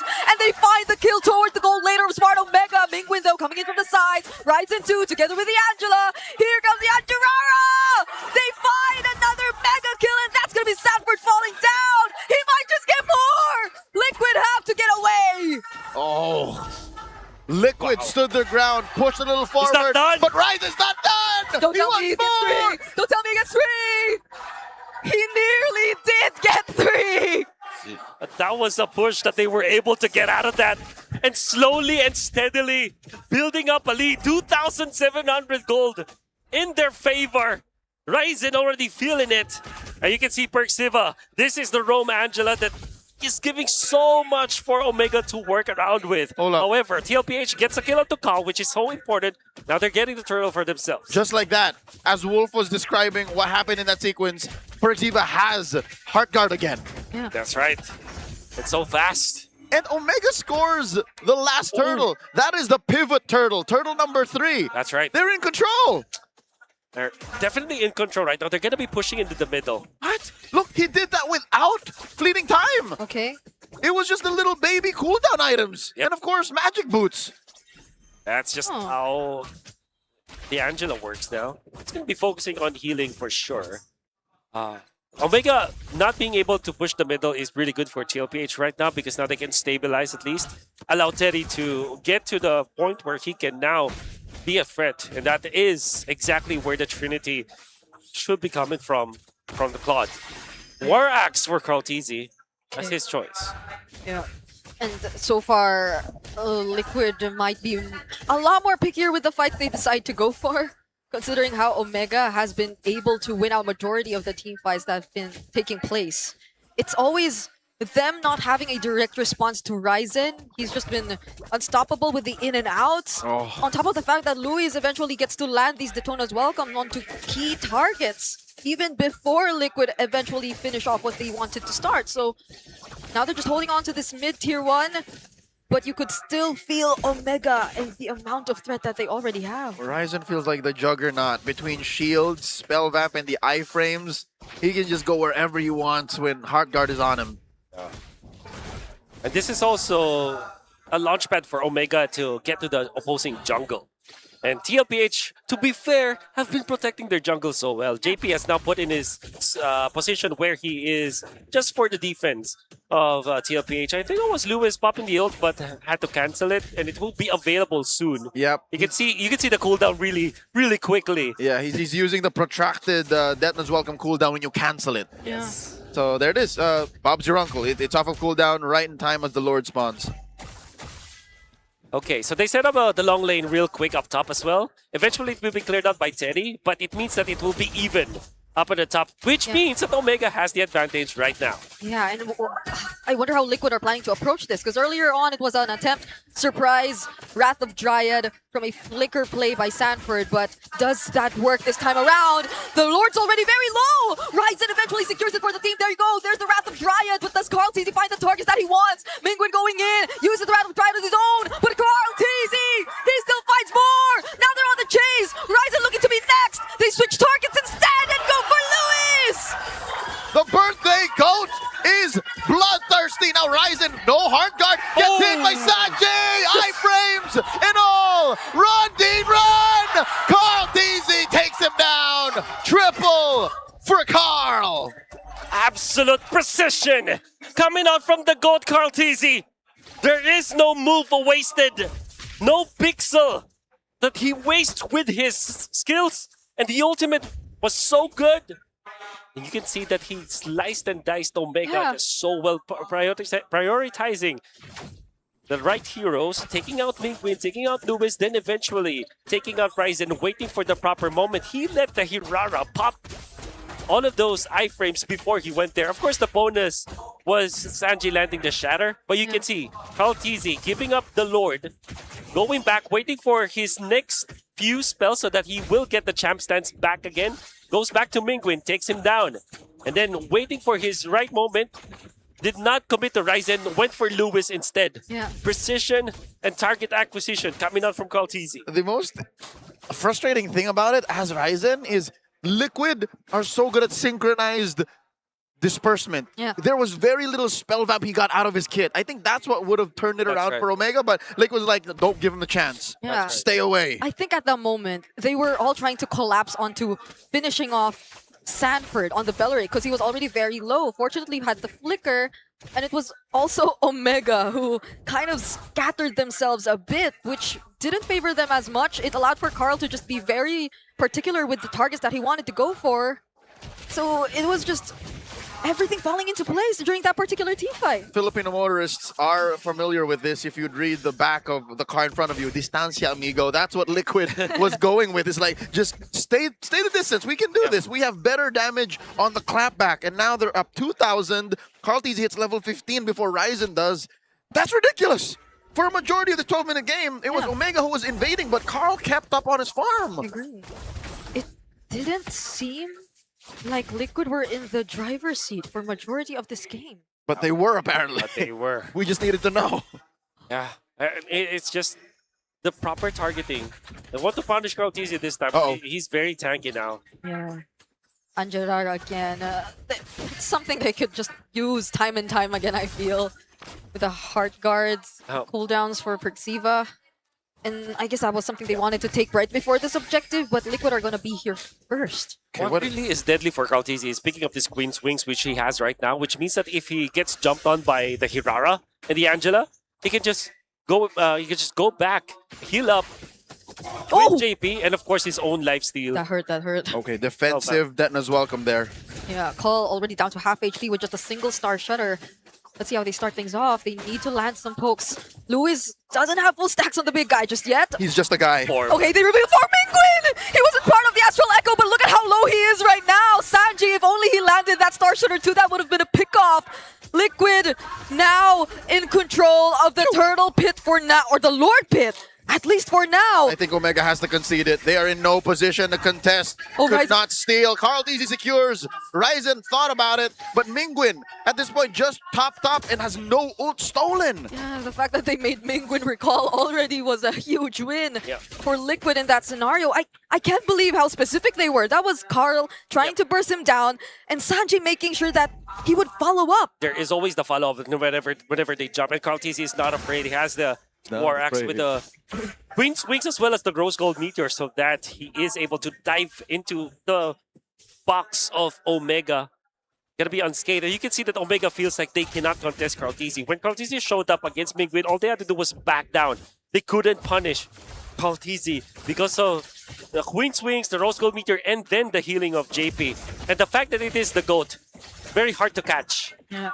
This is a question though. Liquid and them eventually tightening Ryzen. how they close out the game. Ryzen, he wants to go for Sanji. That's going to be Flicker forced out. He's already out of the map. But we saw this yesterday. It can happen again. Sanji goes down. It's Perxiva who picks up the kill. That's a pickoff scored by Omega at the cost of their inhibitor up top.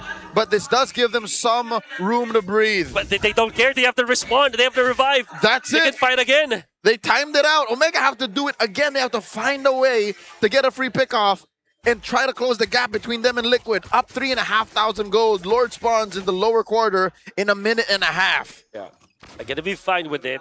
Fortunately for Omega, they didn't lose more than their top lane turret. But unfortunately for them, it's the long lane. But they're gonna have to handle that soon. If anything, though, what I can say about Omega is they're not a team that is like a deer in the headlights when these situations come against them. Whenever they are in a very bad spot, they still try to do something. For the good and for the bad, at least they're attempting something. And that's Ryzen with the flank. Sometimes they go for a split push.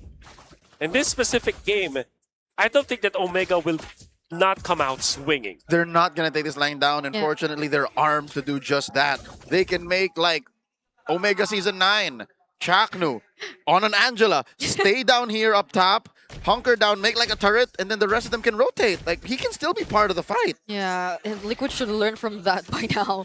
They should be fully aware. Horizon was playing what? An Akai, a Baxia, a Balman at the time. Yeah. Now he's on a Hirara.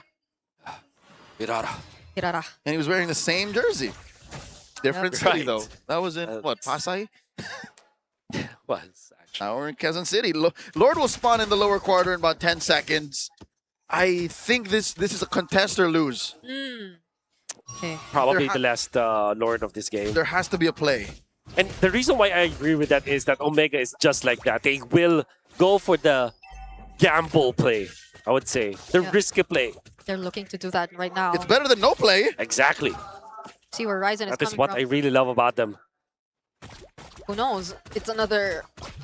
maybe them bringing back the entire late game Omega 2. You know what? Smart Omega is like a Jason Statham movie. No matter what happens, the plot moves forward.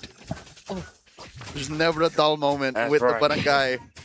Lord here at about half health. Look, they're holding the Y brush. Okay, Mingwin's hiding really well this time though. Doesn't get revealed again. no. But he has By the no ult. Astral Echo. But he has no ult. But he doesn't have an ultimate, that's right.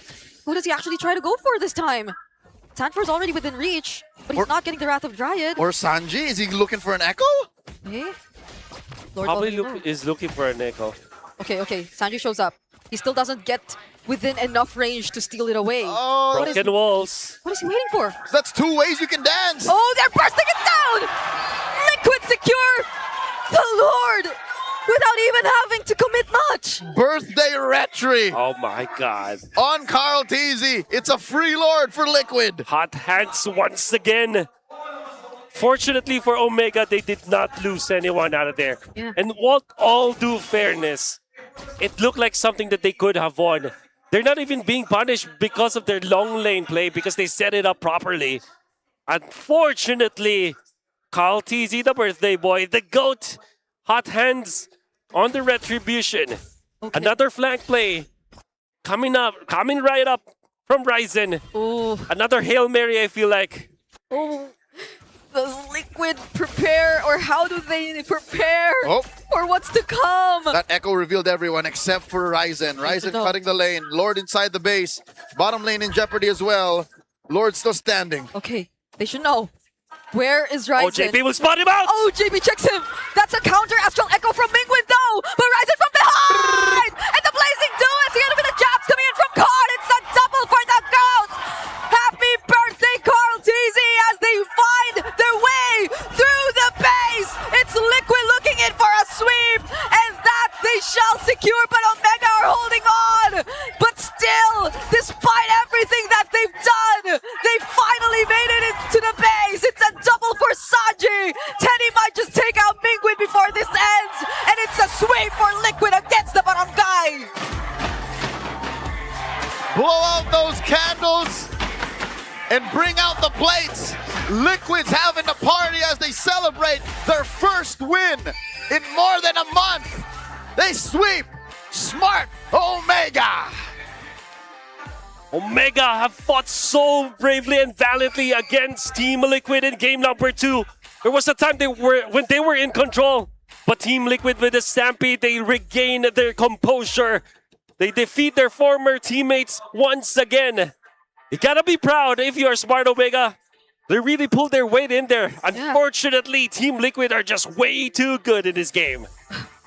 It was already a new combination to watch out for, the Angela Hirara. They were doing wonders across the map. Hey, you know what? Rome wasn't built in a day, and neither will the barangay. So this is just but the opening of a newly built squad in Season 18. So we'll give them the benefit of the doubt. We'll have them take their bow and have them come back stronger. But tonight, it's all about the birthday boy. Tonight, it's all about Liquid getting their first win in quite a while. The Cavaliers are so happy. The stadium just lit up.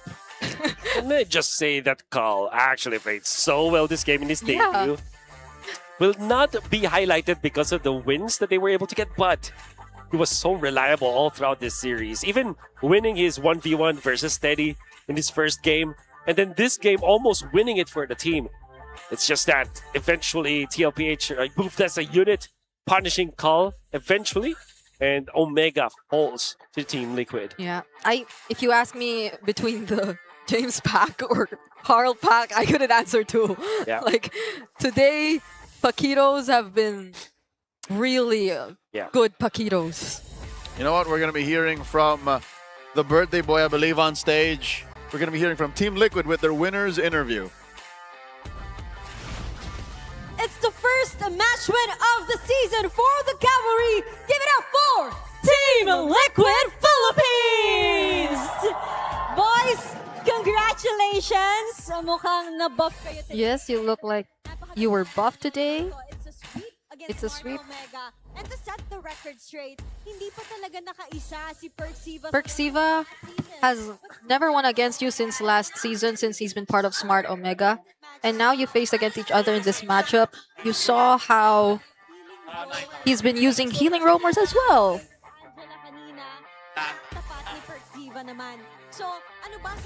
What do you think is the advantage of utility and healing roamers in this meta?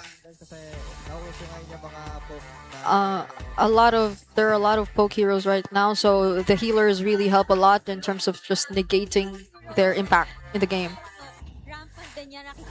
Yes, these healing heroes are very rampant nowadays. But what of the biggest buffs today is the birthday buff. We're gonna sing happy birthday for Carl. Happy birthday, Carl. Teasy. Okay, it's not a song. Carl, happy birthday. Pang ilang happy birthday na to. Pero balikan muna natin yung nangyaring. Let's look back at what happened yesterday during the Clash of Titans. Falcons won against you. Did it help?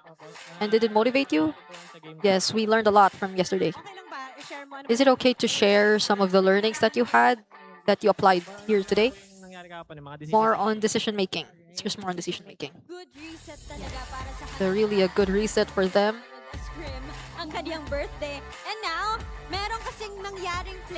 And there was a play earlier in game number 1 from JP.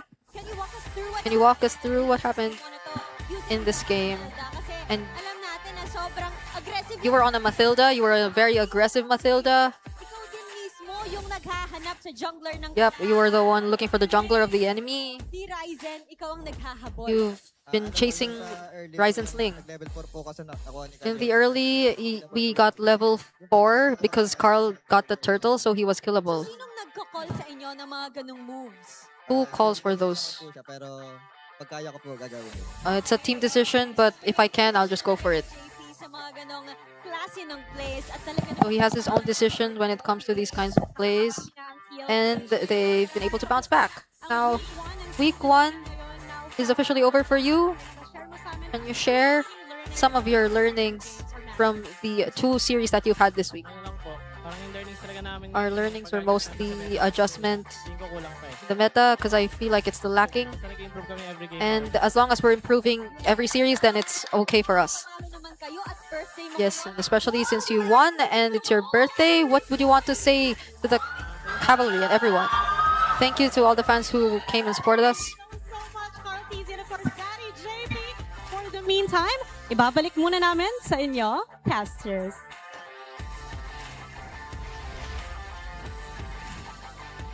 Congratulations to our MVP, Daddy JP, 0-3 and 10. This is a performance that you had to watch. It's just hard to describe.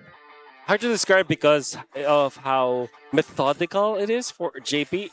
And I think there was a big shift. There was a time where Rafaela from JP was more of an offensive threat for the team. But then eventually when they felt like the lineup of team of Smart Omega has been winning the skirmishes, he immediately shifted into this role where he is the one that guards the jungle and also rallies the team around. Like, you would notice that there was a specific time in this game where TLPH decided, okay, we're losing the early game, let's stabilize. Make sure that our jungle is okay. Let's move as a unit as 4. Allow Teddy to have safe passages between one lane to another so that you speed up the double laning coming out from this Claude. And make sure that CloudTZ will not lose any more jungle after all of those Ryzen trading shenanigans. There was that specific moment in this game where they shifted their playstyle, and that's how I feel. That's how I answer your inquiry about why JP's performance is difficult to describe just by looking at the stats. Yeah, it's them adjusting on the fly, which I feel has been a struggle. At least a lot of people have been saying has been a struggle for Liquid in general. Because you see how even they admit that they haven't fully adjusted to the meta. Even Carl is still considering their current understanding to be a bit more lacking. But based on what they've been showing every single series, I know it's just been 2, but the improvements that they've had for just the first week it's something you really have to consider moving forward in Season 18. And that is something that you have to read between the lines to get to. A lot of people will pin Doubt Us Again or, rage baiting Liquid as their identity for Season 18. But no, like, this is, I think, their most humble form in the past 2 years. They're in a position of, we're going to continue learning. We're going to be more willing to play heroes like Atlas XP. We're going to be playing heroes like Rafaela more now. Sanji has found a new flame in Novaria. This is just Liquid evolving before our eyes. And if you want the defending champion to come back and to, again, reclaim the top spot, you have to put him through their character development arc. Like, this is the best time to be a Liquid fan. You're tested in your loyalty. I agree. I think it's also something that was brought up previously. The fact that it's easier to win a championship rather than to get back to the top or something like that. There was a similar line of the climb. Conquering is easy. Yeah. Ruling is harder. That's right. Robert Baratheon would know. Our Visa the carry is Sanji. Again, that Novaria dealing about 69,000 damage throughout the game. About 18, 19 minutes. Nice effort coming in from the chef and of course the rich guy, our birthday boy. And the MVP, look at how chill JP was. How chill JP was, but if you think about it, everybody's just it was so hectic for most of the players right now. Except Daddy JP. Except Daddy JP. All the other 9 players, they felt like this looked like a very close fight. And if you're going to be looking at the game, actually it was very hectic. Everybody's trying to outplay each other. There was no time for TLPH to not be afraid of Ryzen. They're always looking behind their shoulders, literally and figuratively, in this game, just because of the fact that Ryzen will always go for the play. This is what I like about Omega. They're trying to still win it. They're not passively waiting for their opponents to make a mistake now. Legally, players are not allowed to look over their shoulders, but you're right. But yes, like they're always just wary. And that's why they're always in the triple digits BPM. If I'm not mistaken, like almost everyone is at triple digits. Average. In the orange or red zone, which is scary. But I'm hoping that they've chilled out now, especially Omega, since there's a lot of time for them to recalibrate and bounce back. Let's listen now to the Infinix mic check.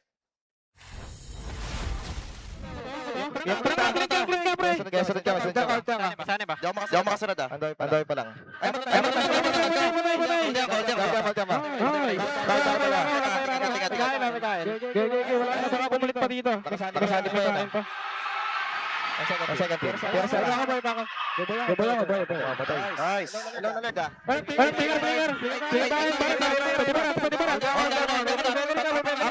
Ultiko. Ikat sa bell. Ikat sa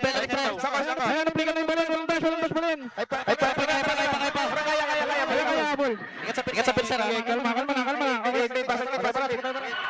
Nice. Blacklist. Gira na lang tayo, pre. Siya na lang pahirap sa atin eh. Okay na.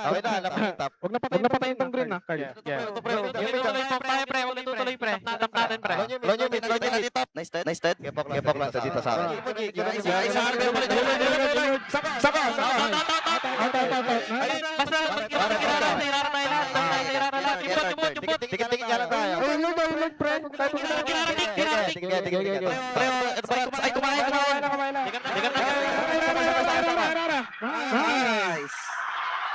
Nice.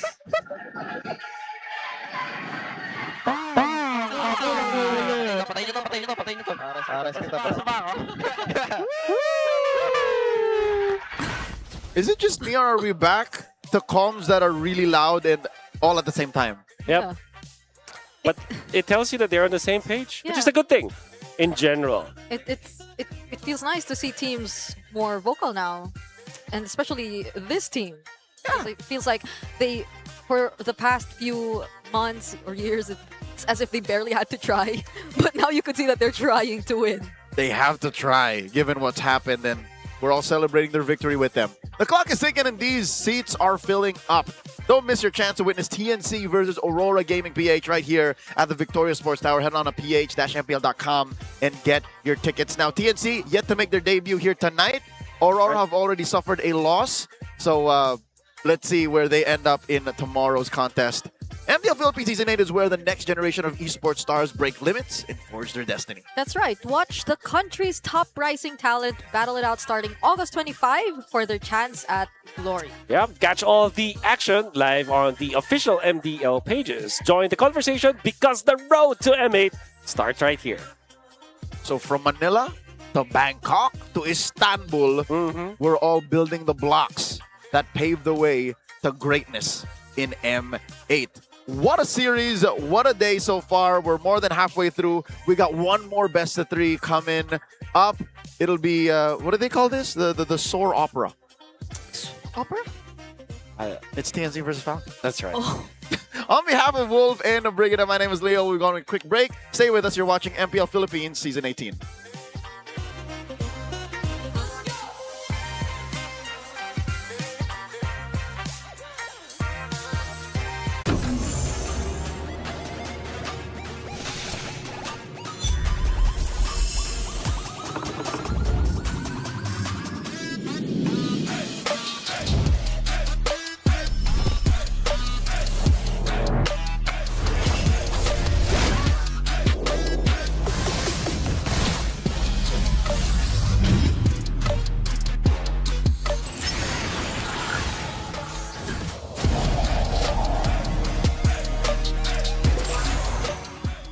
Power your next side quest with Smart Power All.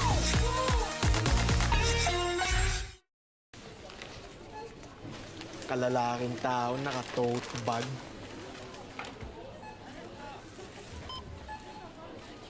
Kalalaking tao mo, sir. Ito ang shampoo mo. Bago ka na, sir. Hindi mo ba alam? Iba ang scalp ng mga lalaki. 1.5 times na oilier at mas pausin. 5 times na mas may chance magka-dandruff. Dito ka na sa Clearmen.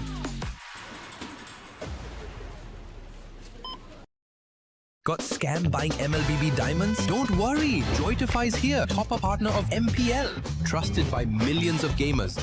My money-back guarantee ka pa, kaya gamers say, recharge on Joytify now. Wait, we have another surprise for you. Want to grab 1,000 diamonds and get Mobile Legends skin like him?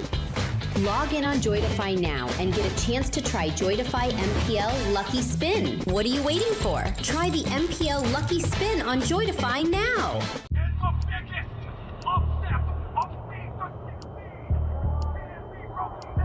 Paano ko kaya sila masusuportahan ngayon ng mas maayos? Kailangan ko ba magpalit ng strategies? Nagagampanan ko kaya ng maayos ang role ko? Will I be able to meet their expectations? We have to prove them all wrong.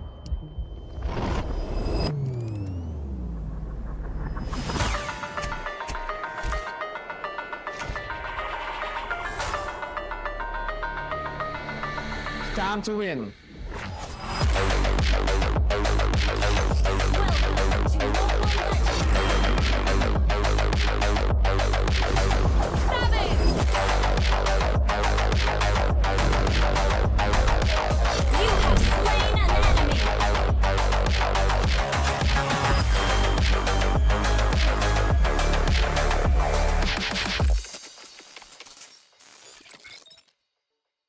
We continuously enhance our services and steadily expand our destinations. China Airlines believes we can and should do better with an international standard. We safeguard your every flight and look to a sustainable method moving towards an era of green aviation. Together with China Airlines, blossoming in the sky.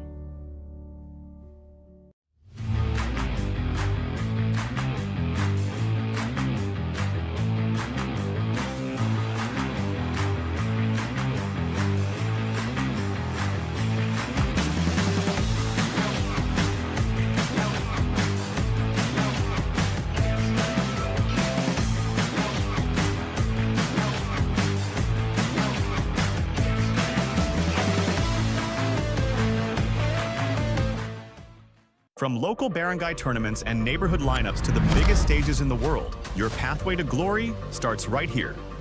Welcome to TLPH Season 8, where legends are forged and we are officially breaking limits. It all begins at the grassroots level. Hundreds of aspiring teams enter the open qualifiers in a ruthless single elimination bracket. Every game is a best of one. One misstep and you're out. Win and you keep the dream alive. Next up, qualifier finals. Here, the top open qualifier contenders meet the relegated independent teams from MDLPH Season 7 and our invited female powerhouse rosters. Divided into groups, they battle in a single round robin. Only the top 6 teams will earn their ticket to join the waiting MPL affiliated teams in the main league.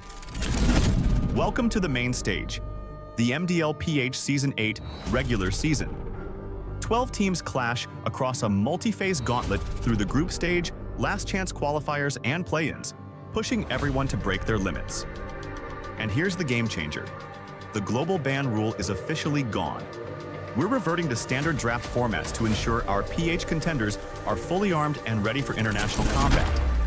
The top 6 teams lock in for the playoffs in a high-stakes, single elimination bracket, with the top 2 regular season teams waiting in the semifinals.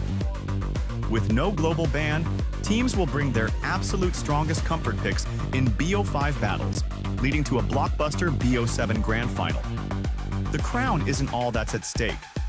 Our champion earns the golden ticket to represent the Philippines on the international stage. This is what it all comes down to, the inaugural Mobile Legends Bang Bang C Championship Tour, MCTC. Our MDLPH champions will face off against the absolute best academy powerhouses from Indonesia and Malaysia, alongside top incubation teams across the Southeast Asia region. This isn't just about regional pride. MCTC is the ultimate gateway to the M8 World Championship.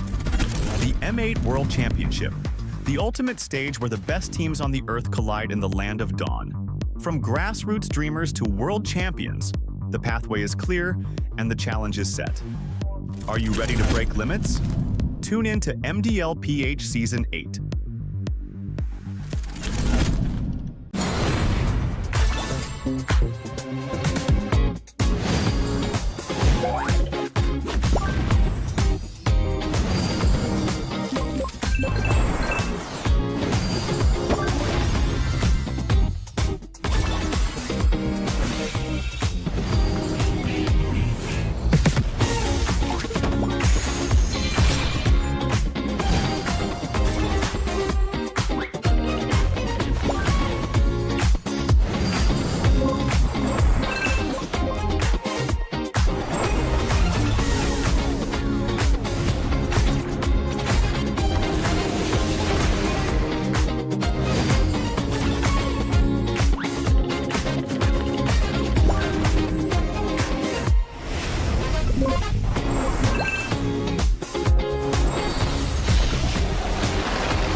judgment! Witness the power of pure lightning!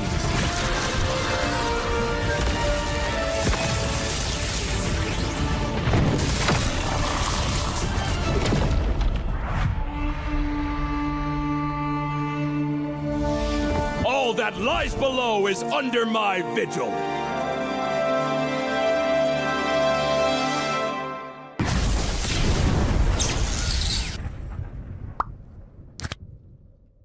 Kailangan mong gumawa ng tunog ng Falcon.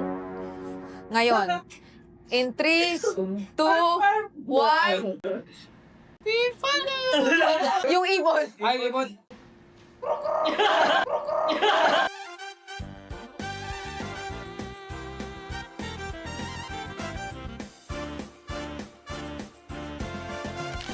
Good morning, class. Okay, please take your seat. Please take your seat. Yes, maraming salamat, Haji. Ikaw lang na naman ang umupo sa ating front row. And salamat din sa pag-attend ng classes sa ating mga boys in the back. Ayan.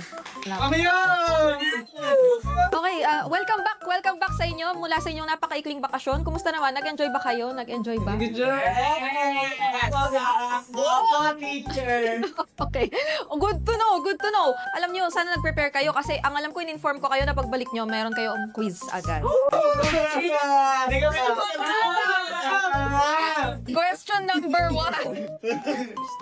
Nasa loob ang balat. Sa loob ang balat? Nasa labas ang laman. Ano yun? Yes, Marco. Pako. Marco, hindi. Yes, Ogwen. Saging! Hindi, nasa loob naman ang laman ng saging. Nasa labas ang laman. Ano yun, Haji? Hindi! Nasa loob ba yung balat? Yung kinakain yung nasa labas. Yung nasa loob. Hindi siya kinakain. Or gulay. Yes, Bert! Bayabas? Hindi! May balat pa rin ang bayabas sa labas, ah. Nandito siya na. Ayan! Pineapple? Hindi! Mais!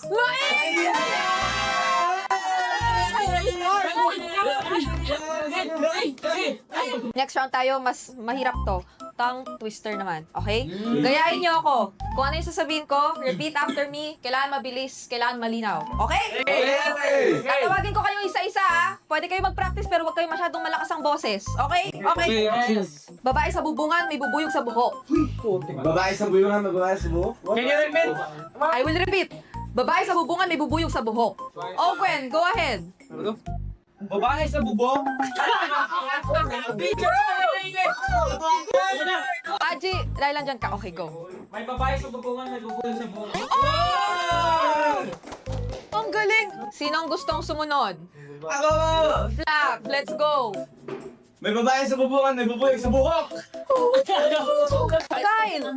May babae sa bubungan, may babae sa buhok! Mali! Pagbigyan na natin. First, Ogwen, Marco, sinong gusto sumunod? May babae sa bubungan, may buhok. Malapit na. Isa pa. Oh, sige, pagbigyan natin. May babae sa bubungan, may bubuyog sa buhok. Yun! Ganun lang. Ferds, ikaw na. Iwan mo na yung dalawa. Oh. May babae sa bubungan, may bubuyog sa buhok. Palakpakan natin. May babae sa bubungan, may bubuyog sa buhok. Ogwen! May babae sa bubungan, may bubuyog sa buhok. Okay, Marco, bilang ikaw ang pinakamabagal, kailangan mong gumawa ng tunog ng Falcon. Ngayon, in 3, 2, 1.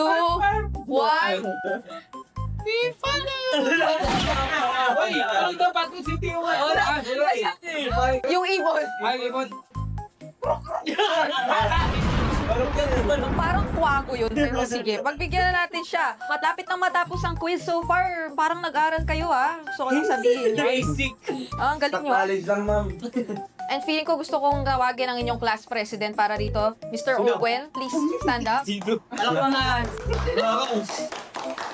Mr. Ogwen, sobrang lapit nyo nang mag-champion last season.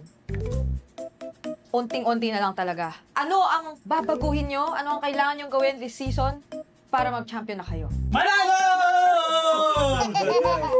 Tama! Tama ka! Ngayon, isa-isahin ko na rin kayo kasi lahat kayo ay papasok na ng season 18. Kung meron kayong isang salita na pwedeng gamitin para i-describe ito, ano yon? Haji! Kyle! Grind. Flap. Champion. Birds. Laban. Ogwen. Palag. Super Marco. Pilipinas. Anjing. Work hard. Dalawa yun, pero pagbigyan na natin. Okay, thank you so much, class. Pasado naman yata kayo. Class dismissed. Thank you so much.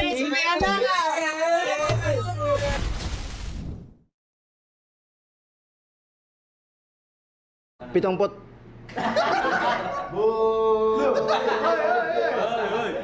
Pitong...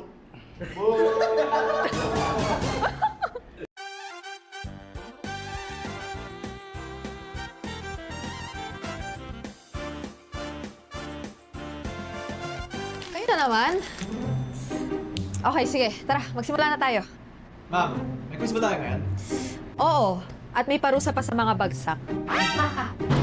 Oy, tara na! Ma'am. Ano lang dito? Close eh. Sige, ma'am. Malay mo. Bugtong muna tayo, okay? Una, laging tumatakbo pero walang paa. What? Hindi, bubuksan mo lang ang generator pag walang kuryente. Yes, Savero. Car. First letter in Tagalog. O. Oras. Oras! Wow! Grabe! Super okay. Okay, very good, very good. Alright, next round tayo. Isa-isa kayo rito, ha? Kailangan nyo sabihin ng mabilis at malinaw at pagalingan kayo. Ito lang ang sasabihin nyo. 70 puting tupa. Hands, go! 70 puting tupa. Wow! Savero wants to go next. Okay. Pitongpot, tipong... Pitongpot, puting...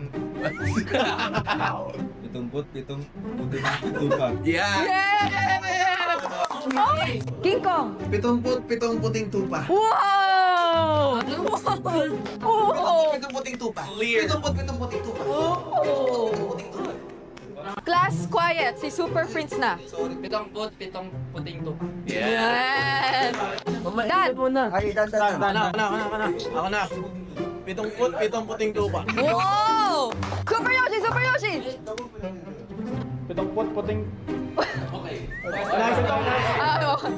Pitong puting tupa. Oy! Brusko! Pitongpot.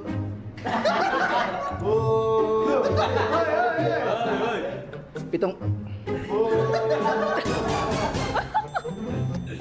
Pitong puting tupa. Wow! Okay, Kurt. Pitong puting tupa. Yay! Okay, pero medyo seryoso tayo ngayon, class. Dati, tinatawag kayong super fam at kailangan nyo yun bawiin ngayong season 18. Tama? Hindi naman siguro nawala, ma'am.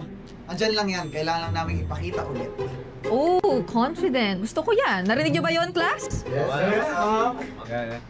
O siya, that's it. Class dismissed. Okay, pero bago kayo umalis, sinong cleaners for today?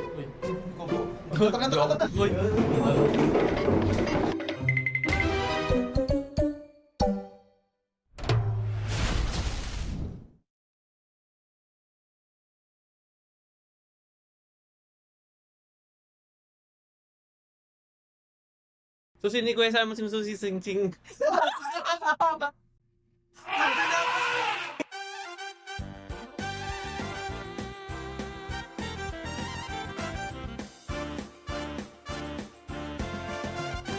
Okay, start na tayo. Sit down. Alam nyo na dapat yung drill. Mabilis lang. Yes. Maria Mailing, ma'am. Opo. Section po. Opo. Wala akong barong, ma'am eh. Pero, Okay lang po. thank you, ma'am. Sorry, ma'am. Kung barong mo. Okay, wala nang hahabol. Kompleto na tayo? Goods na? Alam nyo na dapat yung drill. Mabilis lang. Ang dami na namin ginawang ganyan. Alam na namin lahat. Okay. Sigurado ka? Sige, subukan natin. Bugtong-bugtong, maliit na bahay, puno ng tao. Ano yun? Bubo.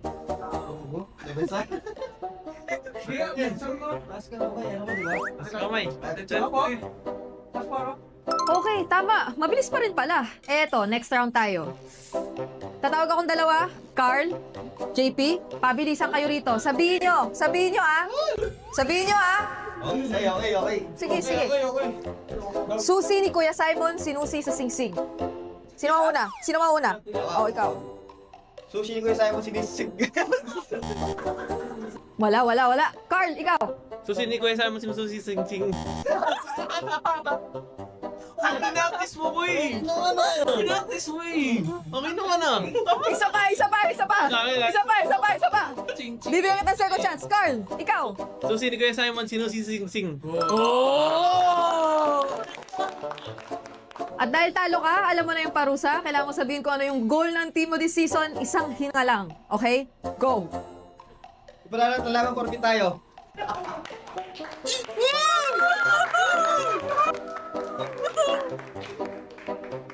Q&A naman tayo. Bilang defending champions and back-to-back champions, ano ang pinakamalaking pressure sa inyo ngayong season 18? Sino gusto sumagot? Siguro yung expectations po, ma'am, na every season may kailangan kaming improve. Kahit champions kayo, need nyo pa rin mag-aral. Tama?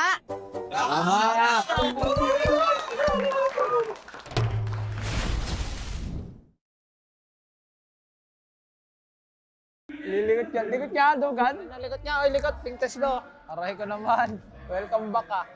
Ano lang, masabi ko sa mga fans, maraming salamat sa mga sumusuporta sa amin.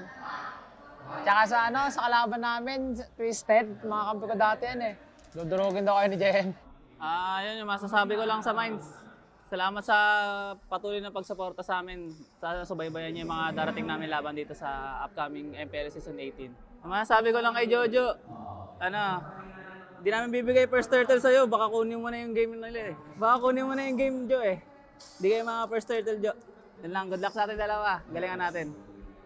Pag-usapan natin, kamusta naman? You came from MDL, tapos ngayon, magpapakitang gilas ka na sa MPL. Masaya kasi, dati nanonood lang ako dito ngayon, napaglaro na rin.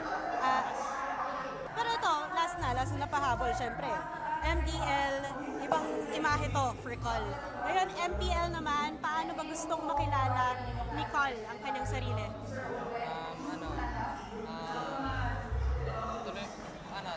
Panoorin niyo lang kami sa season 18 and magpapasikat kami lahat. Ayun, yan ang gusto ko marinig. Thank you so much, Col. Dagot, hello, naririnig mo ba ako? Apo. Okay. Carl, balita ko, nag-birthday ka daw ah. Oo nga po eh, birthday ko. Ngayon talaga. So, pakilang birthday mo na to sa FPN? Nag-start ako, 14 eh, tapos 22 na. Grabe naman. So, walang taong ka nandito nag-birthday. Ewan ko to eh. Lagi nga may laban dito yung birthday ko eh. Okay. So, tuwing may laban ka ng birthday mo, napapansin mo ba kung swerte kayo o hindi masyado? Parang lang po, balance. So, hindi mo nilalagay sa birthday mo ang swerte nyo. Kagabi, syempre nasa umutaw kayo. Paano mo sinanunong yung birthday mo? Wala po, naglalaro lang po ako ng splash. Hindi ka nila binati? Binati po. Binati naman? Okay. Kung maghahanda sa birthday mo, anong gusto mo? Gusto ko po manalo kami para magka-momentum kami.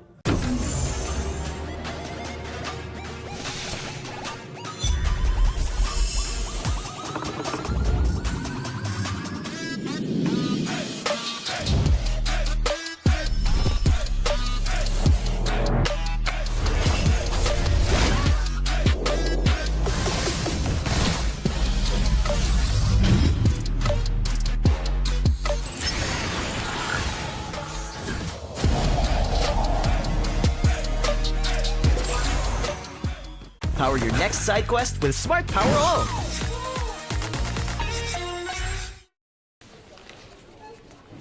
Kalalaking tao, naka-tote bag.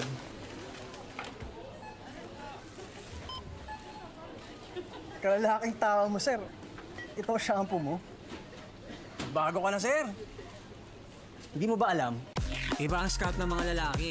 1.5 times na oilier at mas pausin. 5 times na mas may chance magka-dandruff. Dito ka na sa Clearmen.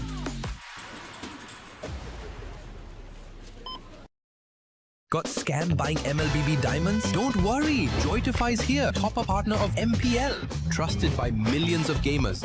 My money-back guarantee ka pa, kaya gamers say, recharge on Joytify now. Wait, we have another surprise for you. Want to grab 1,000 diamonds and get Mobile Legends skin like him? Log in on Joytify now and get a chance to try Joytify MPL Lucky Spin. What are you waiting for? Try the MPL Lucky Spin on Joytify now.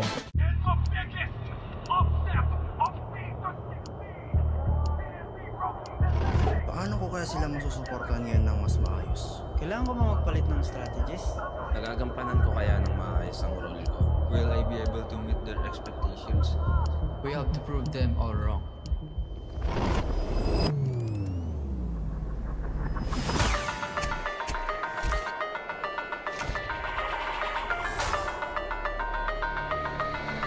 It's time to win.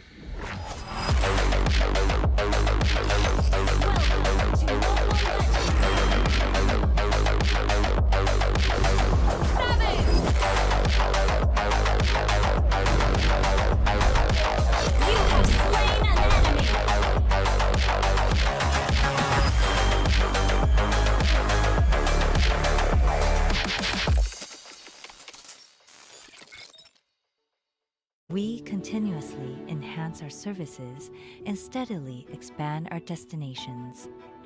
China Airlines believes we can and should do better with an international standard. We safeguard your every flight and look to a sustainable method moving towards an era of green aviation.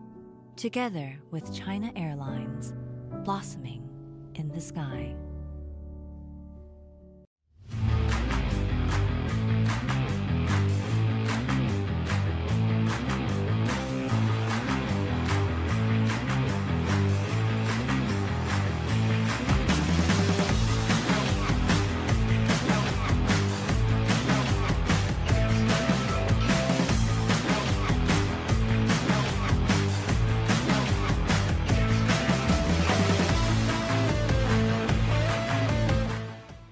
From local barangay tournaments and neighborhood lineups to the biggest stages in the world, your pathway to glory starts right here. Welcome to TLPH Season 8, where legends are forged and we are officially breaking limits. It all begins at the grassroots level. Hundreds of aspiring teams enter the open qualifiers in a ruthless single elimination bracket. Every game is a best of one. One misstep and you're out. Win and you keep the dream alive. Next up, qualifier finals. Here, the top open qualifier contenders meet the relegated independent teams from MDLPH Season 7 and our invited female powerhouse rosters. Divided into groups, they battle in a single round robin. Only the top 6 teams will earn their ticket to join the waiting MPL affiliated teams in the main league. Welcome to the main stage, the MDLPH Season 8 regular season. 12 teams clash across a multi-phase gauntlet through the group stage, last chance qualifiers, and play-ins, pushing everyone to break their limits.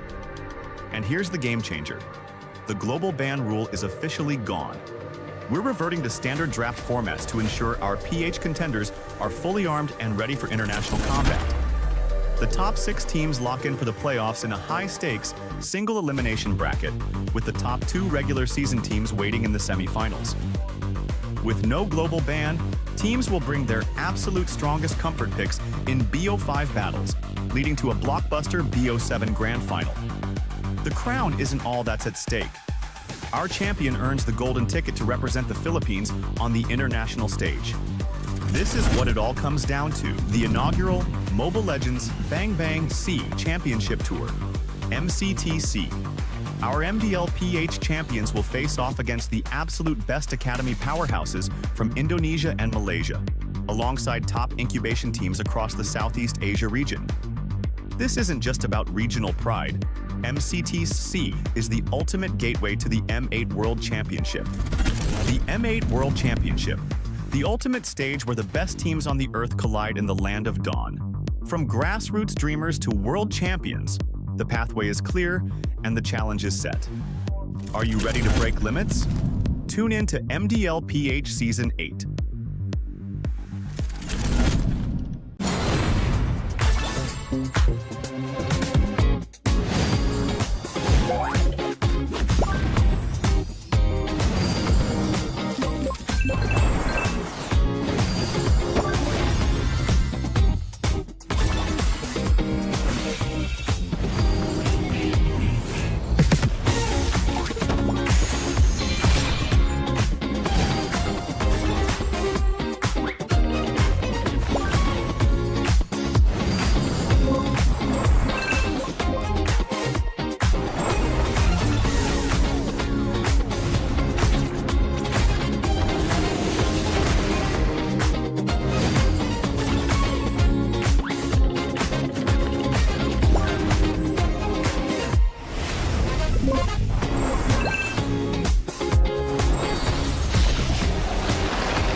Divine judgment!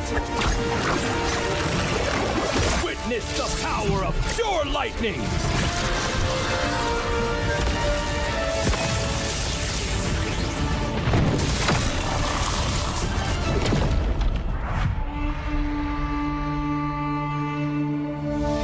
All that lies below is under my vigil!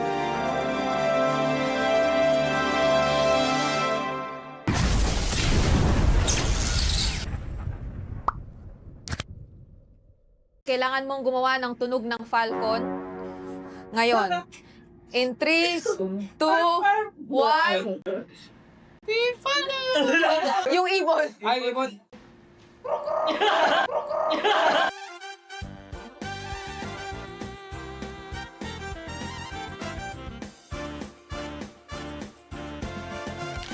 Good morning, class.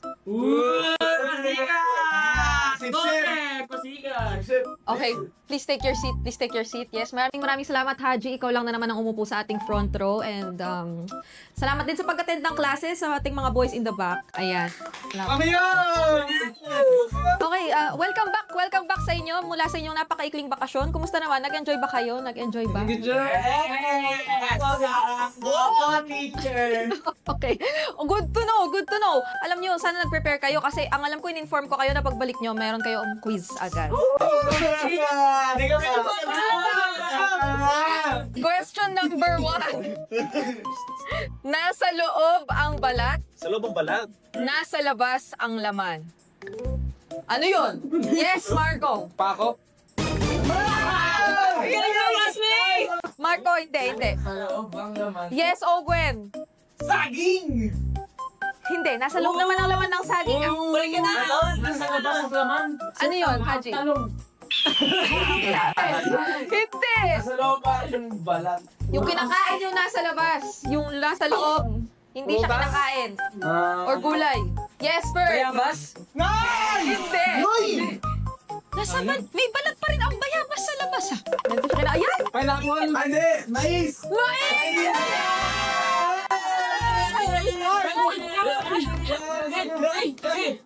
Next round tayo, mas mahirap to.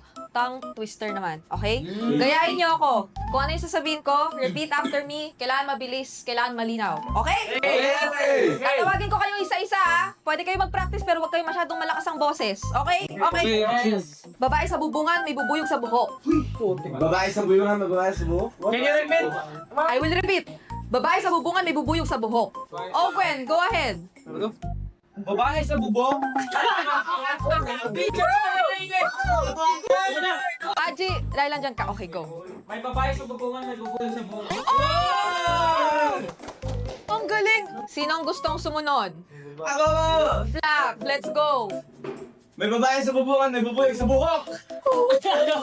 Kyle! May babae sa bubungan, may babae sa buhok! Mali!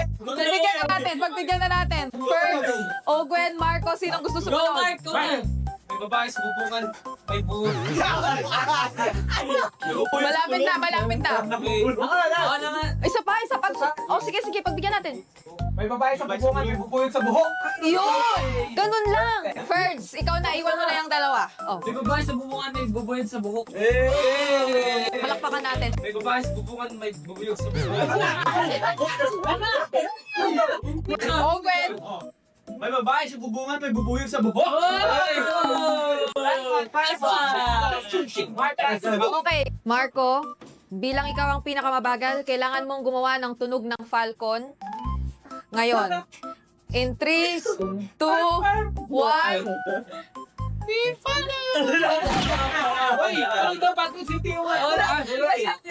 Yung ibon. Parang kwago yun, pero sige, pagbigyan na natin siya. Matapit nang matapos ang quiz so far, parang nag-aral kayo, ha? Gusto ko lang sabihin nyo. Basic. Ang galing nyo. College lang, ma'am. And feeling ko gusto kong tawagin ang inyong class president para rito. Mr. Gwen, please stand up. Mr. Gwen, sobrang lapit nyo nang mag-champion last season. Unting-unti na lang talaga. Ano ang babaguhin nyo? Ano ang kailangan nyo gawin this season para mag-champion na kayo? Manalo! Tama nga!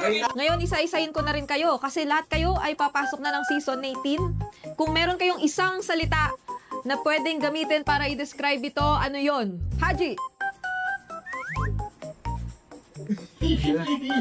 Kyle! Grind. Flap! Champion. Birds! Laban. Gwen! Palag. Super Marco! Pilipinas. Haji! Work hard. Dalawa yun, pero pagbigyan na natin. Okay, thank you so much, class. Pasado naman yata kayo. Class dismissed. Thank you so much.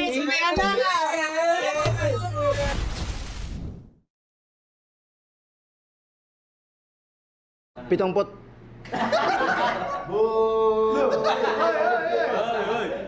Pitong...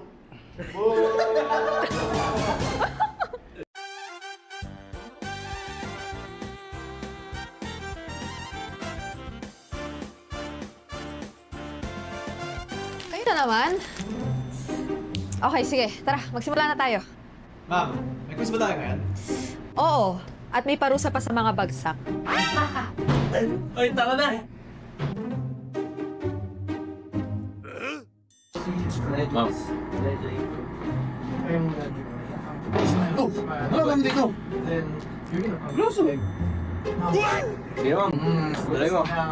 Bugtong muna tayo, okay? Una, laging tumatakbo pero walang paa. What? Hindi, bubuksan mo lang ang generator pag walang kuryente. Yes, Savero. Car. First letter in Tagalog. O. Oras. Oras! Wow! Grabe! Super lucky. Okay, very good, very good.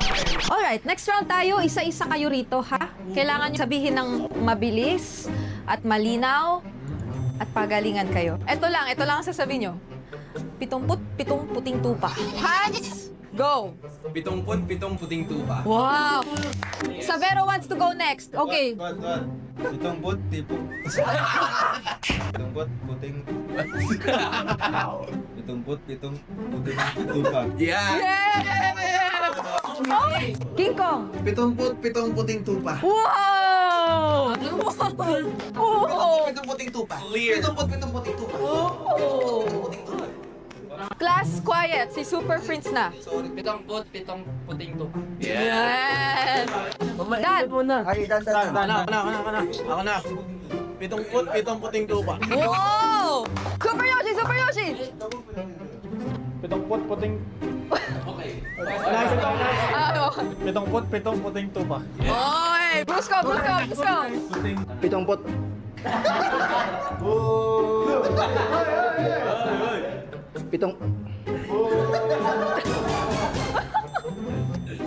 Pitong puting tupa. Wow! Okay, Kurt. Pitong puting tupa. Yay! Okay, pero medyo seryoso tayo ngayon, class. Dati, tinatawag kayong super fang at kailangan nyo yun bawiin ngayong season 18. Tama? Hindi naman siguro nawala, ma'am. Andyan lang yan. Kailangan lang namin ipakita ulit. Oh, confident. Gusto ko yan. Narinig nyo ba yun, class? Oh, siya. That's it. Class dismissed. Okay, pero bago kayo umalis, sinong cleaners for today?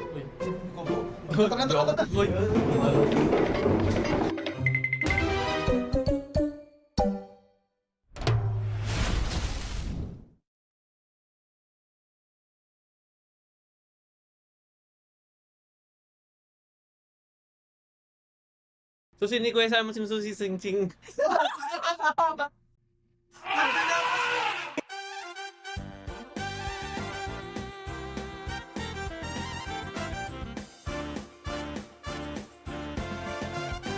Okay, start na tayo. Sit down. Alam nyo na dapat yung drill. Mabilis lang. Yes. Maria Mailing, ma'am. Opo. Section po. Opo. Wala akong barong, ma'am eh. Pero, Okay lang po. thank you, ma'am. Sorry, ma'am. Kung barong mo. Okay, wala nang hahabol. Kompleto na tayo? Goods na? Alam nyo na dapat yung drill. Mabilis lang. Ang dami na namin ginawang ganyan. Alam na namin lahat. Okay. Sigurado ka? Sige, subukan natin. Bugtong-bugtong, maliit na bahay, puno ng tao. Ano yun? Bubo.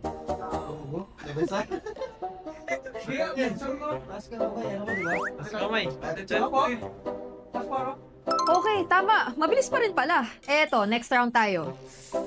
Tatawag akong dalawa. Carl, JP, pabilisan kayo rito. Sabihin nyo ah. Sabihin nyo ah. Okay. Sige. Susi ni Kuya Simon, sinusi sa singsing. Sino mauna? Oh, ikaw. Sushi ni Kuya Simon, sinisig. Wala. Carl, ikaw. Susi ni Kuya Simon sinususi sing-sing.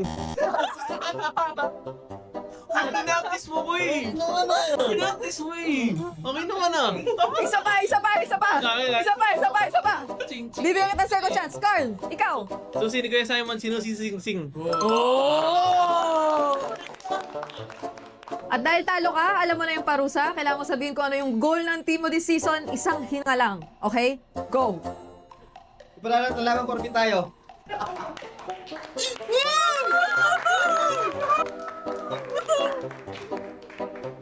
Q&A naman tayo. Bilang defending champions and back-to-back champions, ano ang pinakamalaking pressure sa inyo ngayong season 18? Sino gusto sumagot?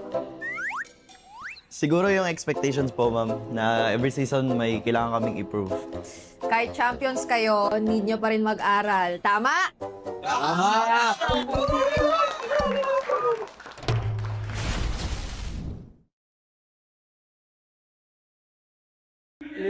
Likot niya, Dugan. Likot niya, likot. Pingtes do. Aray ko naman. Welcome back ka. Ano lang, masabi ko sa mga fans, maraming salamat sa mga sumusuporta sa amin. Tsaka sa kalaban namin, Twisted, mga kampi ko dati yan eh. Dudurugin daw kayo ni Jen. Yun yung masasabi ko lang sa Minds. Salamat sa patuloy na pagsuporta sa amin. Sa subaybayan niyo yung mga darating namin laban dito sa upcoming MPL Season 18. Masasabi ko lang kay Jojo, di namin bibigay first turtle sa'yo, baka kunin mo na yung game nila eh. Baka kunin mo na yung game, Jo eh. Di kayo mga first turtle, Jo. Yun lang, good luck sa ating dalawa. Galingan natin. Pag-usapan natin, kamusta naman? You came from MDL, tapos ngayon magpapakitang gilas ka na sa MPL. Masaya kasi, dati nanonood lang ako dito, ngayon napagdalo na rin. Pero ito, last na pahabol, syempre. MDL, ibang imahe to for Col. Ngayon, MPL naman, paano ba gustong makilala ni Col ang kanyang sarili?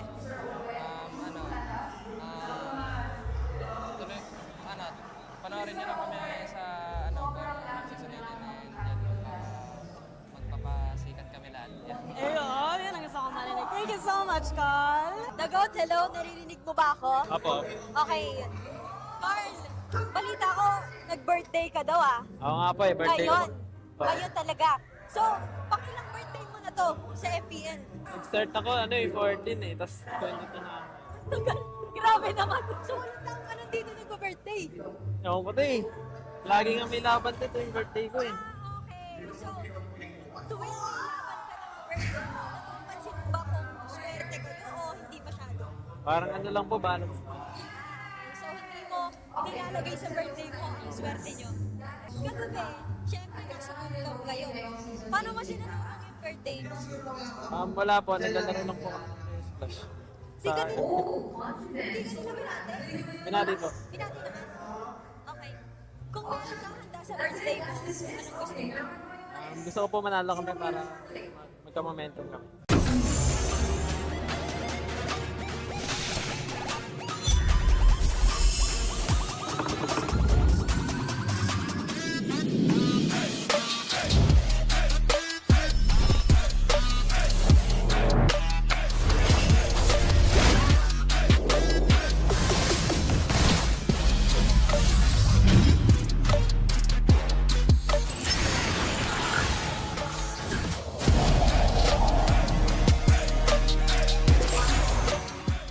Power your next side quest with Smart Power All.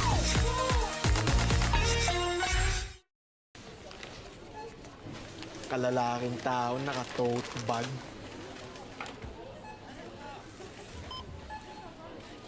Kalalaking tao mo, sir. Ito shampoo mo. Bago ka na, sir. Hindi mo ba alam? Iba ang scalp ng mga lalaki. 1.5 times na oilier at mas pausin. 5 times na mas may chance magka-dandruff. Dito ka na sa Clearmen.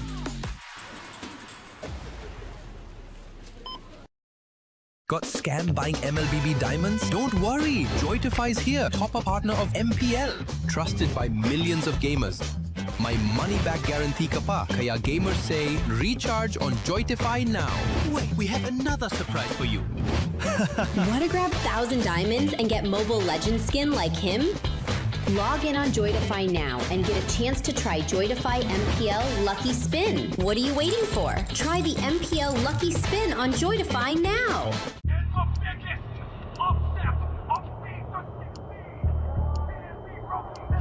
Paano ko kaya sila masusuportahan ngayon ng mas maayos? Kailangan ko ba magpalit ng strategies?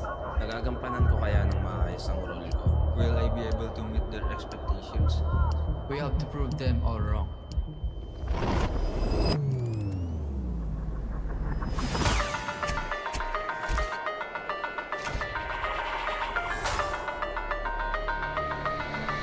Time to win.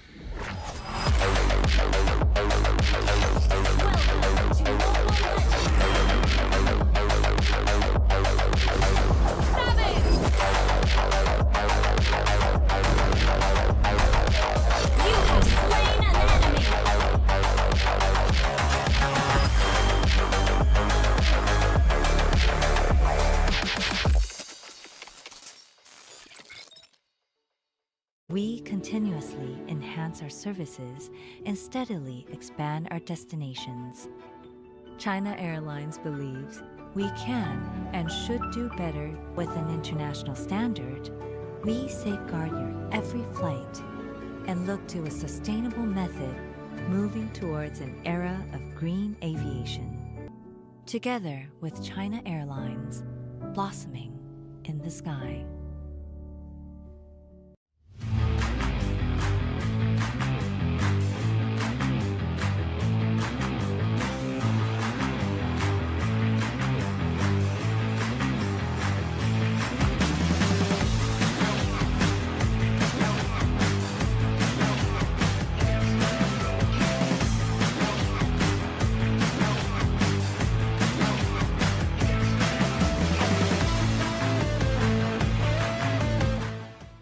From local barangay tournaments and neighborhood lineups to the biggest stages in the world, your pathway to glory starts right here.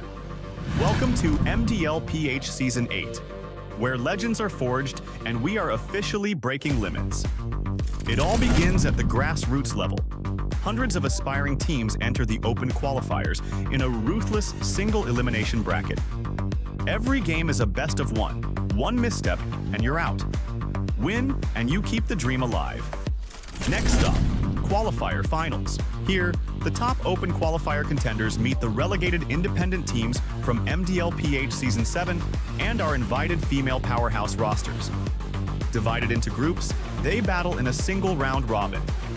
Only the top 6 teams will earn their ticket to join the waiting MPL affiliated teams in the main league. Welcome to the main stage, the MDLPH Season 8 regular season. 12 teams clash across a multi-phase gauntlet through the group stage, last chance qualifiers, and play-ins, pushing everyone to break their limits. And here's the game changer. The global ban rule is officially gone. We're reverting to standard draft formats to ensure our PH contenders are fully armed and ready for international combat. The top 6 teams lock in for the playoffs in a high-stakes, single elimination bracket, with the top 2 regular season teams waiting in the semifinals. With no global ban, teams will bring their absolute strongest comfort picks in BO5 battles, leading to a blockbuster BO7 grand final. The crown isn't all that's at stake. Our champion earns the golden ticket to represent the Philippines on the international stage. This is what it all comes down to, the inaugural Mobile Legends Bang Bang C Championship Tour, MCTC. Our MDLPH champions will face off against the absolute best academy powerhouses from Indonesia and Malaysia, alongside top incubation teams across the Southeast Asia region. This isn't just about regional pride. MCTC is the ultimate gateway to the M8 World Championship. The M8 World Championship, the ultimate stage where the best teams on the Earth collide in the land of dawn. From grassroots dreamers to world champions, the pathway is clear and the challenge is set. Are you ready to break limits? Tune in to MDLPH Season 8.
Tara, pala ka ba?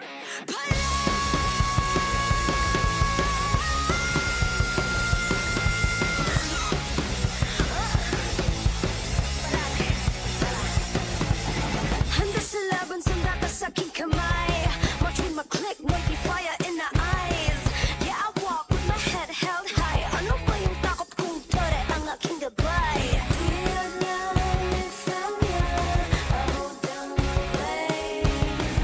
Ako ang kapuan, when you bring our name to the game. Eyes on the prize, do not, cause it's our time. Palag na to, me again, you already know. Automatic color na Filipino.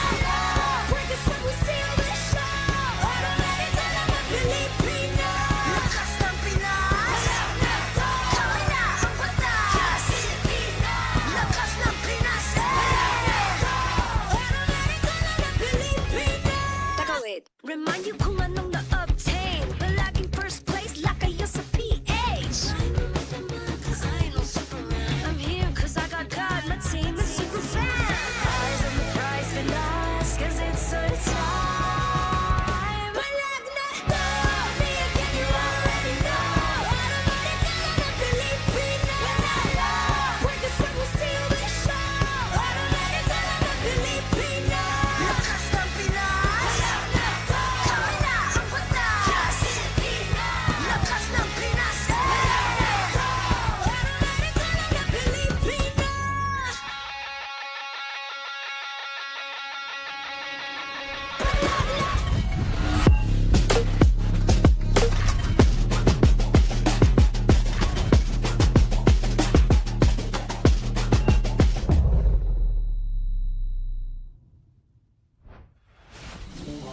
It's time for our final best of three to cap off Superfan Saturday here at MPL Philippines Season 18. At your service, my name is Leo, here with Brigida and Wolf, bringing you the action on the English broadcast. It's been a 3-game series to start off the day. It was a sweep earlier on. I am not so sure what to expect here because there's so much we don't know about this new Phoenix Army. This is literally a new Phoenix Army built around Zyda. Only Zyda was retained when it comes to their active roster. A complete overhaul. There are some familiar names out there, but there are new ones as well. Rising rookies from TNC will be their MO for this season. I'm excited to meet the new recruits for the Phoenix Army. And here they are. The artist formerly known as Qrem, now known as Zen. That's right. Joined by Vin. They will be the mid duo. So he spent a good amount of time under that name, which is also the name of a very well-known mythical creature. Yeah. And it's this duo that's joining Zyda as the heart of TNC's roster here in Season 18. Yeah. Back when they were still playing under different banners in the amateur scene and MDL specifically, they've once been together under TNC as well, which is why they were pretty much already within or in the radar for TNC. Yeah. And it's just so happened that it's a somewhat of a reunion that they're going to have here, but this time it's an MPL. And they were, I believe that both of them have had championships on their own. Most recently for Zen, aka Qrem, Ralph World era, if I'm not mistaken, and Aurora Hunters specifically. Yeah, now they're gonna be rallying around the Hitomax, the head coach duo, with Ryota. Now joining the fray, and of course, Big J! Big J! Big J! And I think it'd be a crime to not mention a returning member of TNC as well. The artist formerly known as Coach Lift, now Yeyenya. Yeah. That's from MLBB, from MCGG. That's right. Yeah. MLBB. National athlete. National athlete. For MCGG.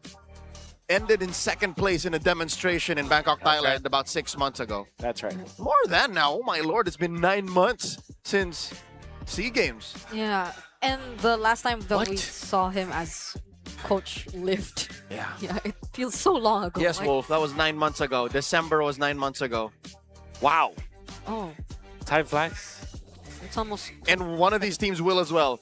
If Falcons can continue their winning ways, then they'll be taking a dub. They're second in Season 18, or their score might equalize if this new TNC can step up to one of the Titans. There's so much new. I mean, even seeing Coach Hito not wearing a polo Oh, shirt. you're right. That's why Like- something was amiss when I looked at that image, at that video when they were going in. But at the same time, I think they're just happy to be welcomed by the Phoenix Army. The fanfare is amazing. They have There's a mascot. been loved by their community for a long time now, and now you're seeing the rest of the squad. You know what really excites me about this is that there is some flair of old Omega teammates. True. In here, that's Ryota with Jome. Eto Max. Eto Max is there. That's Kito. right. Yeah. Well, Lift is not. Lift wasn't there. A good chunk of this TNC now, yeah, did find their origins in Smart Omega. That's right. I wonder. Was it a time where Omega still had their signature poison in them? Even with the Chaknu lineup last season, that's what we were looking for. Yeah. You're right. I'm hoping that, okay, hot take. I'm hoping it's not the case. I want a new identity for this TNC. Okay. I'd hate for them to be weighed down by the baggage of the past and the what ifs. I want them to be themselves. Speaking of, we're going to be hearing from them. By them, I mean the new members of TNC, Zen and Vin. They are on mic with Denise. Let's hear from the new two. Thank you so much, casters. Nandito tayo sa players room ng TNC Pro Team dahil meron tayong makakausap na dalawang dating nasa MDL at ngayon ay magpaparamdam na in the pro scenes. Hello, Zen and Vin. Hello po. Kamusta? Kamusta naman? Okay naman. Chilang. What about you? Ikaw? Okay lang. Chill. Exciting para sa akin kasi ngayong season lang ako makapag-MPL. Yes, and we can't wait for that. First impressions, kanina parang nag-warm up pa kayo. Ano bang dapat naming abangan? Because we know you guys were also former teammates, naging magkalaban na rin kayo. Ano bang madadala natin ngayon? Ano mga asahan namin sa inyo? Siguro yung mga pinapractice namin, maano namin sa laro na to. At kung paano kami magko-connect sa isa't isa. Ito, Vin, kanina napag-usapan natin. Parang medyo nakikita na rin natin dito. May Tom and Jerry dynamics daw kayo. Totoo ba to? Anong katotohanan dito? Siguro kapag nakikita namin ni Q na kapag nagkakamali isa, parang naglolokohan lang kami. Parang sarcastic way namin para ma-improve. Yun? Sarcastic? Naririnig ko rin yung mga teammates niya dito. Parang makikita namin mamaya yan. Very, very exciting. But, you know, Zen, you guys also have a championship pedigree. For example, you have won in Season 7, Vin, Season 6, and syempre, bigatin din to. Ano bang, yung from that experience, no? Paano yan madadala dito ngayon sa pros? Siyempre, madadala ko dito at maitagtag pa kung may kailangan. Ikaw naman, Vin. Siguro sa 6 seasons ko sa MDL. Yes. Yung maambag ko siguro yung yung knowledge namin na napagdaanan ganun. Tapos siguro kasi si Q matagal ko na talaga siyang nakakalaban sa nakakampi. Parang alam na namin yung weakness saka strength namin dalawa. Gusto ko yan. Tamang-tama. At alam nyo, bigatin, ang makakalaban nyo, syempre, hindi kami papayag na wala kayong mensahe dun sa kabilang players room. Ano bang masasabi nyo sa Falcons ngayon? Good luck. And papakita natin ng magandang laban yung mga fans natin. Love it. Good luck. Pakitaan din natin silang magandang laban. Very great answer. Magpapakita tayo ng magandang laban. Pero ngayon, balik muna namin sa inyo, casters. They may be new, but they know the status quo. Yep. When you step foot to the MPL, and you're asked to give a message to your opponents, say the line. That is the line. Everyone has to go through at least one interview where they say that line. What is the best translation for that? We'll give a good Let's give fight. the fans a good fight. Match. Let's do our best. Let's do our best. And let's give the fans a good fight. Yeah. That's Hey, so standard. when I was part of the pro team, when you're there, your mind spaces out. I gotta say, there were many times that I had to say that out of not having anything else to say. It just happens. It just happens. It's a natural thing, just like how you gravitate towards anime phone cases. Really? Yeah, he saw my anime phone case. I got out quick enough to not get one. I didn't know. I didn't know, Coach. It's a thing, but now you It's a notice, thing. right? Let's talk about the Infinix East victory. What exactly do TNC and Falcons have to do to get the dub? They have to ride the momentum. For Falcons, Hachi always finds good angles, whether he is a front to back kind of mage or when he's a face-to-face kind of mage with the Selena, for example, or the Valentina. But Hachi just finds the big angles for the big plays. And I think that this is the momentum that they have to ride on. Haji might not have shown his full potential in the previous season, but I think with just game 1 up against Team Liquid yesterday, we saw how good he is, how good a captain he is for Falcons. Now, mid-trio rotation. To stop Super Marco from snowballing is the key for TNC, and they have to prioritize assassin jungler heroes and play for their conditions. I think this is more applicable to TNC than it is for Falcons, especially because Zyda is always a treat to watch whenever he plays the assassin. I agree. If you want to stop him from getting bulletproof, send Vinzenda down there. Ooh, so it's going to be Or Super up there. Marco and Big J Whichever. in lane.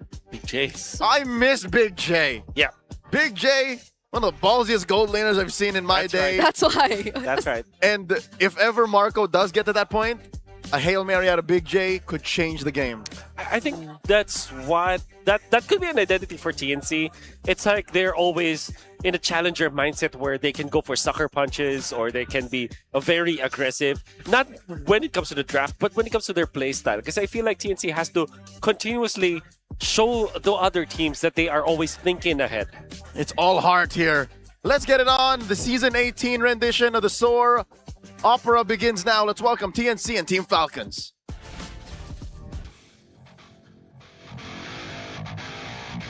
Fresh off from taking down a Titan last night, they aim to take the skies once more. Soar high, it's Team Falcons! Eyes on the prize! The ashes of the past are swept and gone. Now they are renewed. Phoenix Army, make some noise for TNT Pro Team!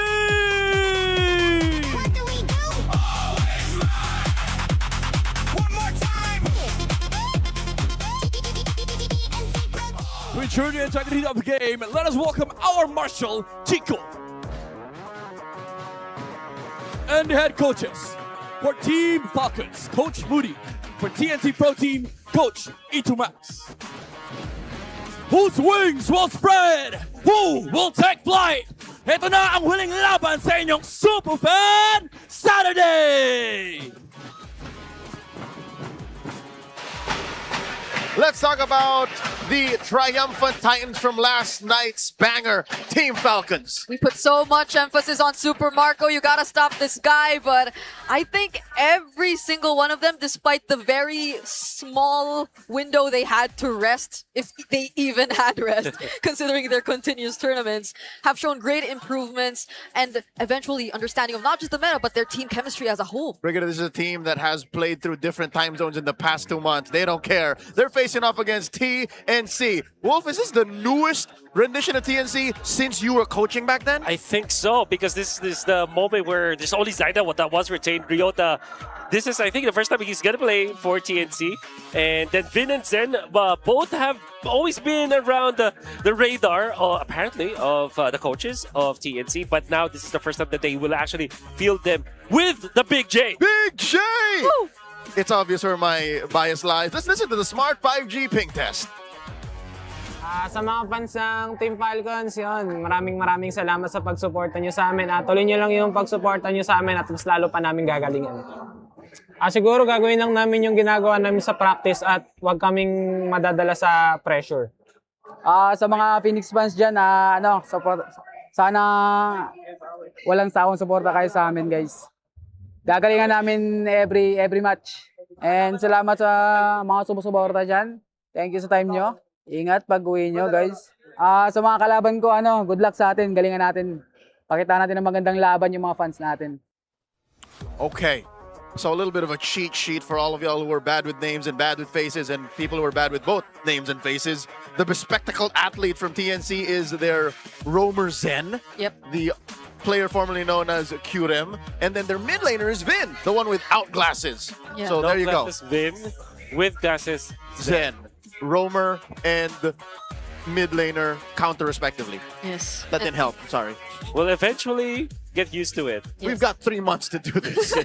And I can't believe I'm seeing microbanks on Big J. Like, Did you say micro bangs? did they You look say like micro banks? Don't they look like microbanks? That's what it's called? Yeah. All right. Ladies and gentlemen, here That's is all I see. This is Marco's Great. recent performance Whoa. last night. This is the actual portrait for both Claude and Brody. Don't ask. Don't ask. Championship winning Brody. I was there that night when this was unleashed. Yes. It was greatness. Greatness was unleashed that day. 9-1-4. The last KDA. Brody coming out from Super Marco. And he can't believe his eyes. I think this was a time where he was much more quiet because Marco eventually, I think, has evolved Yep. to match the energy of the other. All he could do is just shake his head like, yep, well, that happened. That's a thing. That's the thing. That's the thing. Hey, Ogwin just remind ribbing me, him. am I dreaming, or there was a time where Big J rocked the locks? Yes! Yes! Dreads! The Like, dreads. Week in, week out, he would be with dreads, without dreads, a buzz cut, and now what apparently Brigitte is calling micro bangs. I'm not sure if that's what you call it, if it's a guy. Like in the aesthetic world, like that's what it's the terminology, the jargon. But at least for us, For when we women, see they're that, called it's called microbanks. We're learning. bangs. We're learning. Ladies and gentlemen, Team Falcons, home team, decides to go blue their first, and they are choosing Expanding Rivers. The second Expanding Rivers in the first game for today, and which means for the whole season. Yeah. Oh, you're right. There's Tito is really not going in for the suit now. Oh. Why is that? Maybe it's laundry day for him. Maybe, actually. I refuse to believe that there is something of deeper significance here. Yeah. I mean, Hito can change. Yeah, for sure. Okay. Zaida with the black No, nails. whoa, yeah. Wow. Hey, dudes can take care of themselves too, all right? But that's okay. I've had a mani-pedi in the past 2 weeks. Only because I can't cut my own nails, given the situation. Given the situation. Did you get color? Here we go. No color, still. Atlas and Melissa taken out of the picture by Team Falcons. TNC bans out the Frey and the Marcel. Okay, so Barrett still is going to be the point of contention here, but for both teams. Wait. Really banned out. I just saw Flap post something about the Barretts yesterday, wherein he was probably not proud of himself. The very old Barretts. Yeah, but I wasn't That's expecting them Lord. to ban it in Part blue. of the MLBB PH iceberg for sure. Yes. Has been a long time. I wonder what. You know. I think that they want to go for the first pick Paquito here for Falcons. Ah. That could be the only reason why they will ban the Barretts here. So is that the new trifecta? Paquito, Harley, Hirara? Where does When Nolan it fall comes into this? to the jungle, yeah. Yeah. I think Nolan falls in that conversation when Paquito is out. Because there's so much benefit you get out of the Paquito. Oh wait. Sorry. The Paquito is a flex pick. That's who. That it gets the benefits that you'd get away from like the absolute power of a Hirara. Yes. That makes sense. Okay. Hirara. Interesting. Get used to it. I'm saying it the I love right it. way. Yes, Hirara. I like it.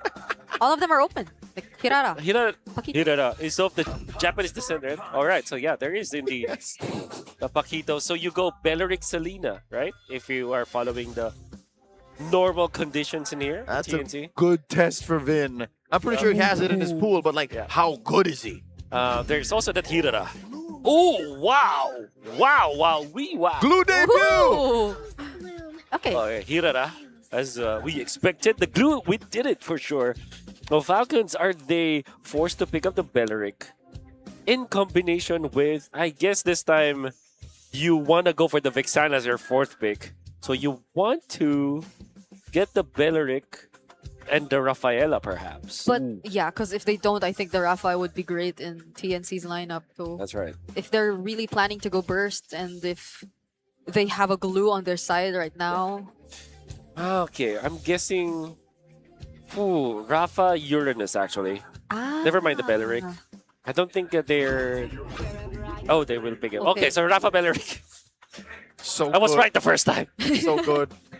Never doubt your first. Never doubt my first guess. And now going into the second phase after TNC's Red 3 pick, do they go for a Claude ban? Is there room for Claude for in their own draft? Because that's where I see this going for the Falcons.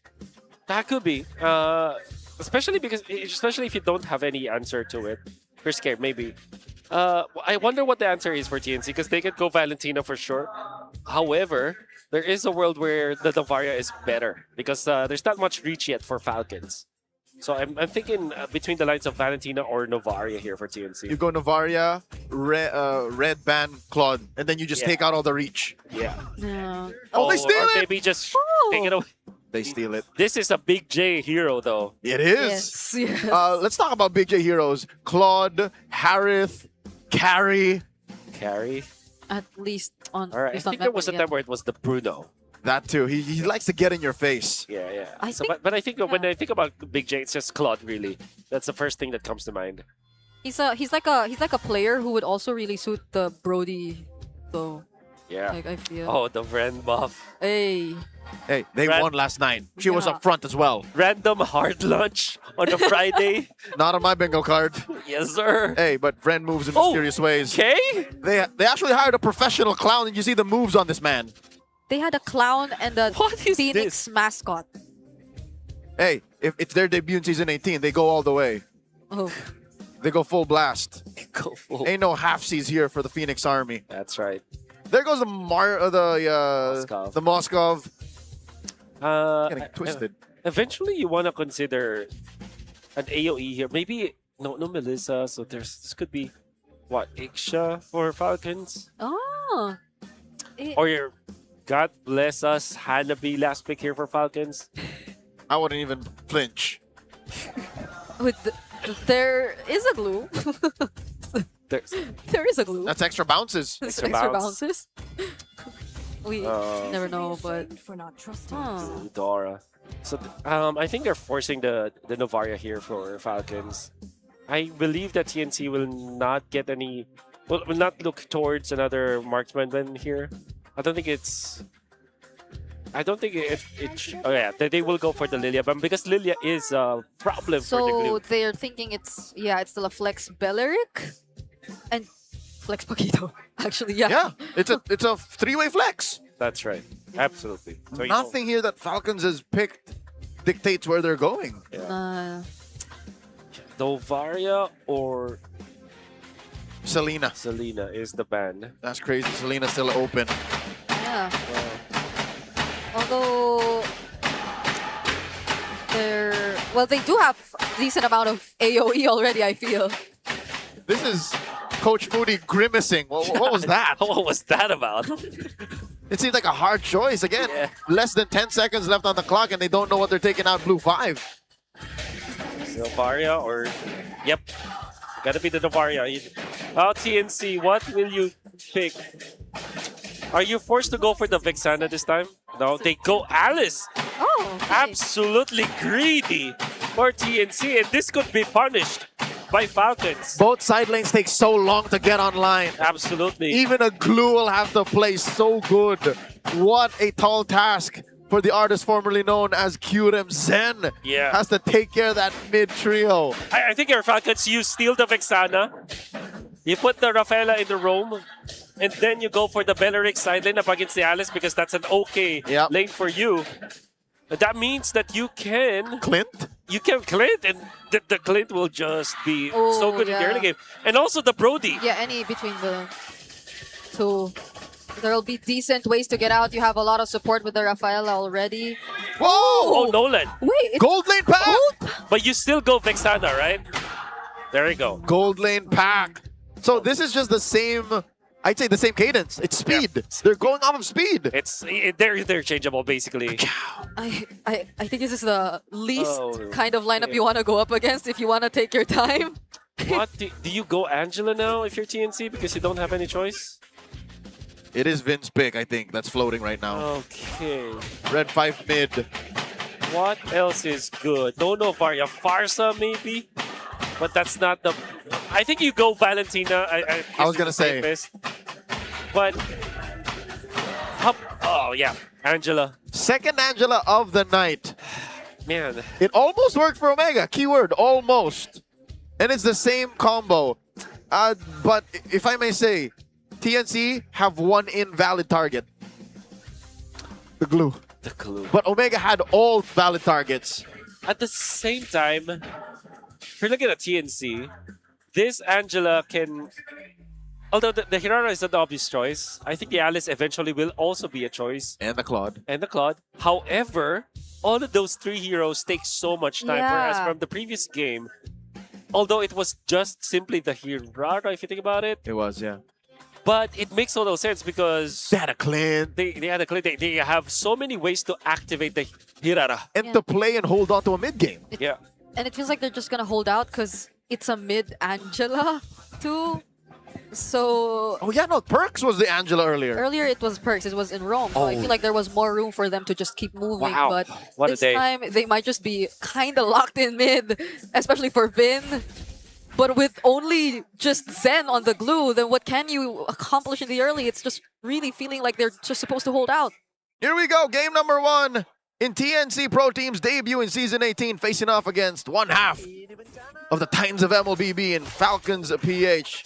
Let's get it on. No bargain hunter for the gold laners this time. It's going to be the traditional Festival of Blood with a fighter emblem for Jome. Going in for the sustain, which I think is much needed up against Super Marco with this Paquito. Yeah, you see it already. Vin nor Zen couldn't get out! Dear Lord! Oh my god. Bursting him down! Zaida next! And it's not just them being locked under the turret, it's also Falcons finding kills! Did he split and then he got destroyed by the Vex? Is that what happened? I want to see a replay. That's level 2 burst. Yeah, we know for sure that Vexana is dangerous when there are two heroes together. But then if you count like the longs, as it is officially called in the patch notes, the mini glues, that will be difficult to deal with. Early translation. In an early translation. Yes. It's been a long time. That's also part of the iceberg. I think I was like, they just tried to walk through that area though, but... At the same time, Edward's legacy lives on. Amen. Amen to that. Hard same at the girl, hard same. Yep. Jome is my idol too.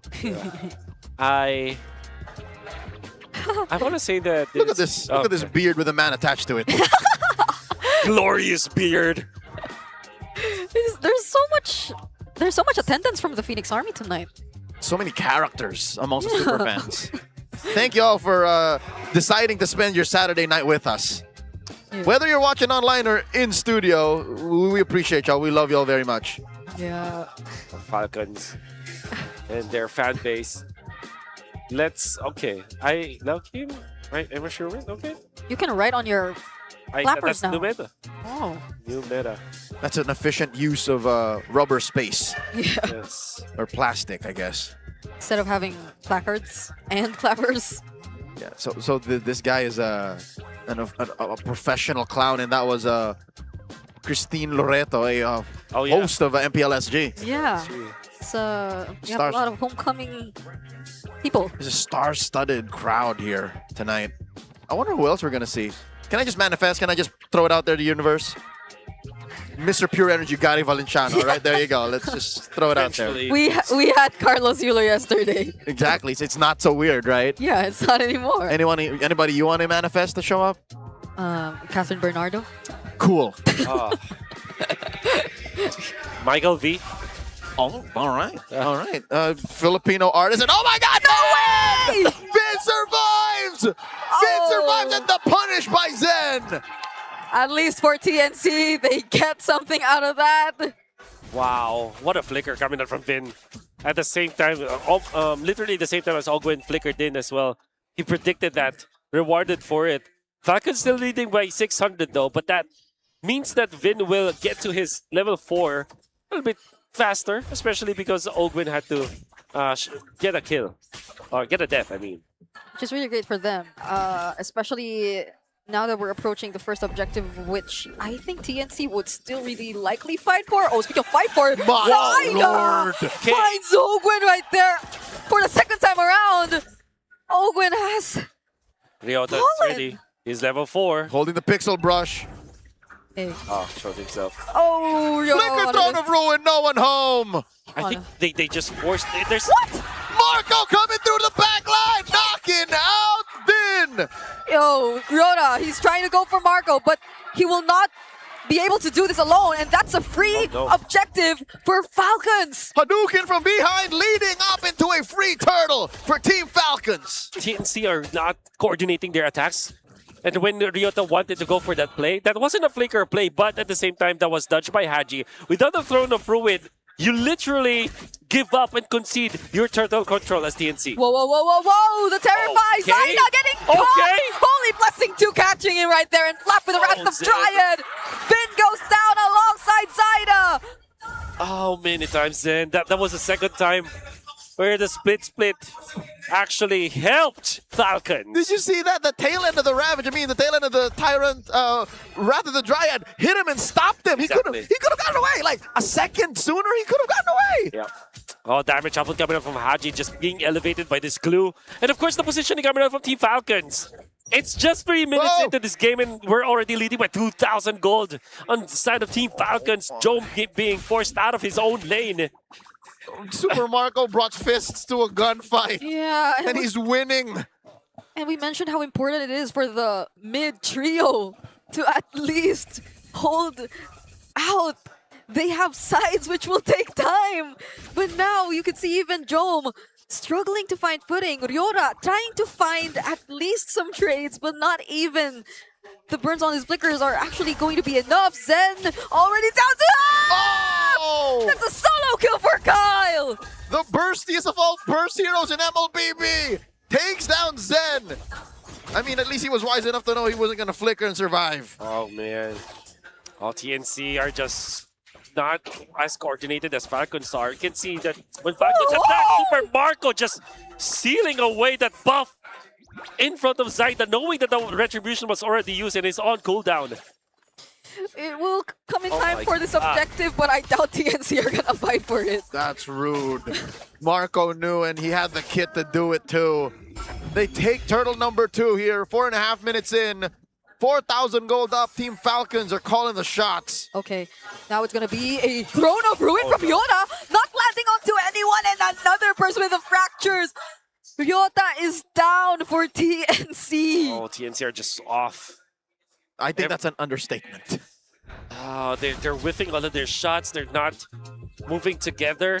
That Throne of Ruin, imagine if it landed. There was no follow-up anyways. Twice now it happened. Twice now it happened. That Ryota threw no caution to the wind and tried. I think that TNC has to reset and make sure that all of their plays are intentional. I feel like they're not being intentional with whatever they're doing right now. There's no rhyme or reason, apart from the fact that if they do land it, it will look nice. Okay, could this be in an effort to try and play for the fact that they have no early game? Yeah. Because again, those side lanes are dead until what, minute 8 or 9? Which is why I wanted to ask if do they really want to go for fights though at this point? Do they think that they already have what it takes to actually pick fights against Team Falcons? But understandably, they do want to catch up. They probably want to go for, which is why we saw them constantly trying to target down either just Ogwen or even Haji, because I think they are the most accessible and they're not so tanky, because we don't see like actual frontline heroes for Team Falcons anyway. But it's always a punish from Team Falcons later on. The execution isn't as clean that you're seeing from TNC. But those low-hanging fruit ain't free. Yes, it's tempting to, say, oh, I'm gonna take down Haji. Yeah. Look at this soft little Raphael over here. But there's punishes just around the corner. Yeah. And those punishes are named Kyle. Yeah, my response to that is definitely they are on the back foot and they should not go fight. They should not think that they can win a fight. Sorry. However, as I cough, there is a world where they can pick off Haji. I think the easiest target for them is Haji and no other hero after that. Maybe they force a flicker, then 30 seconds afterwards they can go for another fight. But apart from that, apart from Haji, there's no good reason for them to team fight. They just have to sit back and farm. Because even yesterday, I think Haji's reaction time has been no joke. And the fact that he has a skill which could just stop you in your tracks, terrify you. Yep. We saw it multiple times already here in this game. That has been what stopped TNC multiple times from going for those kills. Yeah. So it's maybe they really have to revisit and rethink what kind of priorities they'd want to have, at least for now, because their XP lane has been shut down already. Their gold lane has been struggling. What is that sign? Though? More people did it. I don't know. Maybe they're just following one guy's lead, and that guy being the clown. Oh yeah. Did he start it? No, they're doing it. There's so many people doing it. What does that mean? Do we have a player pose? Is there something on TikTok? Wait. I think I saw that. Is this something on the TikToks? Oh no. Where is he pointing it? On the Snapchats? On the Snapchat? Huh. Is it? Because I think I saw something like that from APBR. From the TikToks? No, like a player pose. Yeah, which they saw then in turn from a TikToks or a Snapchats or a Multiply or something. Where did that come from? Where did what come from? We are clueless as to where the pose is actually from. That is something I'm more familiar with. We'll see it again soon. We'll see it again. 4 and 42 is where we last were seen before this pause. And you know what? I'll say it now. I don't think it's too late. If maybe TNC can step on the clutch and say, you know, we're going to slow down. Yeah. And then we're going to wait till Big J and Ryota are ready. Then we'll jump in. Oh, look at that world-class photographer and multimedia artist, Richard Esguerra. That's right. Shoutouts the for GOAT. the photos. We work with the best here. The best in the biz. The best in the biz. What I wanted to say about TNC is that, yeah, you're right. There could be a way. Oh, okay. Hello. Our very own Odin. Here. Your very own okay. Odin. Oh, that's our very own too. That's our very own Chow. Are we getting ads again? We got our very own. Okay, that's they're not doing the pose. I was waiting. They're not doing it. Jom is my idol. Okay, so if TNC hired a professional clown, did they also hire a professional mascot? Those things aren't easy to put on, you know? I know. It's a very heavy. Good thing it's cold enough here. Yeah. In a stadium. Here in the stadium. Yes, it is. Come on down. Again, I think there's still some tickets left for tomorrow. Yep. Visit ph-mpl.com/tickets to grab yours and catch the last two best of threes in week 1 of season 18. You can do that right now as we wait for the game to resume. We'll be back in about 90. Hey! Hey! Is that Coach Pakbet? Hey! Jomi Abalos is in the building! God. Oh, let's clap. Everyone's clapping their hands. Okay, I'm gonna clap my hands too. Is that mid-season cup competitor Coach Jomi Abalos, aka Pakbet? MSC champion Pakbet? Why is he seated there? No one told him he was gonna be here? That was surprising, actually. We could have interviewed him for the past like 5 minutes. That guy needs to be in the front in a VIP seat. Leo manifested someone, but we get Coach Pakbet, and I think that's I think that's great. I think Pakbet is a step up. I don't know. I don't want to say it. Yeah. I don't want to say it. The Warriors, a child is my theme. All right, like all right. That's maybe they're on the same level as Yeah. Mr. Pure Energy, but who knows? Again, if we get more pauses, we might see more cool people of much acclaim in the crowd. In random spots. Wolf, your turn to manifest. You never got to say who you wanted to see. I want to say, yeah. You go wild. Anybody. Jano Gibbs. Jano Gibbs. That's a deep cut right there. Really? You know who Jano Gibbs is? No. You've never heard of Over the Backward? I did. Okay. I need a photo. Actually, you know what? The real goat. The real goat is Alden Richards. Oh! Oh, you know Alden Richards. Yes, But sir. I think that's more likely to see him. Oh yeah, Alden Richards is an esports He's fan. a gamer. That's right. He plays. Yeah, he has a esports team and a production. That's right. He's had a tournament before, I think. There you go.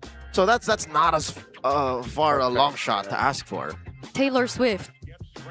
Taylor Swift? All right. The Taylor Swift. Ladies and gentlemen, I mean, what? Impossible, we right? appreciate all of y'all for staying with us and being patient. We do hope that the Soar Opera does elapse and continue in action very, very soon. But we've gotten word that the pause might be longer than 90 seconds. Okay. 90 seconds. 90 More than that. More than that. But we have gotten word that we are going to go on a quick break. When we come back, hopefully the game continues and continues on with no more interruptions. You're watching MPL Philippines Season 18. We'll be right back.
What's up? Welcome back. We were told something else, but again, surprises come in good packages, and fortunately, we were ready for it. You're watching MPL Philippines Season 18. My name is Leo. This right here is Brigida. That's Wolf, and we're coming at you live from the Victoria Sports Tower. And I wish there was more we could tell you, but the match will resume shortly. Yes. We really want to make sure that everything's okay. And yes, it's game number 1 in case you just came into the stream. It's still, I believe, less than 5 minutes in. Yeah, it's 4:42. Yeah. So, and the Falcons has been getting a pretty good start, but that's an understatement. Yeah, I would say pretty good. It's about 3,000 gold that they were able to get, or 2,000 or something like that. It's just under 3, I think. Yep, that's good enough for a snowball to happen once again. And the thing is, the games that we've been seeing are so one-sided when it comes to when you get a 3,000 gold lead. It's almost natural for you to win it in a matter of a minute. But there was one game that Team Liquid were able to put back. It was up when they won up against Mega. It was a 3,000 gold lead, and they managed to turn it around. So not all is lost, especially since TNC, in case y'all are just joining us, drafted the lineup that has an Angela with 3 valid targets. In mid. Yes, so their new mid laner, Vin, is playing with an Angela, so that's definitely something to watch out for. Can they hold out for maybe 5 or 6 more minutes until their cores stabilize? Or will this go the way of Team Falcons and see one half of the Titans of MLBB once again go to match point and end tonight in possibly a sweep? We don't know just yet. Again, I'm looking back at the stage. Our players are actually on. So it's not as bad as to them actually having to go back into their holding areas. It's just it's a little, what do they call it in the business? A little oopsie? A little oopsie, actually. Yeah, it's getting fixed. Yeah. I think they're looking at the situation right now, and it says in it, making sure that everything is going to be fair for the team. I mean, you can chalk it up to the fact that TNC, the Falcons can easily win this game, but that cannot be 100% sure. Because if you're looking at TNC, you mentioned this, Leo, they can actually wait for the game to be in their favor now. With the Claude, with the Hirara, with an Alice, and the Angela. Hirara, I mean. But can they get there is always the question. Yeah. On behalf of everyone who is native to that language, arigato for saying it properly. Hirara. I can imagine that's the actual pronunciation. Real quick before we get back into the match, let's hear from our friends who joined Smart Battle Trips earlier today. That's right, casters! Ngayon, kasama natin here in the MPL Arena is Smart Battle Trips! Hello guys, welcome here! Kumusta? Ipakilala nyo naman muna ang inyong mga sarili sa ating mga super fans dito. Hello everyone, my name is Jason Colin Santos. I'm from TUP Manila, and with me, I am Sean Lateral El Garcia from Iris, Manila, and also a student leader of MSL. I love that. Student leaders, Yes. Denise. Pero alam mo, parang interesting din kasi yung mga IGN nila eh. Can you tell us your IGN? oh yes, my IGN is Perseus, and yours is? Chrono. Oh, anong reason dito? Bakit ito yung mga IGN nyo? Sa akin po, kasi para nagre-relay po sa oras. Oh. Sa akin naman, I have a very deep connection with Perseus. It's a very long story. I love it. You guys seem to really love MLBB. At kanina pa kayo nandito, no? For your Smart Battle Trips, can you tell us kumusta naman yung naging experience nyo? For me po, yung battle trips na inano po sa amin, and-explain po sa amin yung sa mga casting, and pinakita po sa amin yung mga broadcasting po na ginagawa po earlier. Tapos, napakita din po sa amin na kung paano po sila nag-workout. Yes, so, how about you? Thank you so much. Yes, for me, it's been very amazing since it's my first live event with MPL and with community organizations like Community Heroes and Muntan Student Leaders. We have been able to get the opportunity to see what the esports scene looked like. Even as students, we don't even have any knowledge of how any of this works. The production quality is insane, and this is all thanks to our community organizations. I love to hear that, Perseus. You speak so well, and it's your first time. Bet mo bang maging caster one day? Oh, absolutely. Personally, I am already a collegiate level caster. Okay. And I'm looking for tips from our absolutely amazing casters on the scene right now. They are starting to be my one and only idols, but Yeah, I hope I do get into the MPL scene one Yeah, day. I hope to see you one day. Of course, bagay na bagay sa'yo maging caster. And anyone here from the group na first-timer din dito sa MPL Arena? Meron ba? Yes, mostly sa kanila ay first-timers. And of course, ano ba ang mensahe nyo or encourage nyo naman ang ating mga super fans na mag-join sa Smart Battle Trips? Yes, absolutely. Everybody just needs to follow the community organizations, Moonton Student Leaders and Community Heroes. You can join the registration. We have another one coming this next Saturday and the upcoming Saturdays as well. This is a very amazing opportunity. You get to find out how the esports scene works in the background, and it is very eye-opening for everyone. I highly suggest. That is definitely eye-opening. Thank you so much, Sean and Jason. Palakpakan nyo naman ang inyong mga sarili. That's it para sa ating makukulit na mga estudyante para sa Smart Battle Trips and Future Casters. Casters, anong masasabi nyo? I don't believe those are students.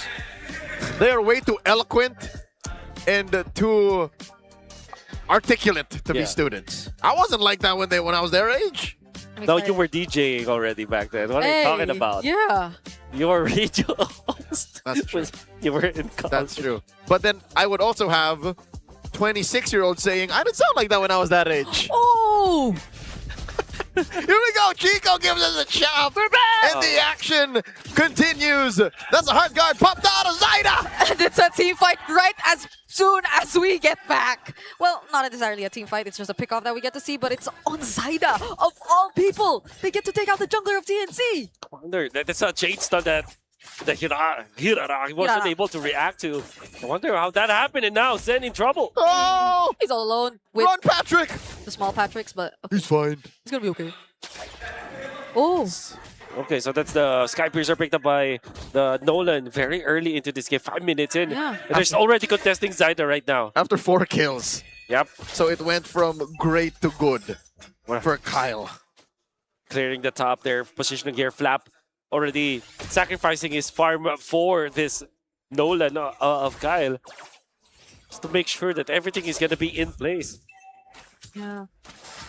It's been an entire minute since I think we Came back in. came back. And what? The gold lead doubled. Yeah. Wow. That's one word you could say. I can't think of how TNC could potentially just prolong this if they're being constantly, if the targets that Falcons want, they're just able to find it time and time again. I think they have to face the reality that the only way for them to come back to this game is to win a fight. Because they don't have the best wave clear from the middle. They're looking for just the Angela. Oh! Another Eternal Guard knocking up Zen. See, even Flicker, the glue. And he spent his flicker too. Yeah. Only to be sent back home. That's going to be really devastating for TNC because they won't have the flicker at least for this glue. A glue in the row without the flicker is so difficult to pull off because it's not going to be easy for yourself to get your first skill, second skill combo because you're playing up against pro players. Easily dodge that. Yep. You're going to have to mount them the old-fashioned way. They catch Vin! No time to hard guard again. The chain stun! He already used his flicker. There was no way out. Falcons, they're just so precise with who they want to target, and now it's an 8K gold lead that you're looking at. We are throwing back the old school Falcons. A war of attrition. We'll just take everything away from you, deny you everything. Even the ground that you stand on. Down goes Ryota just like that. Very easy takedown. That should be a tanky target, but given the state of the game, 9,000 gold for Falcons at 7 minutes. Alice will not stand a chance. All it takes is one ultimate coming from Haji, and the follow-up setups will be there. And that is also applicable for Flap. Whenever he catches someone with Wrath of the Dryad, there is a guaranteed kill. They catch someone right as you mention it. And they're not even picky anymore. Oh, they can go for anyone. And Kyle doesn't see Doesn't even look. Oh, now he does. Okay, it's gonna be a side step. No. Where does he run to? Run, Big J, run! Big J. Where's he going? He doesn't have enough time. I think he has a BMI, no? 8 minutes. Oh no, he's seen. He already used it! He There knows it it's is! coming. He just There's no way you could get out of that. Oh man, disaster for TNC. Okay, so he got the piercer when he was 4 kills. Now he's 7. That's 3 stacks. That's 3 stacks already. 30 on the 30. piercer. Oh, and they're 10,000 gold ahead at 8 minutes. When a moment like that happens to your gold laner, as early as like 7.5 minutes, you kind of just have to, you know, put your big boy pants on and say go again. Yep, and Zaida right now my doesn't God. have anything to deal with Falcon's damage. Not even the iframes. He couldn't react in time. And Falcons could just split themselves up and get everything they want across the map. Kyle making quick work of the Lord on his own. They forced out the Holy Shields in the middle. Gonna be spawning into the top lane, I feel like. Oh wait, did Kyle reach level 15 sub 9 minutes? Oh. What was it? What was the record? That's gotta That was be... 8:58. Is that equal to what Carl TZ has done? No, I mean like Carl TC has done 8:58. Okay, so what was that, right? Because look, we were looking at sub 9 when we look at Kyle's levels. I wonder. That might be a new record. You know what? We'll announce it because Carl and Kyle actually celebrate their birthdays very close to each other. That's right. So I think they're both going on Wait. this whole birthday buff. What is Zen gonna go for here? He's holding the pixel brush. A glowing wand. So far off. I think I saw a glowing wand. So it's a pick-off attempt? No, that's your damage output for sure, but that is typically played by or picked up by XP glues, not roam glues. Because you'll have more money doing that. Nope, he's just going to send himself back home, and TNC can thank their lucky stars. Falcons are taking their time and not pushing the advantage with this Lord. They take care of it. It's just probably one small adjustment they're trying to do, considering that they're just so far behind. That's also the Angela trying to look for a pickup. But even despite that beautiful attempt, it's just going to be a double for Kyle. Killing spree for Marco and a flicker from Ogwin to make sure jump goes down. Triple kill. A near wipeout. It's just Zaida. But Zaida can only do so much. Falcons are still going to go for the kill either way as they take game number 1. Well, I'll be damned. Kyle ends the game with 12 kills, taking Team Falcons BH to match point. As easy as that during the last clash. You would think that there is some fight into TNC, but they tried to go for the cheeky play, going for the back, the flank, I mean. And the result was so devastating for TNC. They were so down when it comes to the goal, the overall goal, that when they went in for the play, they found their right targets. They found their opening with the flank coming out from the glue, with the conceal, but they just don't have the staying power. They got bursted down. That was the glowing wand onto the glue that tried to go for the play where he will try to take out someone with Vin, using the ultimate on him. Hard guard with the glue, no defensive item, going in for the glowing wand as the roamer. That was such an ambitious take coming out from TNC. And they were all together in that attempt. Because even Ryota, I believe he went in for a Throne of Ruin that was synced up with the timings by which Zen and Vin tried to look for their target. But again, as it was mentioned, it was the gold. It was them playing from too far behind that despite the attempt, despite how good it could have been, it still didn't work out for TNC in the end. Looking at our MVP, Kyle on that note. And again, the final number, I believe, was 12:02. How do you even get that kind of kill score? Hey, it's a 1K? 1,000 GPM. In MPL Philippines, he damn near broke the metagame. We haven't seen 1,000 GPM in a while. Not in a long time, and only Kyle and Carl able to pull this off. I wonder if there is an official count for the level 15 count. Level 15 count. What was it? I believe it was 856 or 858. One or the two. And how close are we to the record, right? Well, maybe we can find out. Maybe I'm sure that we have our stats man, Bok the goat. Yep. Out there. Bok the doc. He's gonna the confirm Bok for is us. in. He's on the case. But again, a quick rewind. There you go. On the moments that led up to this win for Team Falcons. Get the chain stun. Anyone that's got by the Wrath of the Dryad is a guaranteed kill because there is always a follow-up. Oh, and this is that moment with Joan where he just got cordoned off. I mean, at least we can say this, right? TNC and Smart Omega are cut from the same cloth, wherein even when they're down and out, they will always find a way to make a play. Yeah.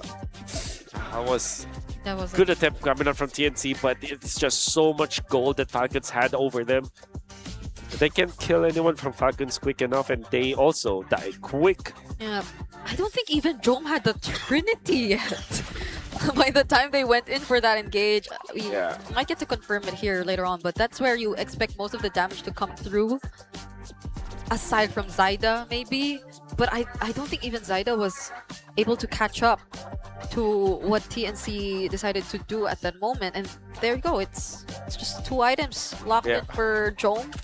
So they At didn't 10 have minutes enough. and 30. Yeah, they were just so destroyed by Team Falcons. It all started with the early game, where TNC have fallen into the trap of Falcons in the middle, actually, with the aggression that you saw from Ogwin as well as Haji. Then eventually Kyle dipping in his toes into that mid lane, whereas TNC tried to go for that play as well. Ryota was going in, Zana was going in the mid lane, but they were scattered. They were not going in together. That's why the pickups really did favor Falcons. I think the only time where it was good for TNC was when Ogwin overextended, but even then, the Falcons were able to just recover afterwards. Yep, it's easier for Rafaela to get out of dodge, and it's not as bad of a punish. Again, that's a roamer you're looking at. RV's the carry is Kyle, having dealt about 41,000 gold, 41k damage across this 10.5-minute game, and he's also our rich guy again. 1 point something thousand gold. Oh my! That doesn't even happen anymore. Yeah, that has never happened, I believe, in 2026. No, I can't recall. There was one time that Carl TC was able to get it with the Suyo. Remember that record that he was able to get? It's also 1,000 GPM. There you go. Just one other time. One other time. So it's really just them. The two of them, Kyle and Carl. The legends. That's why they're always meeting each other, and they're rivals. They've been expressing that they are fed up with going up against each other time and time again. But what can we do? That was Flap specifically. Yeah. Flap is really good at rants. He's tired of fighting Liquid. He doesn't like Barats. I'm pretty sure there's more if you know where to look. Every victory starts with confidence, and every champion deserves support that performs just as hard as they do. That's why gamers, creators, and pros trust TT Racing Philippines for ergonomic chairs and smart workstation solutions built for long hours of play and work. Whether you're making game-winning plays or streaming, TT Racing keeps you comfortable every step of the way. TT Racing, we have your back. TT Racing, get my back too. You have both of their backs. You have my Beyblade League's back. How about me?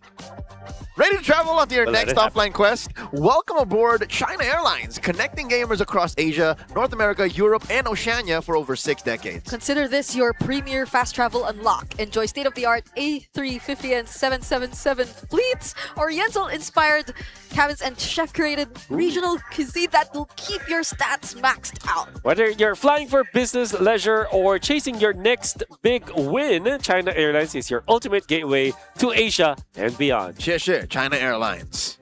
Stay sharp and refreshed in every match with SIP Purified Water, delivering a crisp, clean taste that quenches like no other. SIP Purified Water, hydration made for legends. Yes, I hope TNC can grab a bottle of SIP and reset. That's right. After that, because it was a stomp. It was clearly a stomp.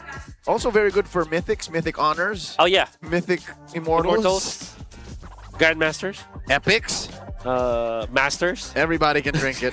Hey, even Golds, Bronze, if that's your jam. Yes, your jam. Take a sip. Radiance, whatever. Ladies and gentlemen, before we get back into the match, give TNC a chance to recollect themselves. Just going over to an interview with the lovely Odin. It's been a dominating Game 1 for Team Falcons with Kyle as their MVP, soaring high against TNT Pro Team. But before we head on to our game number 2, this is your very own Odin reporting to tell you what is happening on the side of MPL Philippines.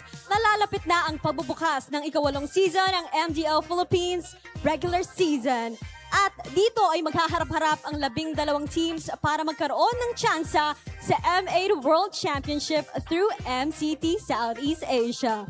Susubukan namang depensahan ng Aurora Hunters ang kanilang tropeo with their revamped roster. At bago rin sa lineup nila ang roamer na si Damian. Kasunod ito ng paglipat ng kanilang former roamer na si Zen, kung saan siya ay naglalaro ngayon sa TNC Pro Team. Samantala, papalitan naman ni Trat si Yex bilang analyst ng team. Magsisimula ang MPL Philippines Season 8 regular season this August 24. Abangan ang mga kaganapan sa ating developmental teams. At ngayon ay ibabalik na muna natin ang aksyon sa loob ng Light of Dawn. This is Team Falcons versus TNT Pro Team. Balik na muna sa inyo, casters. Thanks, Odin. I stand corrected. It wasn't an interview. It was a quick report. Good to hear the movements all around the world of MLBB esports. This gives us time now to recalibrate and get back into the action. Talk about what TNC can do. Yeah. Tighten up those knots to be able to take this all the way. I want to see TNC choose a different route. I believe that this kind of gameplay where you're always greedy is not fit for all of the teams. In fact, even the top teams that we see that employ this kind of playstyle even struggle with it. I remember when Team Liquid went for it during MSC. Some other teams did it as well. Falcons tried to do it in MSC as well as some parts of GOTF, and they were duly punished for it. Now, if you're going to be looking at what the meta dictates, you have to have someone or one part of your 3 lanes that will be good in the early stages. Not every lane should be a late game kind of team. Ooh. Here's a hero that got banned in Game 1, Eudora. Let's check out her history all across MPL Philippines. Max is here too. That's right. Yeah. The most games in MPL Philippines with Eudora, 6 times.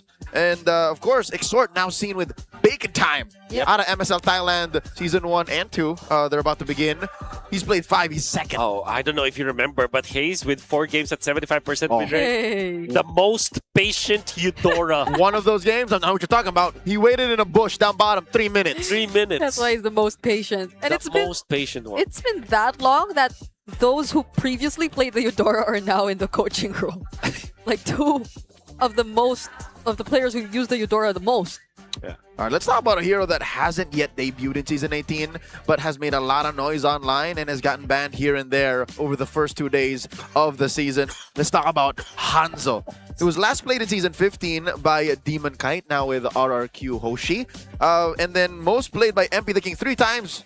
Won not once. Why don't I remember any game from Season 15 that featured the Hanzo? That's how unremarkable they were, probably. At 14.9% win rate. He's always... Okay, I don't want to say he, but the community and the...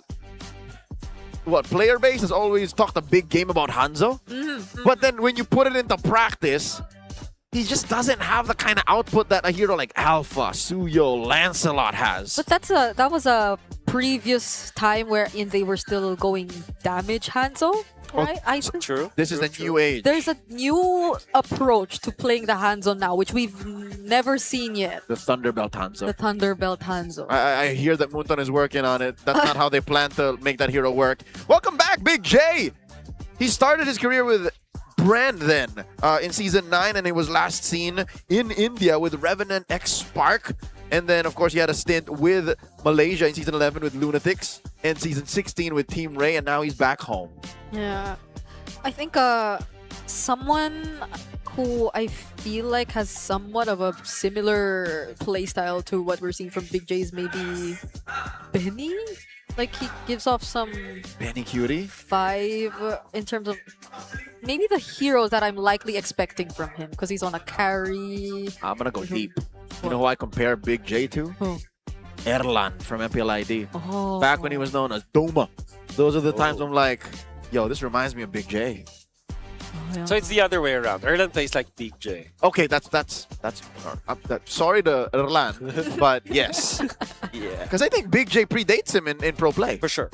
Yeah, he spent a lot of time in the MDL, and then now that he's in the big leagues, it is TNC choosing to go blue. And what map are we going now? Oh. That should be Dangerous Grass. Okay, we're going to grass. Okay. Right. Okay. So pick off centric. They want to get a little tricksy about it. And again, if you're playing around the last remnants of the lineup you built around it, then yeah, you give Zyda all the ground. Yeah, because if I think we've been saying that you playing a Hirara means that you have to somewhat draft around it too. But but then they drafted a lineup that Yeah. had to all play for one another in a sense. For each other. It's they're very selfish with it. Yeah, I get what you mean. Counterintuitive to see that TNC went for that Yeah. game number one. No, you pick the Hirara. Hirara is a very strong hero. You have to make it the centerpiece of your Yeah, yeah. lineup. Make it so that you have a strong gold lane, like when we saw the Clint coming out from Omega. But they went Claude and then Alice, so it's not like they were playing to activate the Hirara anyway. But Yeah. let's see if that changes here in game number 2. That was definitely a wake-up call for TNC. Yep. I can't imagine them repeating the same mistakes here, and they're gonna go in blue side. It is dangerous grass. Marcel and Atlas taken out by Coach Etomax, while Coach Moody gets rid of the Freya and Melissa. Okay. Barat still at large, so is Paquito. Yeah. So is Hirara, Nolan, Uranus. I think we can make a guess for the first week for TNC if we see their last ban in here. Like when we saw the Barretts being banned by Falcons, you immediately thought that it will be Paquito as their first pick. So maybe TNC banned the Paquito here? No, they banned Fanny. Wow. Okay. That's a clear tell. We don't want to give Kyle anything. No. Okay, so I think they will want to first pick Hirara this time, but I feel that Barretts is still the first pick. So between Barretts, Paquito, and then Hirara, I think I would rank it 1 Barretts, 2 Paquito, and then 3 Hirara. Which is affected by the priority of your players. That's right. In this case, I think Zyda's, correct me if I'm wrong, he should be the priority. That's right. So, okay. So at least they're following that. Well, that And here's the thing, right? Falcons cannot pick both Hirara and Paquito together in one pick. That would be telling. That would be, yeah, there's a lot of tell out That would there. be dangerously honest. That's right. But it's still possible. I'm not saying that it's not like a dumb decision anyways. Yeah. It's just very honest. Yeah. That's like confessing in the first day you meet your crush. Like, you just, Brigida, you don't do that, right? No. See? Just don't, guys. Don't do that. And I feel like this is still TNC, in a way, prioritizing Zyda, though, since it's a guaranteed XP lane that's been proven to just really be on top. Judging Falcons, I think they want to go, Rafaela. Well, I was about to say for Rafaela. So they would go for the Rafaela. Now, here's the thing. Paquito wins against Hirara. He can. For sure. We've proven that. But do you still pass up on the Hirara now if you're TNC? I don't think so. I think you're kind of required to pick it up. Okay. You're required. I think you should not let it go. But they at least Brody. changed the Big J hero. It's going to be the Brody. Yep. Okay, so they do pick up the Hirara. Okay. So what? Belric now for Falcons? That's the same thing we saw in game number 1, phase 1 draft. It's That's right. still 3 flex heroes if that's gonna be the case. Yep, they'd end up with a Paquito, Rafaela, and Belric. Just That's right. On the other side. Yeah. Roles reversed. But I think there's no harm in picking up the Belric now. There's no hero from TNC that counters it. It has good synergy with both the Paquito and the Rafaela, regardless of where you want to put both of those. Correct. And he doesn't mind getting chomped up by the Barats. That's right. Yeah, I feel like Flap enjoyed playing the Belric earlier. Anyway, Who does not enjoy playing Belric? It's not. there you It's go. like, it's almost Uranus. Almost. Almost. But with feet. Yep. Your ult is larger. Way larger. As your crowd. Well, there's no counter for Uranus. Your sustain isn't as reliable, but you make up for it in, affecting team fights more. Yeah. That's right. Okay. So the mid lanes are probably going to be what we're looking at next. Pack roamers. Yeah. You still ban the Novaria, I feel like, if you're Falcon. Do they ban Nova Matilda? Yeah, I think that's a good way to look at it. Like a good 1-2? Yep. Good But in this case, it's a 4-5. Okay, okay. Alright, okay. We should be analysts. We should be analysts. You know what? Maybe you should consider being an analyst for TNC. Oh. As you did before. Take it from That's a possibility. Hey, if Yaya can come back. Deep lore? Yeah, if Yaya can come back, who's to say we can't? Is it Novaria here, or do Yeah, it's Falcons Novaria. maybe consider that too? I mean, we don't necessarily see the mid lane option just yet. but- TNC bans out the Nolan. Again, they're just ensuring that, okay, if you're going to hit us with the Paquito, then that's it. Yeah. Oh, right. Yeah. They don't trust it just yet. Again, triple flex. That's the benefit of the triple flex. They will reveal eventually one of the roles as they go pick up Red 4. Oh, wait. 17. Oh, I have a feeling they will pick the Novaria up. Oh, yeah. my. Or Yeah. And then that'll dictate where everyone goes. Well, except for the Paquito. Except for the Paquito. If Novaria is Red 4, then everything but the Paquito gets revealed. That's right. Oh. Big confirmation of the Belleric though. That's although if you think about it, they're on the 4th pick anyways. Like, what? Yeah, that's fine. Eventually will reveal something. It's gonna be tricky for TNC again, though, to match the mid for Falcons. If that were to be the case. Because they don't have a mid just yet. They don't have a mid. There's a lot of What? That's what the triple flex does to you.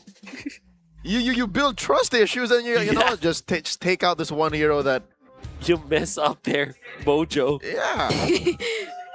Why the Hanabi? Okay. Okay, I think this is Novaria 4. I guess the next best option is the Vexana. Although there's no glue anymore. I would still Nova. Would they it's so want hard to go reach. Clint against the Brody eventually? Clint, no. That's the thing. Red 5, you can take it all the way because Yeah. TNC aren't picking gold laners anymore. But I think the Clint is a valid pick for up against the Brody. If it comes down to it, they don't have to do it now. Oh, wow. Oh. Whoa! Where is this coming from? Where is this coming This from? happened in Twisted Minds. I think if you're TNC, you go pick up the Novaria. The alternative is to go for the Louis, which is great versus the Moskov. It is okay versus the Belleric. You have a Brody that can be activated easier. I personally am not a fan of the Novaria for TNC. Let's say you do get the Astral Echoes. They just get out of there with Holy Healing. But I think that you need to take it away from Falcons. That's what I feel like. Oh, it's because they can still do it Red 5. That's right. Oh, that's the tricky scenario. It is. And if they do eventually... Oh, well, knock there's it down- still is the Lilia. Oh, okay. Yeah. So this one is better, right? Yeah, but you're only, again, relying on Jom as your range. And if they go Novaria, then that's overwhelming amounts of poke and range. And Brigada, it's not even real range for Brody. You're only really good when you get stacks on people, and you get that at mid-range. Where's Kaja in this scenario for Falcons? Makes me wonder. Mid Rafaela? I mean, oh. It has happened before. I don't think there's enough of a combo wombo there. Looks like a Falcon though. The only combo maybe is a chain CC. Yeah. But damage-wise, maybe not. So are they locking in the Novario or something else? Oh, what? It's XP! Wow, the triple flex is so crazy. Yep. So it ends up being a roam Belleric anyways, and a mid Rafaela. I think, all things considered, TNC... I think this is a very winnable draft for TNC. Because that's the Lapu-Lapu. Of course, the Lapu-Lapu is a threat to the Lilia, but there's so much speed and tempo that TNC can play around with in the early stages. Of course, they're playing up against the Moskov, so that's also a big plus for them.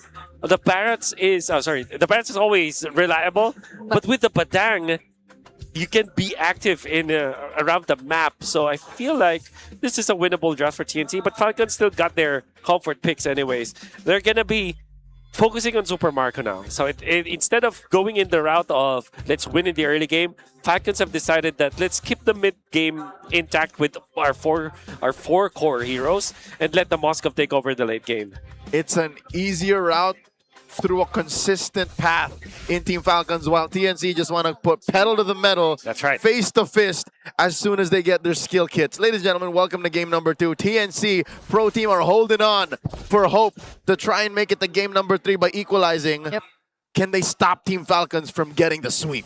I feel like they should have a lot more in their kit to be as aggressive as they want here in the early game, and you're seeing it just now! Haji! First blood for Finn! A much better start for TNC! I said face to fist as soon as they get their kit, but they do it in the first minute.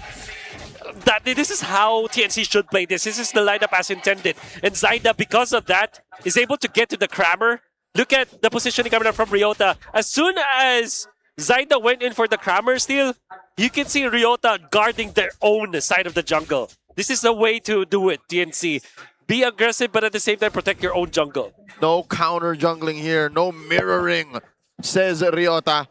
Team Falcons now have to recalculate, find their ground. Ogwen! Don't tell me they get 2 mid heroes from Falcons in just the first minute, and they might!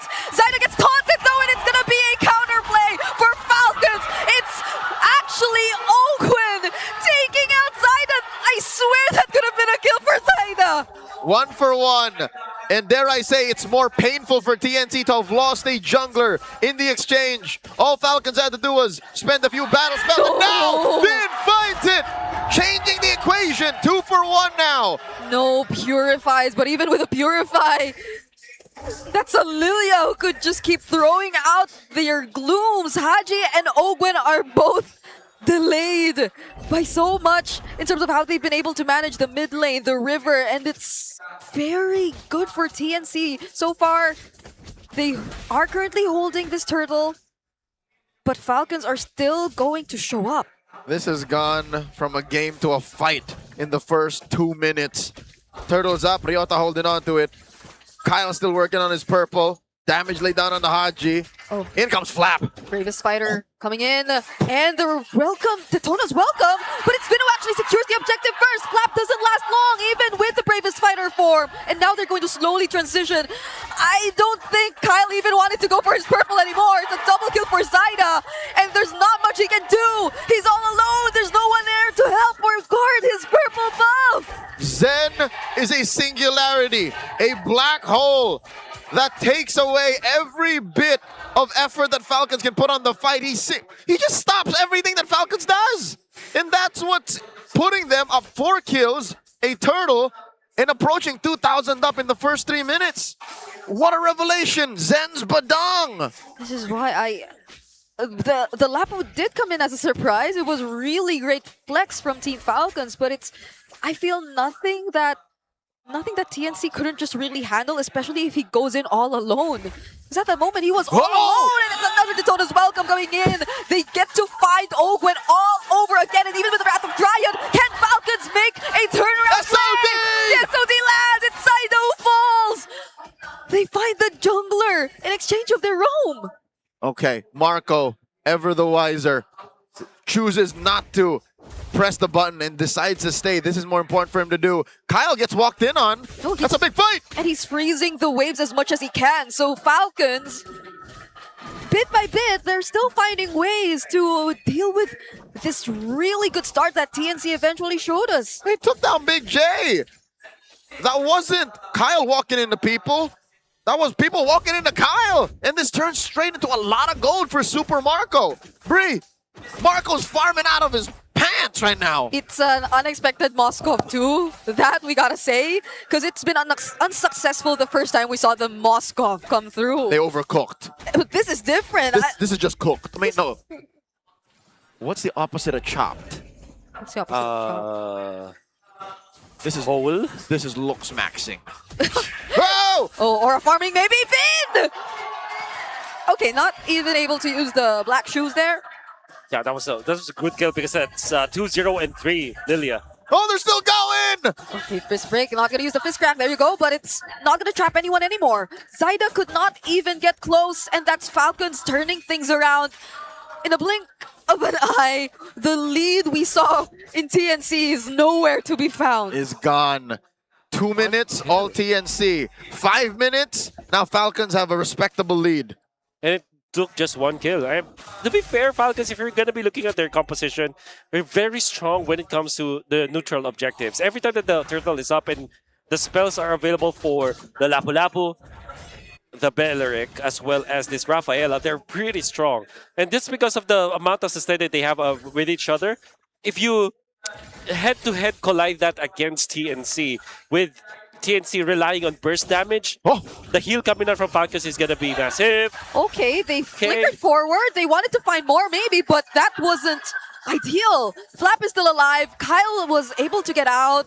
And so that's just a flicker burned and a Daytona's welcome for TNC. They didn't get anything. There's not enough damage on TNC at 5 minutes to be able to take down a Lapu-Lapu. And, well, we just mentioned how strong Falcons' sustain is. But that's only around the river. You still have to think about what happens in between. And every time that they are separated from each other, there is a potential for TNC to go for the pickoffs. That's why Falcons have noticed they're just going to be grouping up. Oh, my Lord. Big J ganked on. And now down the bottom. Okay, this is something Flap cannot survive anymore. It's going to be a trade, a turret for a tier 2 and a kill on their gold. Oh my god, Super Markov done this so many times before that he knows that it's much better to attack the turret itself rather than the minion wave. My god. Oh, Zen has to stop that wave. No, he can't. He can't do anything. There's nothing he can do. Marco did it. Marco did it. He left it on. Final turtle spawning lower quarter. Oh, wow. I can feel the pressure on the shoulders of the new team captain of TNC, the leader of the Riot army. Off of his Detna's welcome is where the fight starts. That's it. There's no other way. Zen has to find a roundabout way to flank. Oh, here we go. And he decides to go for Ogwen instead, but the Wrath of Dryad is still going to be there. This big fist crack, but it's not going to connect in time. Instead, it's a lat shaker, which catches everyone. Zyda goes in through the back lines, though, but Super Marco joining the fight doesn't seem to be looking good for TNC. They find Kyle, however, and they might have just turned things around. 3 for 1. Zen for Falcons majority front line. SOD, no one home. Zyda scores the last turtle. TNC are back. They're now going to take down this tier 1 in mid. What I saw from that fight from TNC is the fact that Ryota trusts Zyda so much. And even when there is so much distance that they had to cover, and the fact that somebody could be taken away from them, he still initiated with the Daytona's welcome onto Ogwen, making sure that Falcons will commit to him, and then it will be Zyda's turn to clean up afterwards. They know how this Hirara operates coming out from Zyda. There's a lot of good communication between them.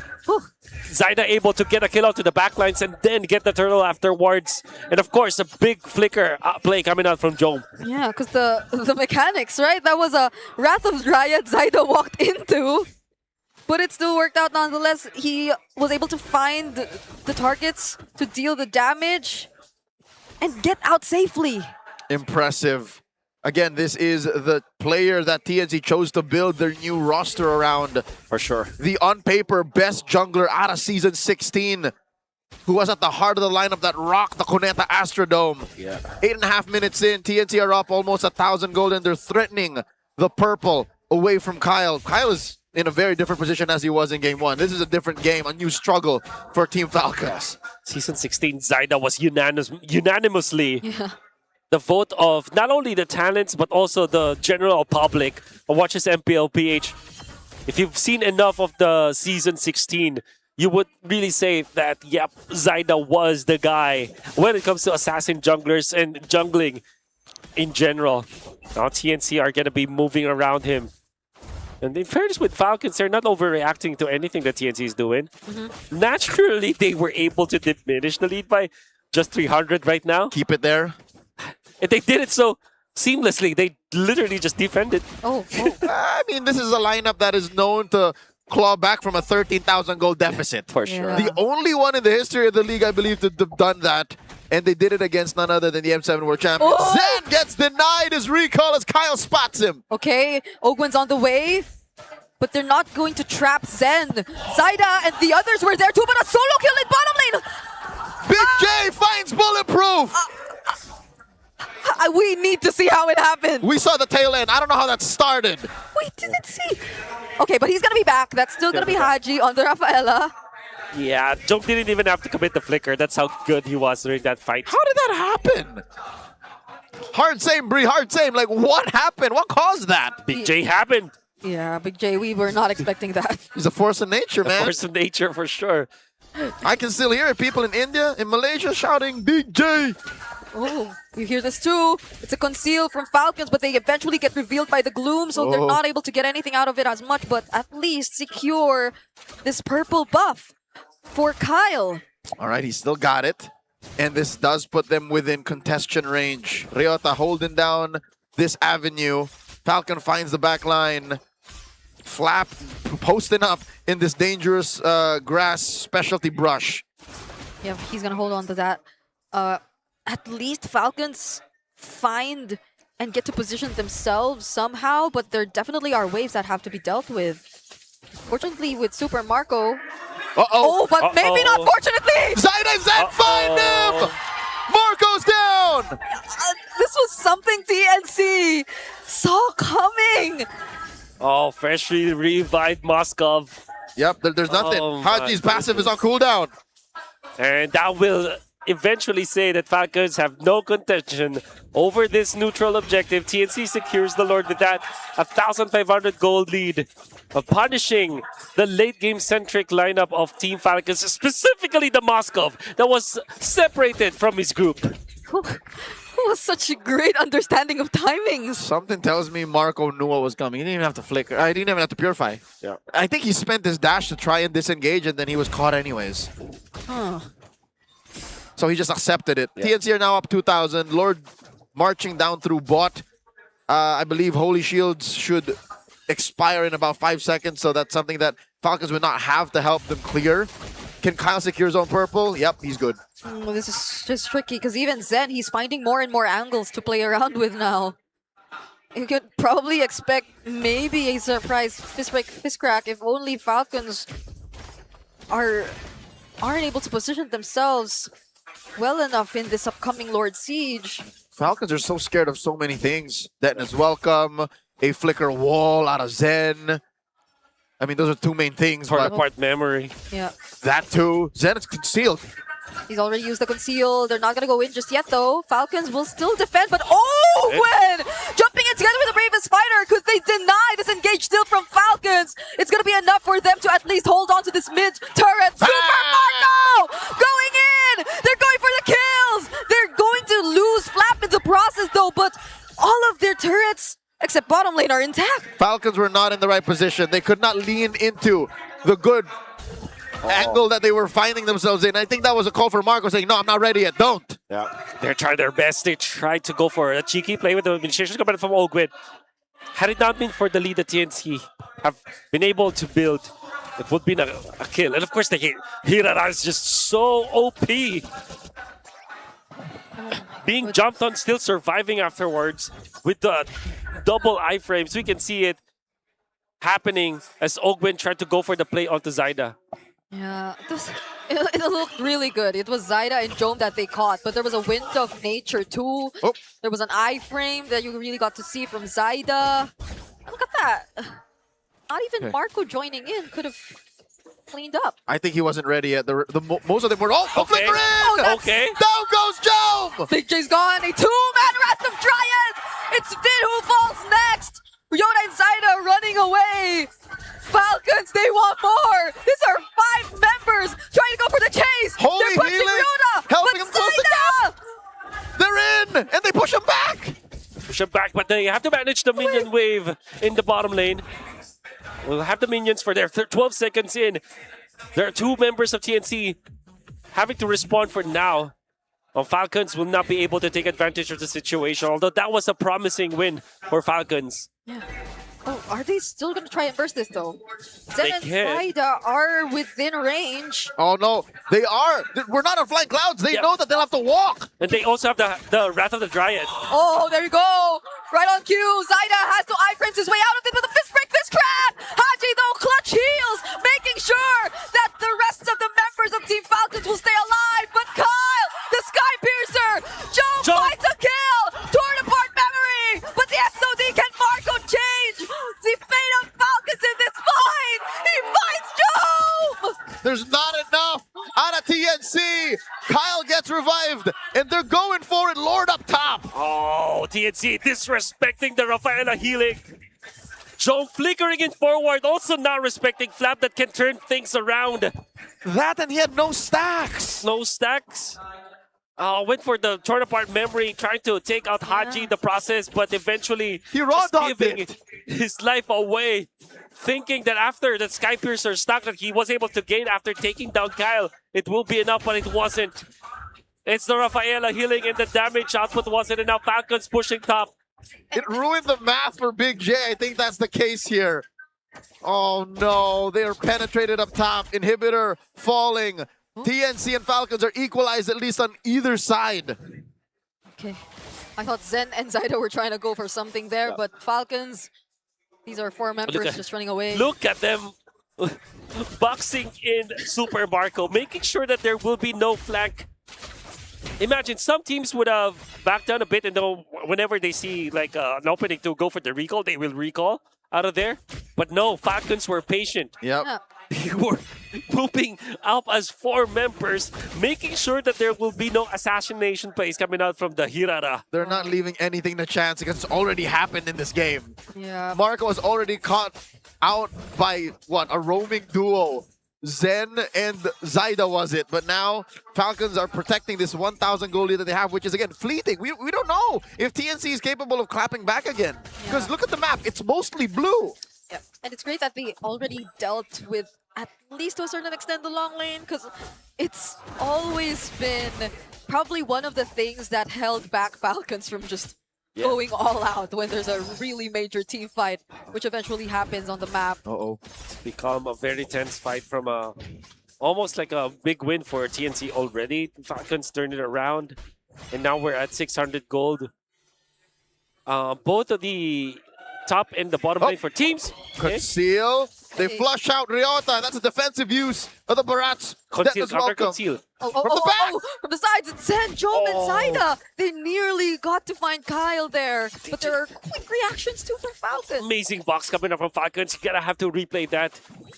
And remember, maybe that's one of the master classes when it comes to like helping your teammates, going back together, boxing each other so that you'll not have any kind of opening for your opponents. Now the Lord Fight will commence.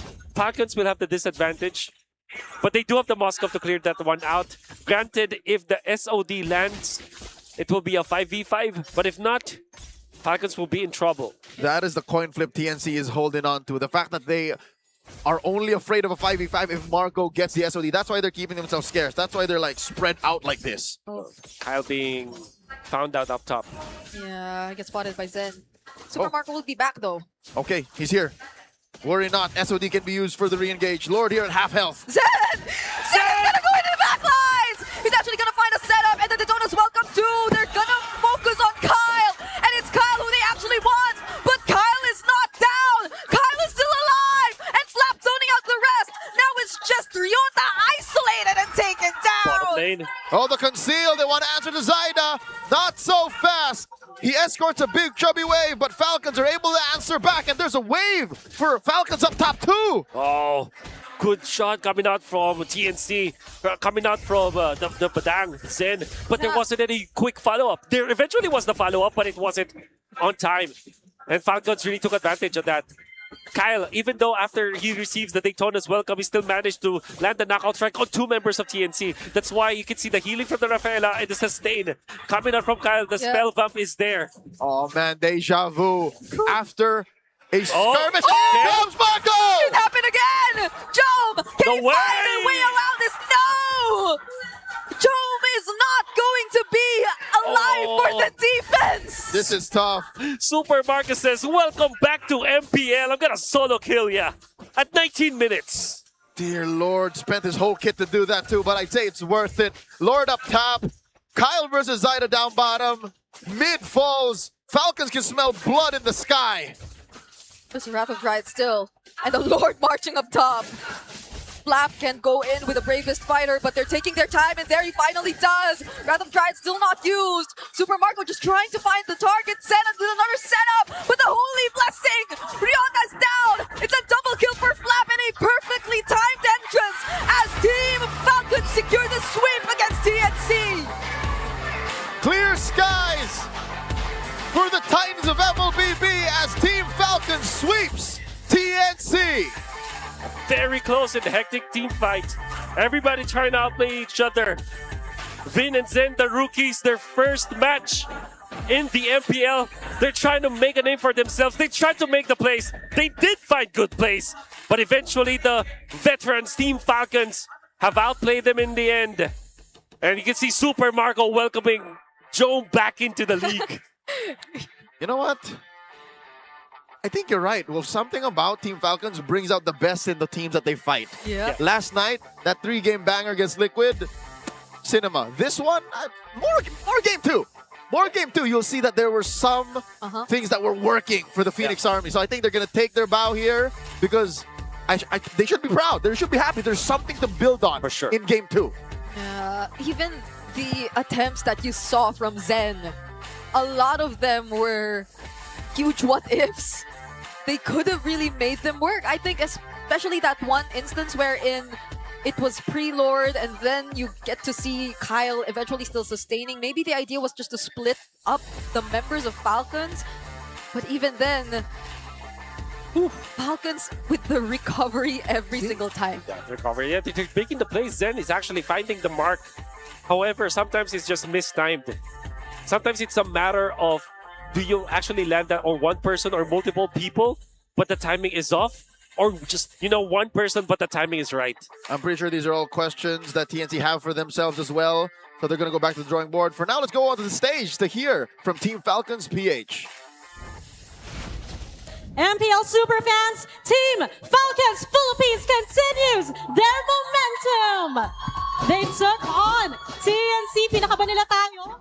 At isa. They made us a bit nervous.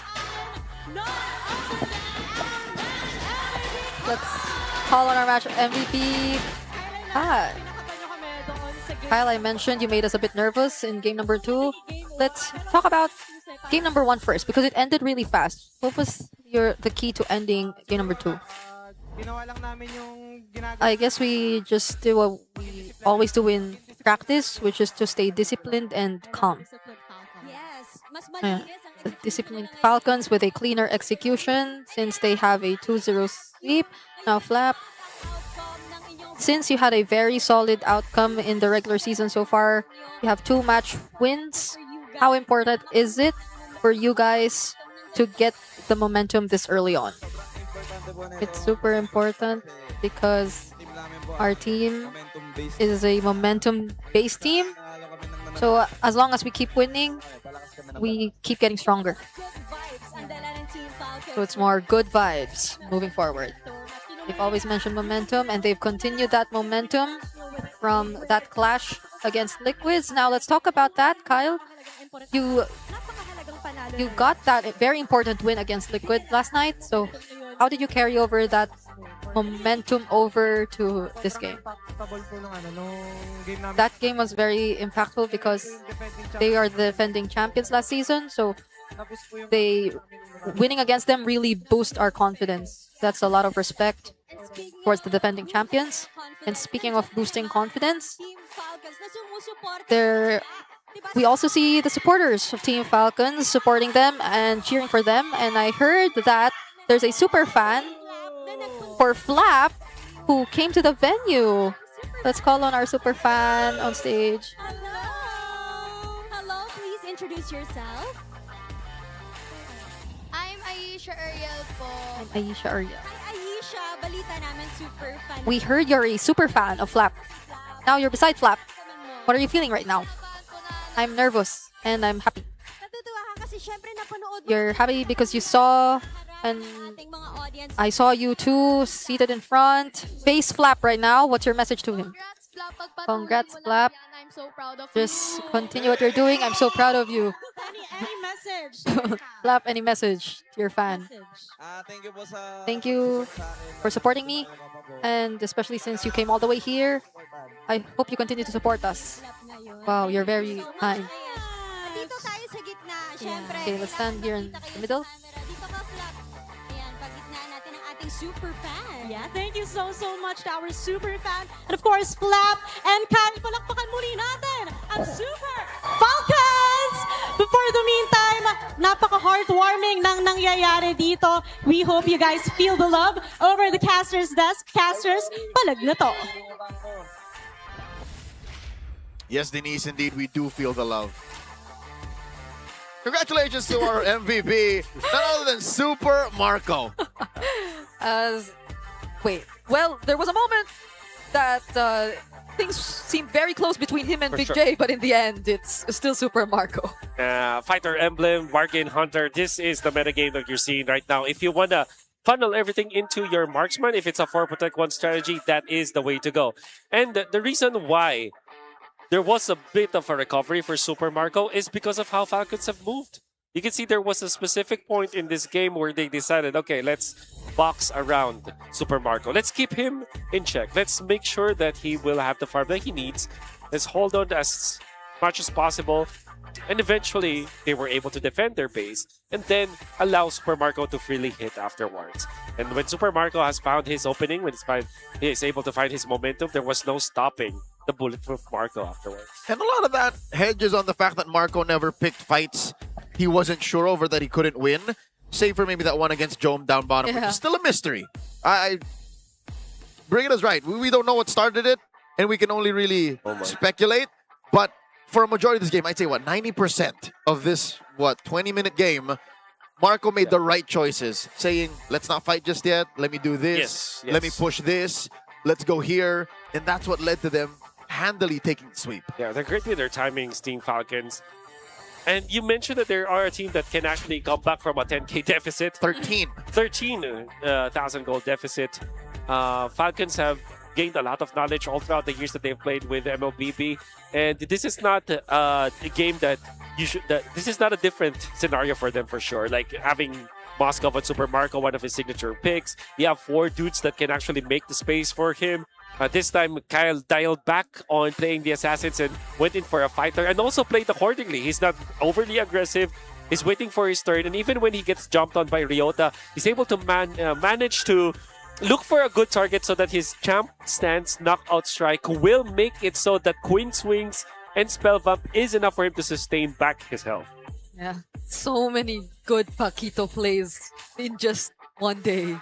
Like today, we've had Carl, James Panks. Yesterday, Carl. Yesterday, Carl again. And now Kyle putting up highlights. But it's great to see, at least despite the loss, that especially in game number 2, TNC have really somewhat adjusted.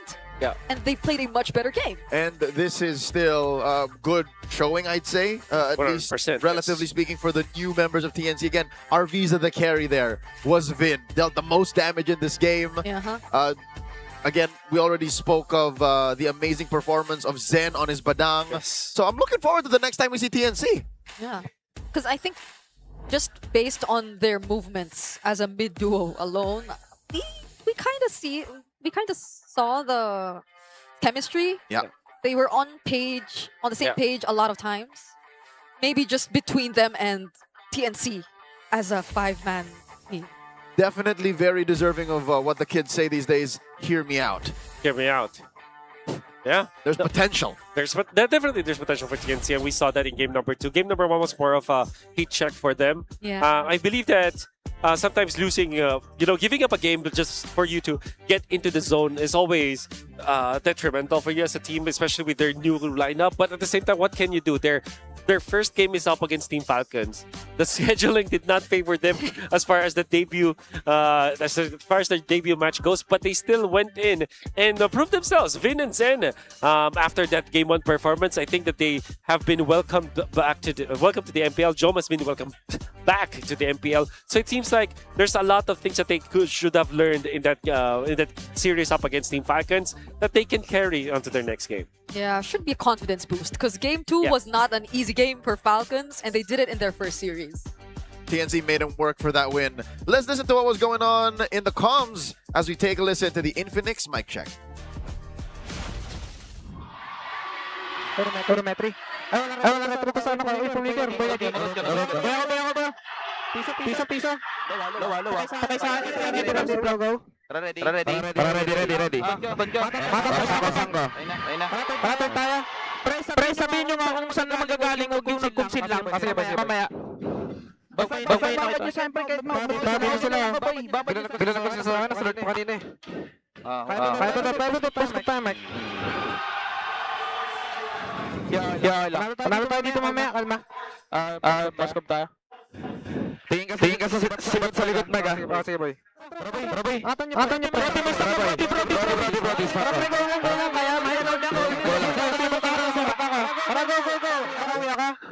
Pero mga tiro pa dito pa, play ka tayo ako. Tari ko lang. Umuya ka, pre. Pre, umuya ka. Sige. Wala to. Punot ako, boys. Ilmo na kami, Paps. Dikit lang tayo, pre. Kami bibigay na. Kalma. 18 minutes left to, ha. Tara. Isupat ka. 2, 1. Tingin ka sa boy.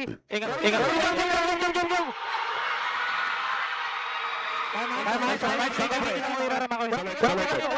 Get ako dyan.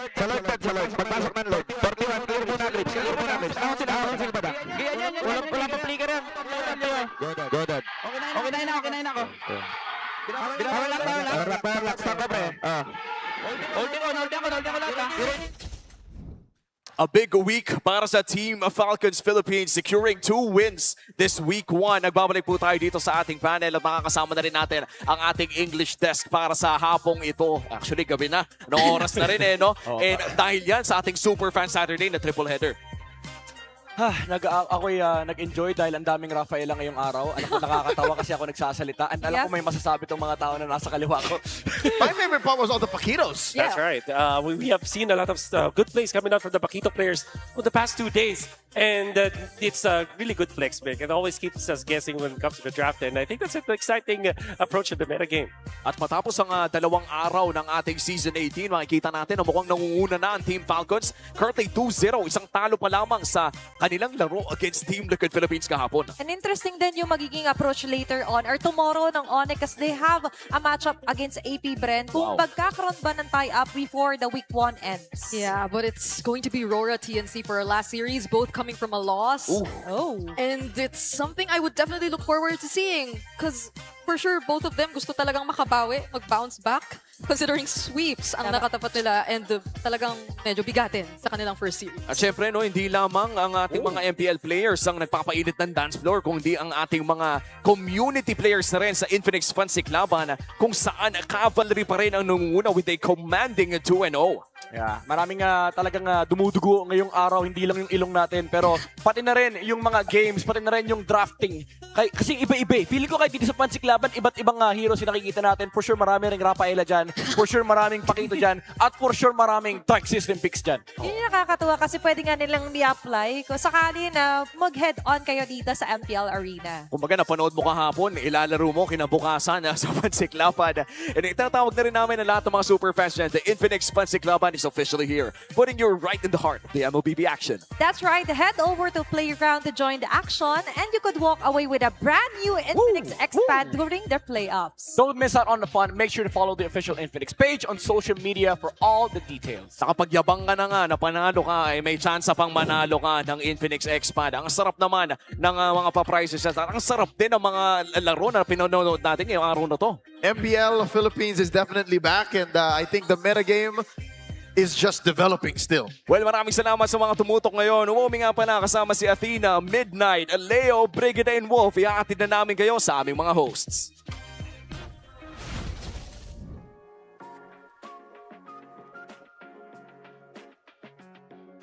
The 18th season of MPL Philippines is brought to you by the following sponsors. Infinix, the official smartphone partner. Unleash your ultimate with the Infinix GT Verse. Smart, the simply reliable connectivity partner of the MPL. And Visa, the official payment partner of MPL Philippines. Be the gamer you want to be with Visa. Our partner in esports, Clear Men. Power up and stay fresh daily with Clear Men. And our strategic partners, TT Racing, China Airlines, Ferry, and SIP. Don't miss any MPLPH action. Follow our official social media accounts and subscribe to our YouTube channel. Palag Na To. Catch MPLPH Season 18 action live at Victoria Sports Tower. Grab your tickets now via the official MPLPH website. MPL Philippines is monitored and supervised by the Games and Amusements Board.